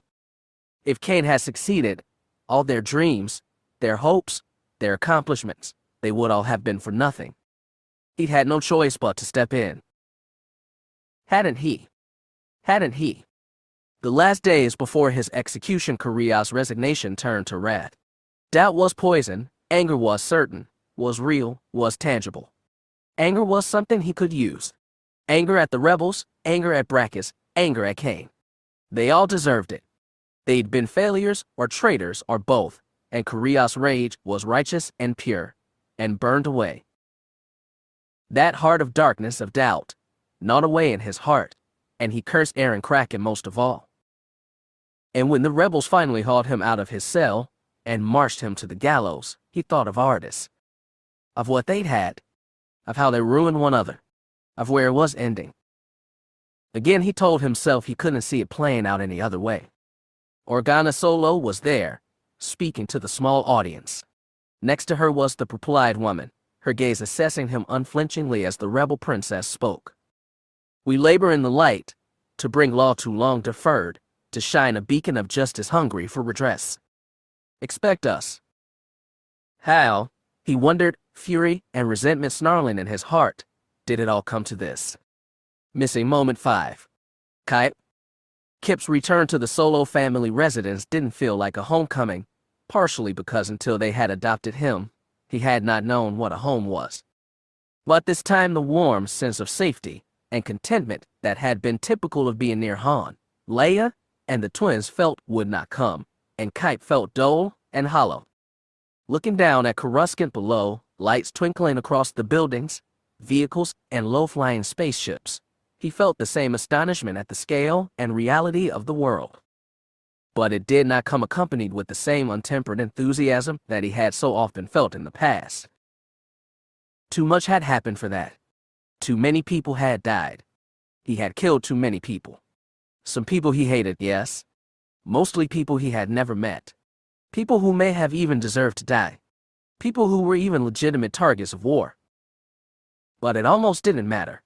With Exar Kun in his head, stoking his rage, Kyp had been ready to do far worse. He would have done anything at all, to destroy the Empire. Part of that had been a desire to protect those he loved, those who had taken him in and made him part of their home. But another part, a part just as big, had been a simple desire for revenge. No matter which one had been a bigger part, Kyp knew he had no business being a Jedi. Jedi needed to be at peace with themselves, be at peace with the universe, and he knew that he was neither. You must care for yourself if you are to care for the galaxy. Those had been Vado Siasbos words, in the brief time the apparition had appeared to them on Yavin 4. Kyp had never thought about life in those terms. Wasn't caring for the galaxy, caring for others. His desire to protect his family, to protect everyone, from the ravages of the Empire's will. Maybe that wasn't enough. How's the elbow? He looked up as the slim woman with red gold hair settled onto the other side of the couch. Mara Jade might have appeared relaxed to those who did not know her, but Kyp felt her cool green eyes watching him with the same knowing, almost judgmental expression that she had given him for their entire ride from Karita to Coruscant, other than the moment she had announced survival. He moved, resting his hand on the aforementioned elbow, with a slight grimace. "It's getting better," he said, his voice soft, unable to look at her any longer. "The doctors think I'll regain my full range of motion, but it will take more time to heal." Mara hummed. Her tone was unapologetic, but her sense in the Force carried just a hint of remorse, one she quickly suppressed. "I don't think I should be a Jedi," Kyp suddenly said, surprising himself. Yes, he'd been thinking that for days, but he hadn't spoken it aloud, hadn't even thought of speaking it aloud, except maybe to Han and Leia. But it just spilled out of him in front of her, and he couldn't take it back. Jedi is a what and a who at the same time. "Who do you want to be?" she asked. He looked up in surprise. Mara had been reluctant to accept being a Jedi herself, but had finally stopped resisting. He had expected she would object, tell him that he should be a Jedi. That she didn't cost a pang in his heart. He wasn't good enough, was he? He failed the test of Exar Kun, a test that she and Cam and Tion and Luke had all passed. But he, full of talent and potential, had succumbed to the Sith's will, become a weapon, a destroyer, the opposite of everything a Jedi should be. When he didn't answer, she answered for him. "Luke and I haven't talked about this much, yet, but being strong in the Force is not a choice. It's something we are. But being a Jedi is a choice. You should not feel compelled to be a Jedi because Luke or Cam want you to be, or because you are gifted." "Would I be selfish if I didn't?" he asked softly. "No," she said confidently. "No, others would be the selfish ones, for forcing you to become something you didn't want to be, and weren't comfortable being for their own reasons." "I don't know if I do or not," Kyp said heavily, watching Coruscant spin. "There's a whole universe out there, and I've seen so little of it. All I've ever known is Kessel's mines and," he gestured around the apartment, "a life among the galaxy's elite." He looked down. "I know I'm not ready to be a Jedi," he admitted. "I don't know if I ever will be, but I think that if I try to be a Jedi now, I'll fail again." Mara hummed once more. He glanced at her, but she wasn't watching him. Her expression was on the stars above Coruscant's horizon, thoughtful and distant. "After Palpatine's death, I spent 5 years on my own. I hated every minute of those years, but I needed them too. They taught me about the way the galaxy actually is, and it was not the galaxy that Palpatine or the Empire wanted me to see." He wasn't sure what to say about that, so he just nodded. After a minute, she turned to look at him, though she didn't say anything more, waiting to see what, if anything, he would say. "Do you think I need that time and freedom for myself?" he asked warily, finally surrendering. "I think all of us touched by the Empire do," she said, resting a soft hand on his shoulder, ever so briefly. Kyp's conversation with Luke was shorter, but no less impactful. The younger man just sat, downcast in an absurdly comfortable armchair, a mug of hot chocolate untouched beside him as his Jedi teacher spoke to him from an identical seat across from him, like an equal, as he always had, and as Kun had not. "Legally, no one is pressing charges. Least of all me. Not guilty by reason of temporary dark side possession is depressingly common in my line of work." A phantom pain shot through Kyp's breastbone, just beneath the scar Mara had carved there. "What about Karita?" Kyp asked, voice tight with emotion. "I wanted, needed," he took a breath, recovering. "I felt so powerless, and I finally had power, and I pressed a button and..." He trailed off, and waited for something, anything, to break the uncomfortable silence. Legally, Luke said, the Carridin Academy was a military installation and a legitimate military target under current rules of engagement. But there were cooks and cleaners and groundskeepers, as well as military teachers and students in service to the Empire. Our death count ends in the tens of thousands, recently revised to around 50,000. The number still didn't feel real to Kyp, but he could reach out and feel the pain of that moment. Children ripped from parents, threads of lives raggedly snipped off with wild abandon, and Khan's satisfaction as he supped on the death and destruction like a carrion bird while turbolasers fell like rain. Kyp's exhausted gaze met Luke's, and he was absorbed in the older man's bright blue eyes, because Luke knew exactly how he was feeling, or close enough. Take it from someone who pressed a button and killed at least 1.5 million people serving aboard an enemy military installation, Luke said with a sigh. Another legitimate target, one that was about to murder all of my friends, and I still wake up with screaming nightmares anytime I think about it for too long, even before I found out all that death is what woke Exar Kun. There are some things you are going to carry with you for the rest of your life. Kyp paled and swallowed thickly. I was weak. You were scared, and tired and angry, and I put you where you never should have been. Luke said, the mistake is mine as much as yours. I shouldn't have been so easily led. Kyp muttered. No, Luke said, you shouldn't have. But Kyp, you may, carry this with you for the rest of your life. That doesn't mean it needs to become your whole life. You have extraordinary gifts, but more importantly, you're an extraordinary young man whose family loves him deeply and still thinks the world of him. Even the uncle he knocked into a coma? Asked Kyp apprehensively. Especially the uncle he knocked into a coma, Luke said. Now drink your hot chocolate before it cools off. And I'll order some Rylith takeout so spicy it'll make Han's eyes bleed while we watch something completely, irredeemably trashy on the holonet. Luke Skywalker and the Emperor's assassin? Asked Kyp, feeling a hint of a playful smile, one that had only come to him after he'd escaped Castle and before Karita. Luke's eyes, previously friendly, narrowed to chips of cometice. I'll let you run that by Mara first. Kyp blanched, and Luke, amused, extended a peace offering. How about Smuggler of Hearts, the mostly unauthorized Han Solo story? Sounds educational, Jedi Skywalker. Kyp said with an arch, mock-malevolent tone. I should hope not, Luke said, keying in the food order on his wristcom. We've earned a bit of a break. Kyp Durron smiled as he took a satisfying slurp of the rich chocolate, and felt the warmth of understanding and acceptance well up around him. 2 months later, Kyp was doing his studies in his room in the Solo Selchu apartment. He finished another therapy session with the specialist that the New Republic and Jedi Order had jointly provided him. Those sessions were usually exhausting, but on occasion, they were invigorating and freeing, and the latter were true in this case. So upon his return to the Skyhook, he'd taken to his studies, in this case, the history of the Old Republic, and was immersing himself fully in a review of the corruption that had allowed Palpatine's rise to power when there was a knock on his door. Hey kid, Han greeted him, his expression unexpectedly serious. There's someone here who wants to talk to you.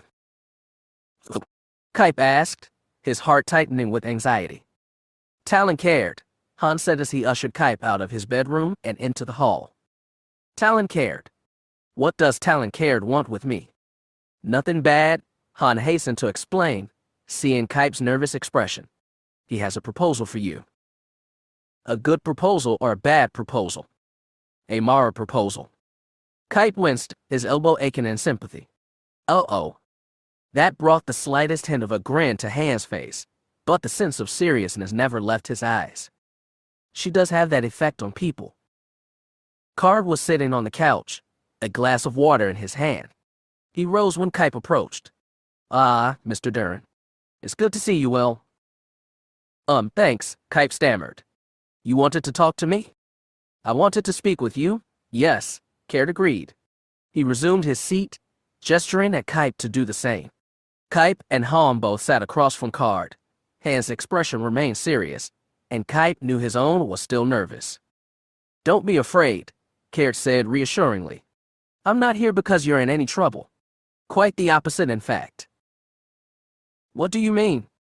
I have an opening on my crew, Kyp said, leaning back with typical, confident swagger. With Mara leaving to work full-time as a Jedi, I need a new co-pilot and, ideally, a new force sensitive to let me know when danger is afoot. I mentioned this to Mara, and she suggested that I recruit you. You already know how to fly a small bulk freighter, and Wild Kyp isn't really that much more difficult. Kyp blinked, astonished. You want to offer me a job? Of sorts. I discussed it with Solo here, and we're thinking more of an apprenticeship. Kyp travels the galaxy every year, Han explained. Especially now, managing the Smugglers' Alliance and keeping the New Republic's trade routes open.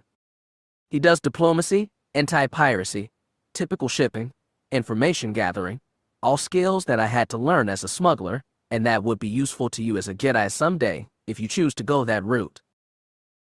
And more, Kyp agreed. Although perhaps I shouldn't discuss any of our other less official business enterprises within earshot of one of the New Republic's inner council members. I heard that, called Leia from her office. They shared a chuckle, even Kyp, but the levity faded as Kyp leaned forward. It won't be easy, I can promise you that much. My people work hard. But I can also promise you this, I will be honest with you, teach you, and show you the galaxy. You can continue your schooling, of course. I would encourage that. Knowledge is more valuable than any other resource, and I certainly have contacts with all the appropriate academic credentials, but I will show you the galaxy as it is, not as it appears in data chips and lessons. This was Mara's idea. Kyp asked cautiously. Mara believes that you would benefit from it, Kyp confirmed. What do you think? Kyp asked Han. Han firmed his lips together. I don't like the idea of you leaving home, he said after a moment. But at the same time, look, kid, there's no one in the galaxy that can teach you about the galaxy better than Talon Kyp. This is an opportunity that any aspiring smuggler your age would kill for, and any aspiring intelligence agent should kill for. And an aspiring Jedi. Neither of us is qualified to answer that ourselves, Kyp cautioned. But I have spoken to Mara and to Luke, and they agree that this would be good for you. When would we leave? We're scheduled to depart in 2 days for a run to Rishi, Kyp said. Are you in? Kyp thought about it, but he already knew what his answer would be. Yeah, he said, feeling a previously unobserved weight lift from his shoulders. Yeah, I am. Missing moment 6. Pelion. As eager maintainers swarmed over the battle-scarred Chimera at his dock, an Imperial captain came aboard, accompanied by a squad of stormtroopers, carbines thankfully holstered. Gilad Pelion recognized the willowy brunette immediately. Her height and fine features were a delicate echo of her slight-figured father's. Captain Asori Ragras, she said, standing at attention and offering him a perfect salute. Welcome to Neron, Admiral. Captain Ragras Pelion replied, his voice gravelly with use as he returned it. The events of the past days had put him on edge, and as yet he had been unable to recover his equilibrium. The Empire had spun entirely out of control, and its centrifugal spin had flung Pelion off into the unknown regions. Seeing Asori Ragras, prim and pristine in a perfectly tailored Imperial captain's uniform reminded him both of the Empire as it had once been, paternal order imposed upon chaos, discipline upon disorder, and that he was truly in a galaxy he no longer understood. He glanced sideways at Nzem Dreef, his intelligence officer. Dreef had spent many of the last few months searching for Asori Ragras, her father, and his flagship, after the Star Destroyer Agonizer had been apparently lost with all hands. But Agonizer was flanking Chimera in the dock now, with Terran Ragras reportedly aboard her, hale and healthy, and the younger Captain Ragras had just rescued his command with a flotilla of her own, obliterating the Star Destroyer Judicator in the process. I understand this is quite a shock, she said, her expression sympathetic. I've been ordered to tell you that Baron Fell will meet you personally to explain everything. She gestured at the Lambda-class shuttle she and her stormtroopers had landed in. If you'll come with us, Admiral will take you to him directly. Pelion had no idea what the chain of command was anymore. But if Thrawn had truly put Fel in command out here, wherever here was, then he at least owed it to Thrawn's shade to hear what Fel had to say. Besides, he had nowhere else to go. "Thank you, Captain," he said, as graciously as he could manage. "I hope you realize I have rather a lot of questions for you all to answer." Asterisk. Isori's imperial bearing was not the only comfort. For years, Pelion had watched the Stormtrooper Corps lose its edge. Their training had grown slipshod and sloppy as the demands of combat pushed them into service with more and more haste. And other than Thrawn's clones, they had long since lost the perfect precision that characterized the true Imperial Stormtrooper of old. But the men flanking him and Captain Rogris had that rote-drilled precision, and it provided Pelion with confidence that the Empire, the true Empire, preserved meticulously through the secret efforts of the greatest military mind the Empire had ever known, still lived somewhere in the galaxy. Those stormtroopers, at least, were perfectly Imperial, as the Empire should be. The shuttle trip down took a gentle arc around the landing zone, an Imperial garrison base built to the standard template atop a much older, perhaps even ancient, fortress structure. 4 huge towers arched into the sky, and a fifth half their size, long ago broken by some orbital bombardment, filled in a semicircle, replete with modern gun batteries. As the shuttle promenaded past the towers, Pelion noted an enormous hangar at the center of the base. When he landed and the party made their way inside, their boot heels clicking with a precise and unified cadence, he was gratified to see that the corridors of the facility were also perfectly Imperial. Roger stopped in front of a secure door, swiping her ID over his reader. The light flicked green and the lock opened. She stepped back and gestured at Pelion. "After you, sir." He nodded and led the way inside, the 4 stormtroopers and Captain Rogris following deferentially behind with parade ground precision. Once inside, he felt his eyes widen, the pace of his footsteps slowing almost to a stop, because he'd been in this place before. It was an art gallery, darkly lit, each piece illuminated dimly. He recognized some of the pieces from the holos on Chimera. The painting Peregrine, which had been Belle Ibla's favorite, was installed prominently close to the door. He still wasn't sure what to make of the hazy figure and the storm in the painting, or the painting itself. On the far side of the room stood a stocky figure with his back to the Admiral. Tall, but not so tall that he would have trouble in a tight cockpit, and equipped with the blocky muscularity that bespoke time training at it. The man wore an Imperial General's uniform and Starfighter insignia.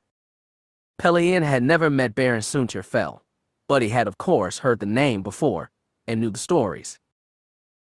He knew all the stories, including the one where Fel had defected to the rebellion. How had the man come to be here? How had the man come to be Thrawn's choice as his heir? Why had Thrawn not picked Pelion? Because that had been the constant, quiet question in the back of Pelion's mind. The nagging, insistent thought that would not leave him alone. Why did Thrawn not tell me? Pelion had been Thrawn's right hand, his trusted advisor, his confidant and executive. Pelion had served with Thrawn through the whole campaign against the New Republic. He had been there when Thrawn died. So why? The question, and the emotion wrapped up in the question, was not befitting an Imperial officer, one who followed and did not question orders, and so he tried hard to repress it and channel his anxiety into something productive, though there was nothing productive to do. "Admiral Pelion," came Fel's voice, deep and sonorous. As the Baron turned, Pelion took in the man's features, observing a black widow's peak and decidedly non-regulation goatee sprinkled with an artful dusting of gray. He paid very close attention to the man's brown eyes. They assessed him with the flat, affectless gaze that bespoke cool confidence, something Pelion expected from a man whose career had largely been spent flying shieldless balls strapped to weapons and an engine. There was little welcome in that voice, and no smile. It was the voice of a superior addressing a subordinate, and a subordinate not fully trusted at that. It brought an unexpected memory. Antilles had eyes like that, as he decided what it was worth it to kill me. Pelion tried not to bristle, and glanced to the side. The stormtroopers and Captain Rogris were still there, standing back in the shadows, just out of sight, so he ignored them and turned his attention to Fel. "Sir, are you to be addressed as Baron or General?" "Baron will be fine," Fel replied. He folded his arms behind his back. "Welcome to the headquarters of the Unknown Regions Expeditionary Force." "I've never heard of it," Pellaeon said. "You wouldn't have," Fel replied with a small, humorless smile. "Emperor Palpatine and Grand Admiral Thrawn worked very hard to keep it off the books. If you go looking, you'll find a number of references to other entities.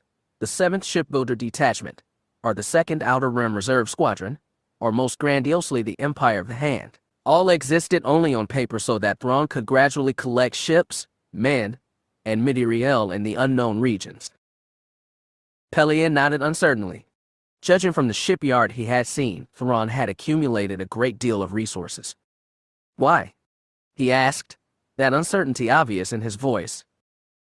"We'll get to that," Fel said.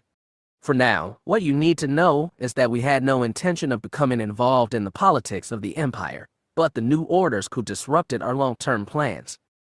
We decided to try to collect assets that would be lost without our intervention." He nodded at Pellaeon. "Like yourself, your ship, and your people." "Assets?"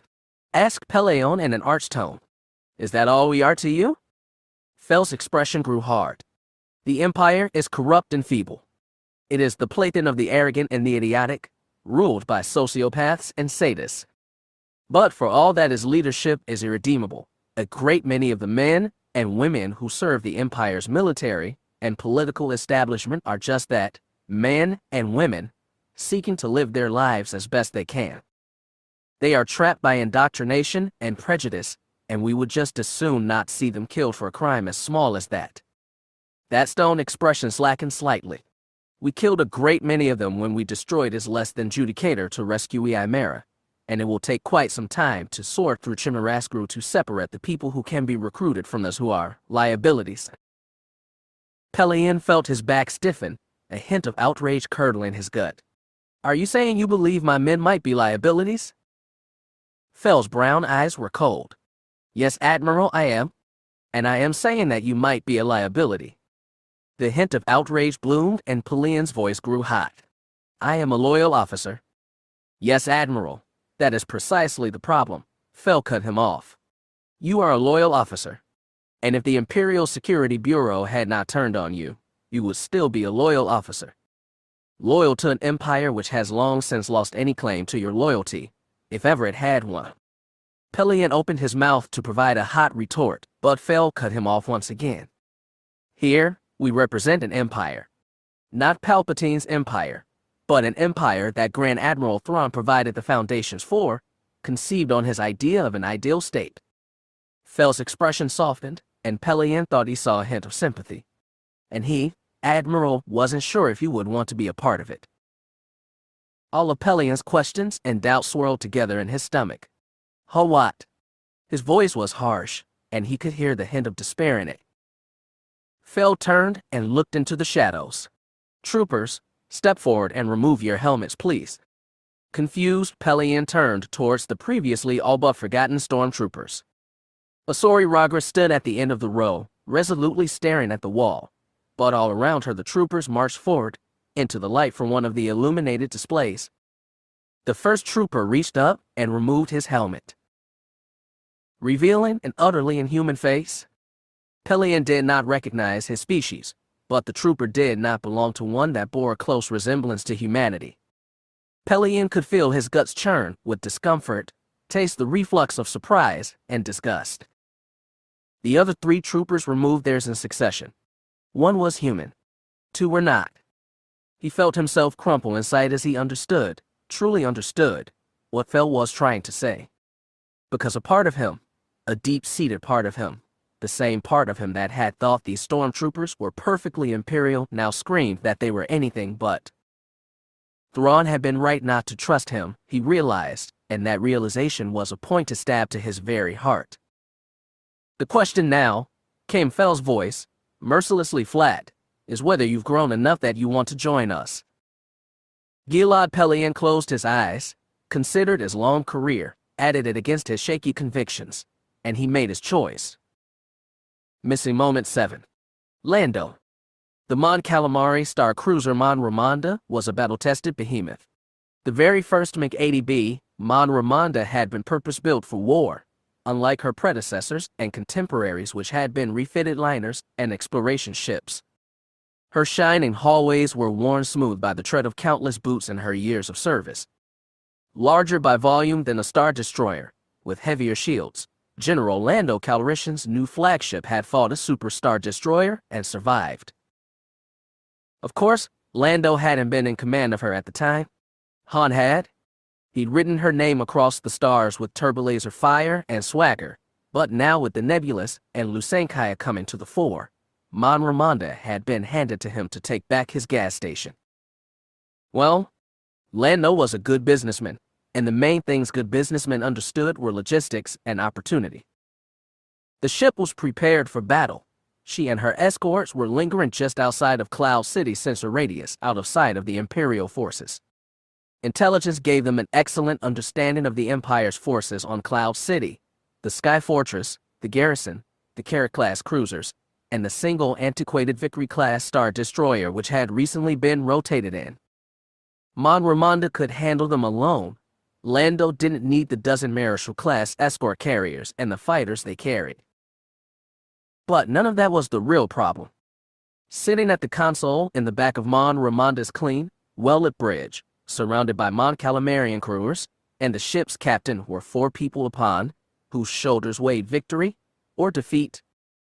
The first, Major Judder Page, was the commander of the Special Operations Forces for Wedge Antilles' entire 5th Fleet. The unassuming man stood with his arms crossed, looking more like an insurance adjuster than a seasoned commando, and pointedly not looking at the 2 armored figures beside him. Those armored figures were reminders of Lando's own checkered past, his wheeling and dealing, his private contribution to this effort, with financing from well-meaning philanthropists. The first was Drea Renthal, a pirate and an old flame of Lando's. A big woman with strong features, Drea wore her mid-50s well, and Lando felt a slight pang for his misspent youth. A seasoned mercenary with a small fleet of light capital ships and snub fighters, she specialized in nonviolent hijackings and high-value kidnappings. Her skills, and those of her fanatically loyal armada, would come in handy today. The Pirate Queen, his words, not hers, was clad from boots to neck in garishly painted combat armor accented by a swirling chasuble scarf worth more than a customized racing swoop. The ensemble was capped by a stylish beret that covered spiked, metallic hair. She didn't wear a blaster to the meeting. It wasn't out of courtesy. It was just that she didn't feel like she needed it just now. Drea could be the stormtrooper with another stormtrooper, and she was sharp enough to stay in the pirating game without ever resorting to slavery or bloodbaths. Her services were expensive, but not so expensive that Lando couldn't afford them. He didn't get a discount as a former lover, but she did take his offer of meeting quickly, and he was able to get her on board by offering her a share of the profits once Cloud City was exporting freely again. Pirate fleets needed fuel, the Empire needed raiding. The second, by contrast, was well outside Lando's affordability, and only the contributions made by those well-meaning philanthropists guaranteed his presence. Like any Mandalorian warrior worth his helmet, Finn Shissa was, as usual, covered head to toe in his traditional Mandalorian armor. He and Lando had worked together at the Battle of Mindor, and both men continued to get royalty checks for their starring roles in the subsequent holodrama. The fact that Lando had insisted on generous terms for Shissa, which led to constant income for his clan, meant that the other man had happily taken his call. As important as Page, Renthal, and Shissa would be to the victory on Cloud City, none of them were as important as the Verpine, Mojit.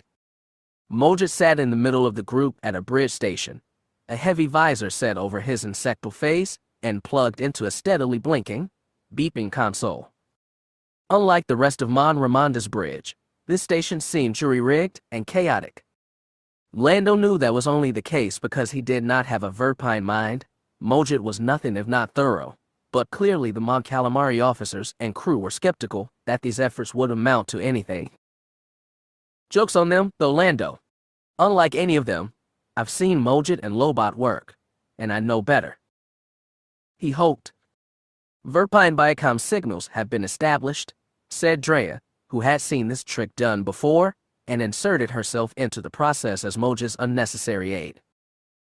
All right, Lando drawled, doing his best casually confident voice. Are you in contact with Labat, Moja? The Verpine was silent for a long moment. His long finger stroked over the console in front of him, the heavy, complicated-looking headset on his insectal head shifting as he moved. Lobot is there. Is the Miners' Union ready to make its move? Inserting Lobot into Cloud City had been easy enough, but inserting entire battalions of troops had been impossible. Instead, Lando and Lobot had coordinated with the local Tabana gas miners so that they would lead the assault from inside. The miners would be fighting not just for their freedom, or even just their lives, but for the survival of Cloud City itself. The Empire had long since given the order that Cloud City be destroyed rather than fall into the hands of the New Republic once more, and the miners would have to be responsible for preventing that long enough for Paige Drea and Shiss's forces to win the battle. They await your instruction, Moja said. He and Lobot were communicating via Verpine Biocom signals, which in theory the Empire could detect, but Lando thought that very unlikely. Lando turned to Mon Ramonda's captain. Send the signal to our marshals. It's time for Lusankya to make an appearance. Asterisk. The better part of a day later, Cloud City had fallen. Not literally, thankfully. The city was still hovering in the skies of Bespin, but it was in New Republic hands. The battle had been easier than Lando had feared. The Imperial forces had been smaller and less committed than New Republic intelligence believed. Casualties were high, especially among the Miners' Union, who had been the first line of assault until Shiss's Mandalorians and Paige's commandos could relieve them, but despite that the mood in the city was jubilant. He gave no thought to the smoking Sky Fortress currently making its final trip to the center of the gas giant, and less for the legion of Imperial troops caught and crushed in its compacting wreckage. He spared his concern for the many wounded among the New Republic coalition. Shiss's Mandalorians in particular had been the first to breach the Empire's command tower. The frontal assault had been brutal, albeit for the Imperials more than for the Mandalorians, and had, Lando was certain, saved many lives among the miners. The hallways were scorched and damaged from where the miners and the Imperials had first clashed. He was preceded by a squad of New Republic Marines in their battle armor, and followed by a squad of Drea Renthal's pirate mercs.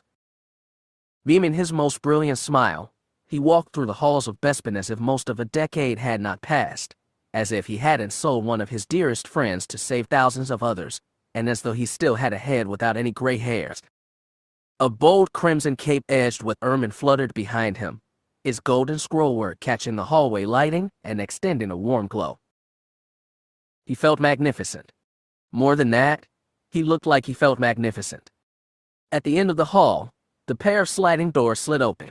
Bedraggled, exhausted-looking men carried a scrappy assortment of weapons, but Lando thought he saw recognition and welcome in some of their eyes. They stepped to the sides, and from their midst stepped a very familiar-looking man, with a bald head and a U-shaped cybernetic implant that swept around the back of his skull. Lobot's expression was as stony calm as Lando would have expected. "It is agreeable to see you again, General Calrissian," Lobot said, bowing and falling into step behind and to the side of Lando, an expression of faint pride on his usually stony features. "I see you retain your fashion sense and the gravitas to wear it well, not to mention some added wrinkles." "Not to mention," Lando muttered darkly, clasping arms with the cyborg in a move that was as near as the other man came to a hug. "And I resigned my generalship again, before I landed. It is agreeable to see you again as well, Citizen Labat." "Union Representative Labat. I again speak for the Bespin Miners' Unions." Lando smiled. "Then you're the one I need to talk to. I'm here to stand for the position of Baron Administrator." He looked at the collected miners, standing clustered around Labat. He thought he recognized some of them from the old days, maybe even remembered some names. "Who do I need to gamble against to get the title back?" "No one," Lobot announced. The unions had a meeting and decided that none of the administrators installed by the Empire were legitimate. By voice vote and with universal acclamation, Their memberships agreed that the title be restored to Yavin. Lobot stepped to the side. "Shall we visit the city center, Baron Administrator Calrissian?" Lando chose to visit the wounded first. The miners, the pirates, the Mandos, and the Marines with the worst injuries were shipped back to the facilities on Mon Ramonda, so the central landing pads, reserved for the largest Tabana gas freighters most of the time, had become triage centers. The wounded were tended to, and those who needed more care were placed on a medical transport. Gratefully, they suffered few additional fatalities. Hours later, Lando and Lobot stood in the center of the city. His old administrator's office was behind him, the center of a cluster of mining and administration offices that were the nerve center of Cloud City. None of his possessions remained, of course, but that didn't matter. The office could be remade and bric-a-brac reacquired. The view was what mattered, and the view was the same. It would take him years to bring this place back to what it had once been. But he would bring it back, and make it even better for the rare breed of people who lived and worked there, wrestling a living from the vibrant orange clouds. Beside him, Lobot nodded his approval. "Welcome back, Baron Administrator." "Thank you, Lobot," Lando said, sinking back into one of the office's battered, Imperial-style chairs. "And it's good to be home." 3 months later, Wildcard hummed through hyperspace with his normal efficiency, under the even, enigmatic gaze of his master, Talon Karita. He looked across the members of his crew, from Chen, the wily old and supremely clever native of Mirkor, to the calm and competent Corellian Fawn, to Denkin, no longer quite so young as he used to be, piloting the vessel from his place at the helm. Next to Denkin, in Mara's old chair, was Kyp Durron. It had been some time since he pulled Kyp out of the comfort and safety of the Solo's apartment on Coruscant. Kyp had only been back once since then, shortly after the birth of Mia Selchu. Karita had run the young man ragged, dragging him across the galaxy and teaching him how the Smugglers' Alliance was run. It had become a more complicated business since Fleary Voru and the Draw Slicer Eliezer had introduced themselves to the game. Karita and Mara had spent months developing and fine-tuning a system that allowed the business to run without shipboard holocoms. Kyp had been guilty and wounded when Card first brought him aboard. Uncertain, somewhat confused, and very uncomfortable, Chen had been the first to take him under his oversized arm. Then, gradually, Kyp had warmed up to Fawn, and then finally Denkin. In the end, Kyp and Denkin had become close friends, though that process had taken several bitter arguments. The darkness that had lingered around the boy had faded some. It reminded Karita of Mara, though Kyp's transformation was not as profound as Mara's had been. The young man smiled more than she ever had. "Coming out of hyperspace now," Kyp reported, and Wildcard lurched slightly as the spinning lights abruptly straightened. In front of them, the massive swirl of orange and white that was the gas giant Bespin appeared, growing steadily. "Contact Cloud City Control. Let Baron Administrator Calrissian know that we have arrived," Karita instructed. Fawn's hand was already on her ear. "Imperials." Kyp rose half out of his seat, staring through the Wildcard's forward viewpoint. "There's an Imperial-class Star Destroyer in orbit." "Was there?" "Yes, indeed, there it was." Karita felt a tug of anxiety, but at the same time, calmly, "Kyp," he cautioned the young man. "What do you see?" There was more to that question, of course. With Kyp, there was much more. Karita wasn't sure exactly why or how he had been identified as a good early tutor for Force sensitives, but Mara seemed convinced that he was, and he trusted her judgment more than his own about such things. Kyp's voice became slightly perplexed. "It's above the skyhook," he said. His voice became even more perplexed. "I'm not feeling any danger." "Indeed," Karita smiled, steepling his hands together. "Fawn, if I'm not mistaken, the errant venture has beaten us here. Hell Booster and congratulate him." Then he took his datapad in his hand and sent Cloud City's computers a query, checking their landing registry to see if any Makike freighters had arrived. Asterisk. Her father had taken the news that she was pregnant surprisingly well, Merrick's thought. If she wasn't mistaken, Booster was thrilled at the prospect of becoming a doting grandfather. He still wasn't thrilled at her choice for a husband. Corran Horn was, after all, still the son of the man who had sent Booster to Kessel. But despite his consistent griping and efforts to get one over on Corran, and her husband's unbending willingness to snipe back, was pretty sure his tolerance was no longer to Talafine. That was progress. Aaron Venture, the only legal, privately owned Imperial II-class Star Destroyer in the galaxy, had taken up a synchronous orbit over Cloud City a few hours before. Only months before there had been an Imperial sky fortress in this same orbital position, but Mon Ramonda had wrecked it and gravity had crushed it, so there was plenty of space. Aaron Venture's many passengers, large numbers of them had been refugees from Bespin when Darth Vader had conquered Cloud City almost a decade before, disembarked eagerly, taking in the majestic sights of the city in the clouds once the shuttles disgorged the massive, open docking platforms below. Booster Tarek watched it all, looming above his bridge with his arms folded across his chest, a pillar of, somewhat annoyed, calm. Aaron Venture was surprisingly tidy, given its crew was barely half as large as the ship's minimum requirement said it needed, and it was constantly suffering minor equipment failures, but you wouldn't know it by looking at Booster. She strode around the long walk of the bridge with a cool, deliberate pace. This wasn't her job, but Aaron Venture's constant crew shortages meant that the ship could always use another pair of eyes, and she tended to the needful and oversaw the complex functionalities of the once warship as it completed the delicate and dangerous loading operation. "Is Card here yet?" Booster grumped. She looked over, then checked her station. "I'm not sure how we would know, given the state of our long-range sensor array." "It's working perfectly." Merrick's prodded the console skeptically. "Have you considered formally joining the Smugglers Alliance yet?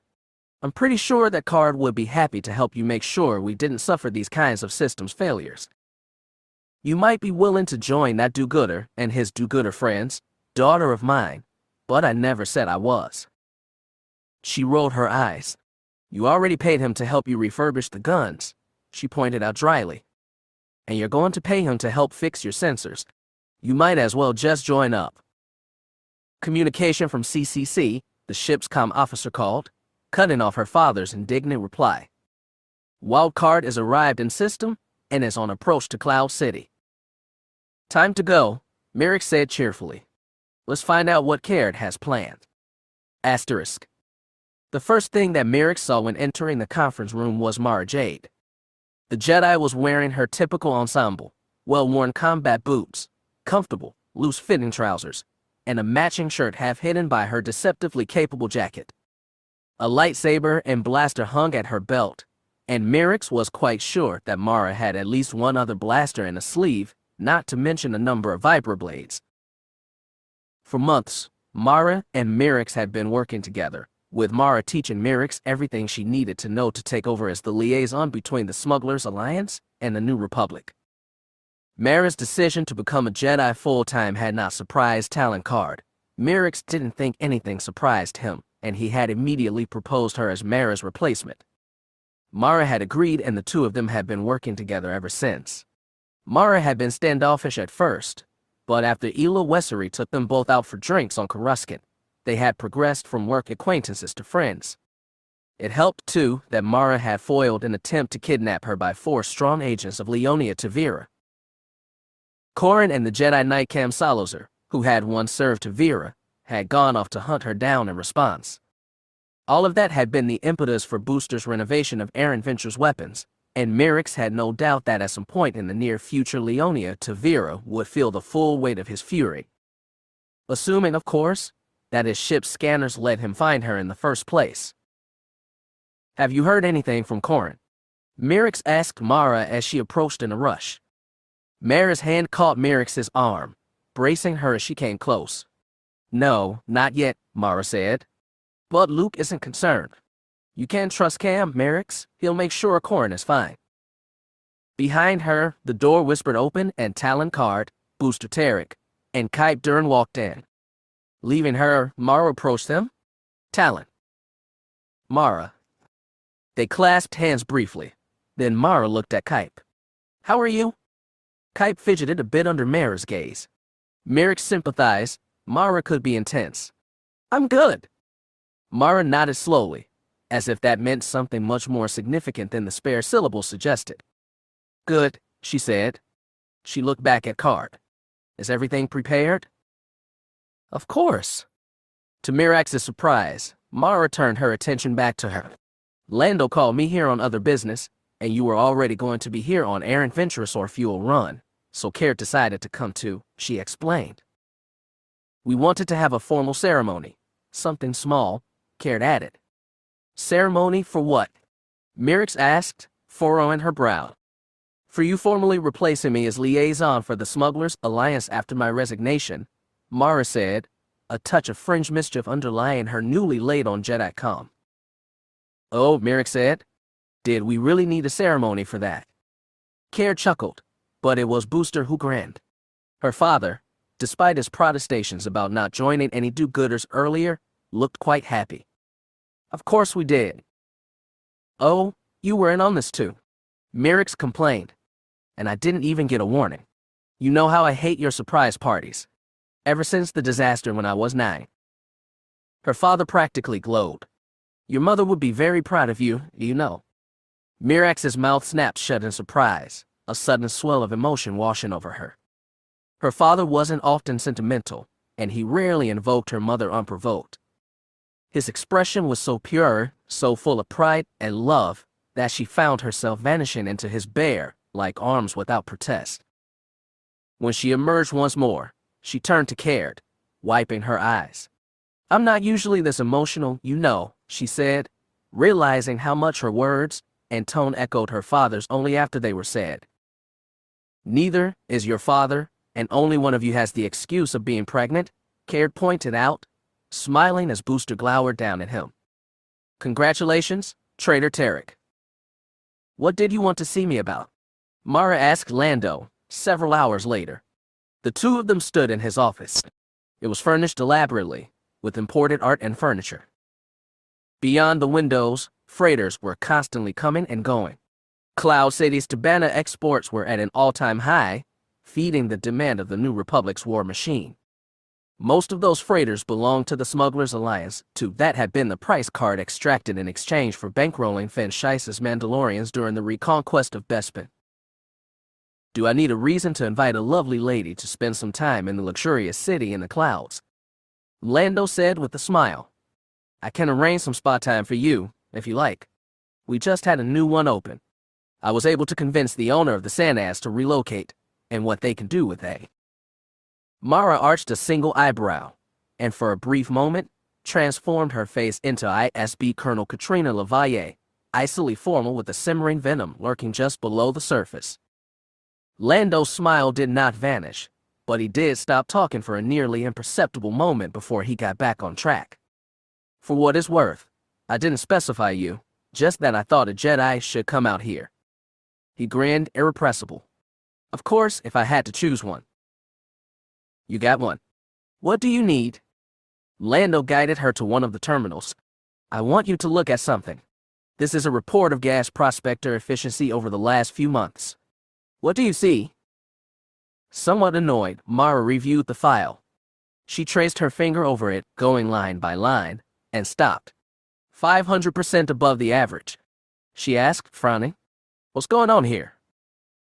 His grin told her that she had identified exactly what he wanted her to. That is a good question. After I took over, I brought all the independent prospectors in to make the overall operation more efficient. Since then, that one outfit consistently sources gas finds far above average. Tibanopolis, Mara Reed.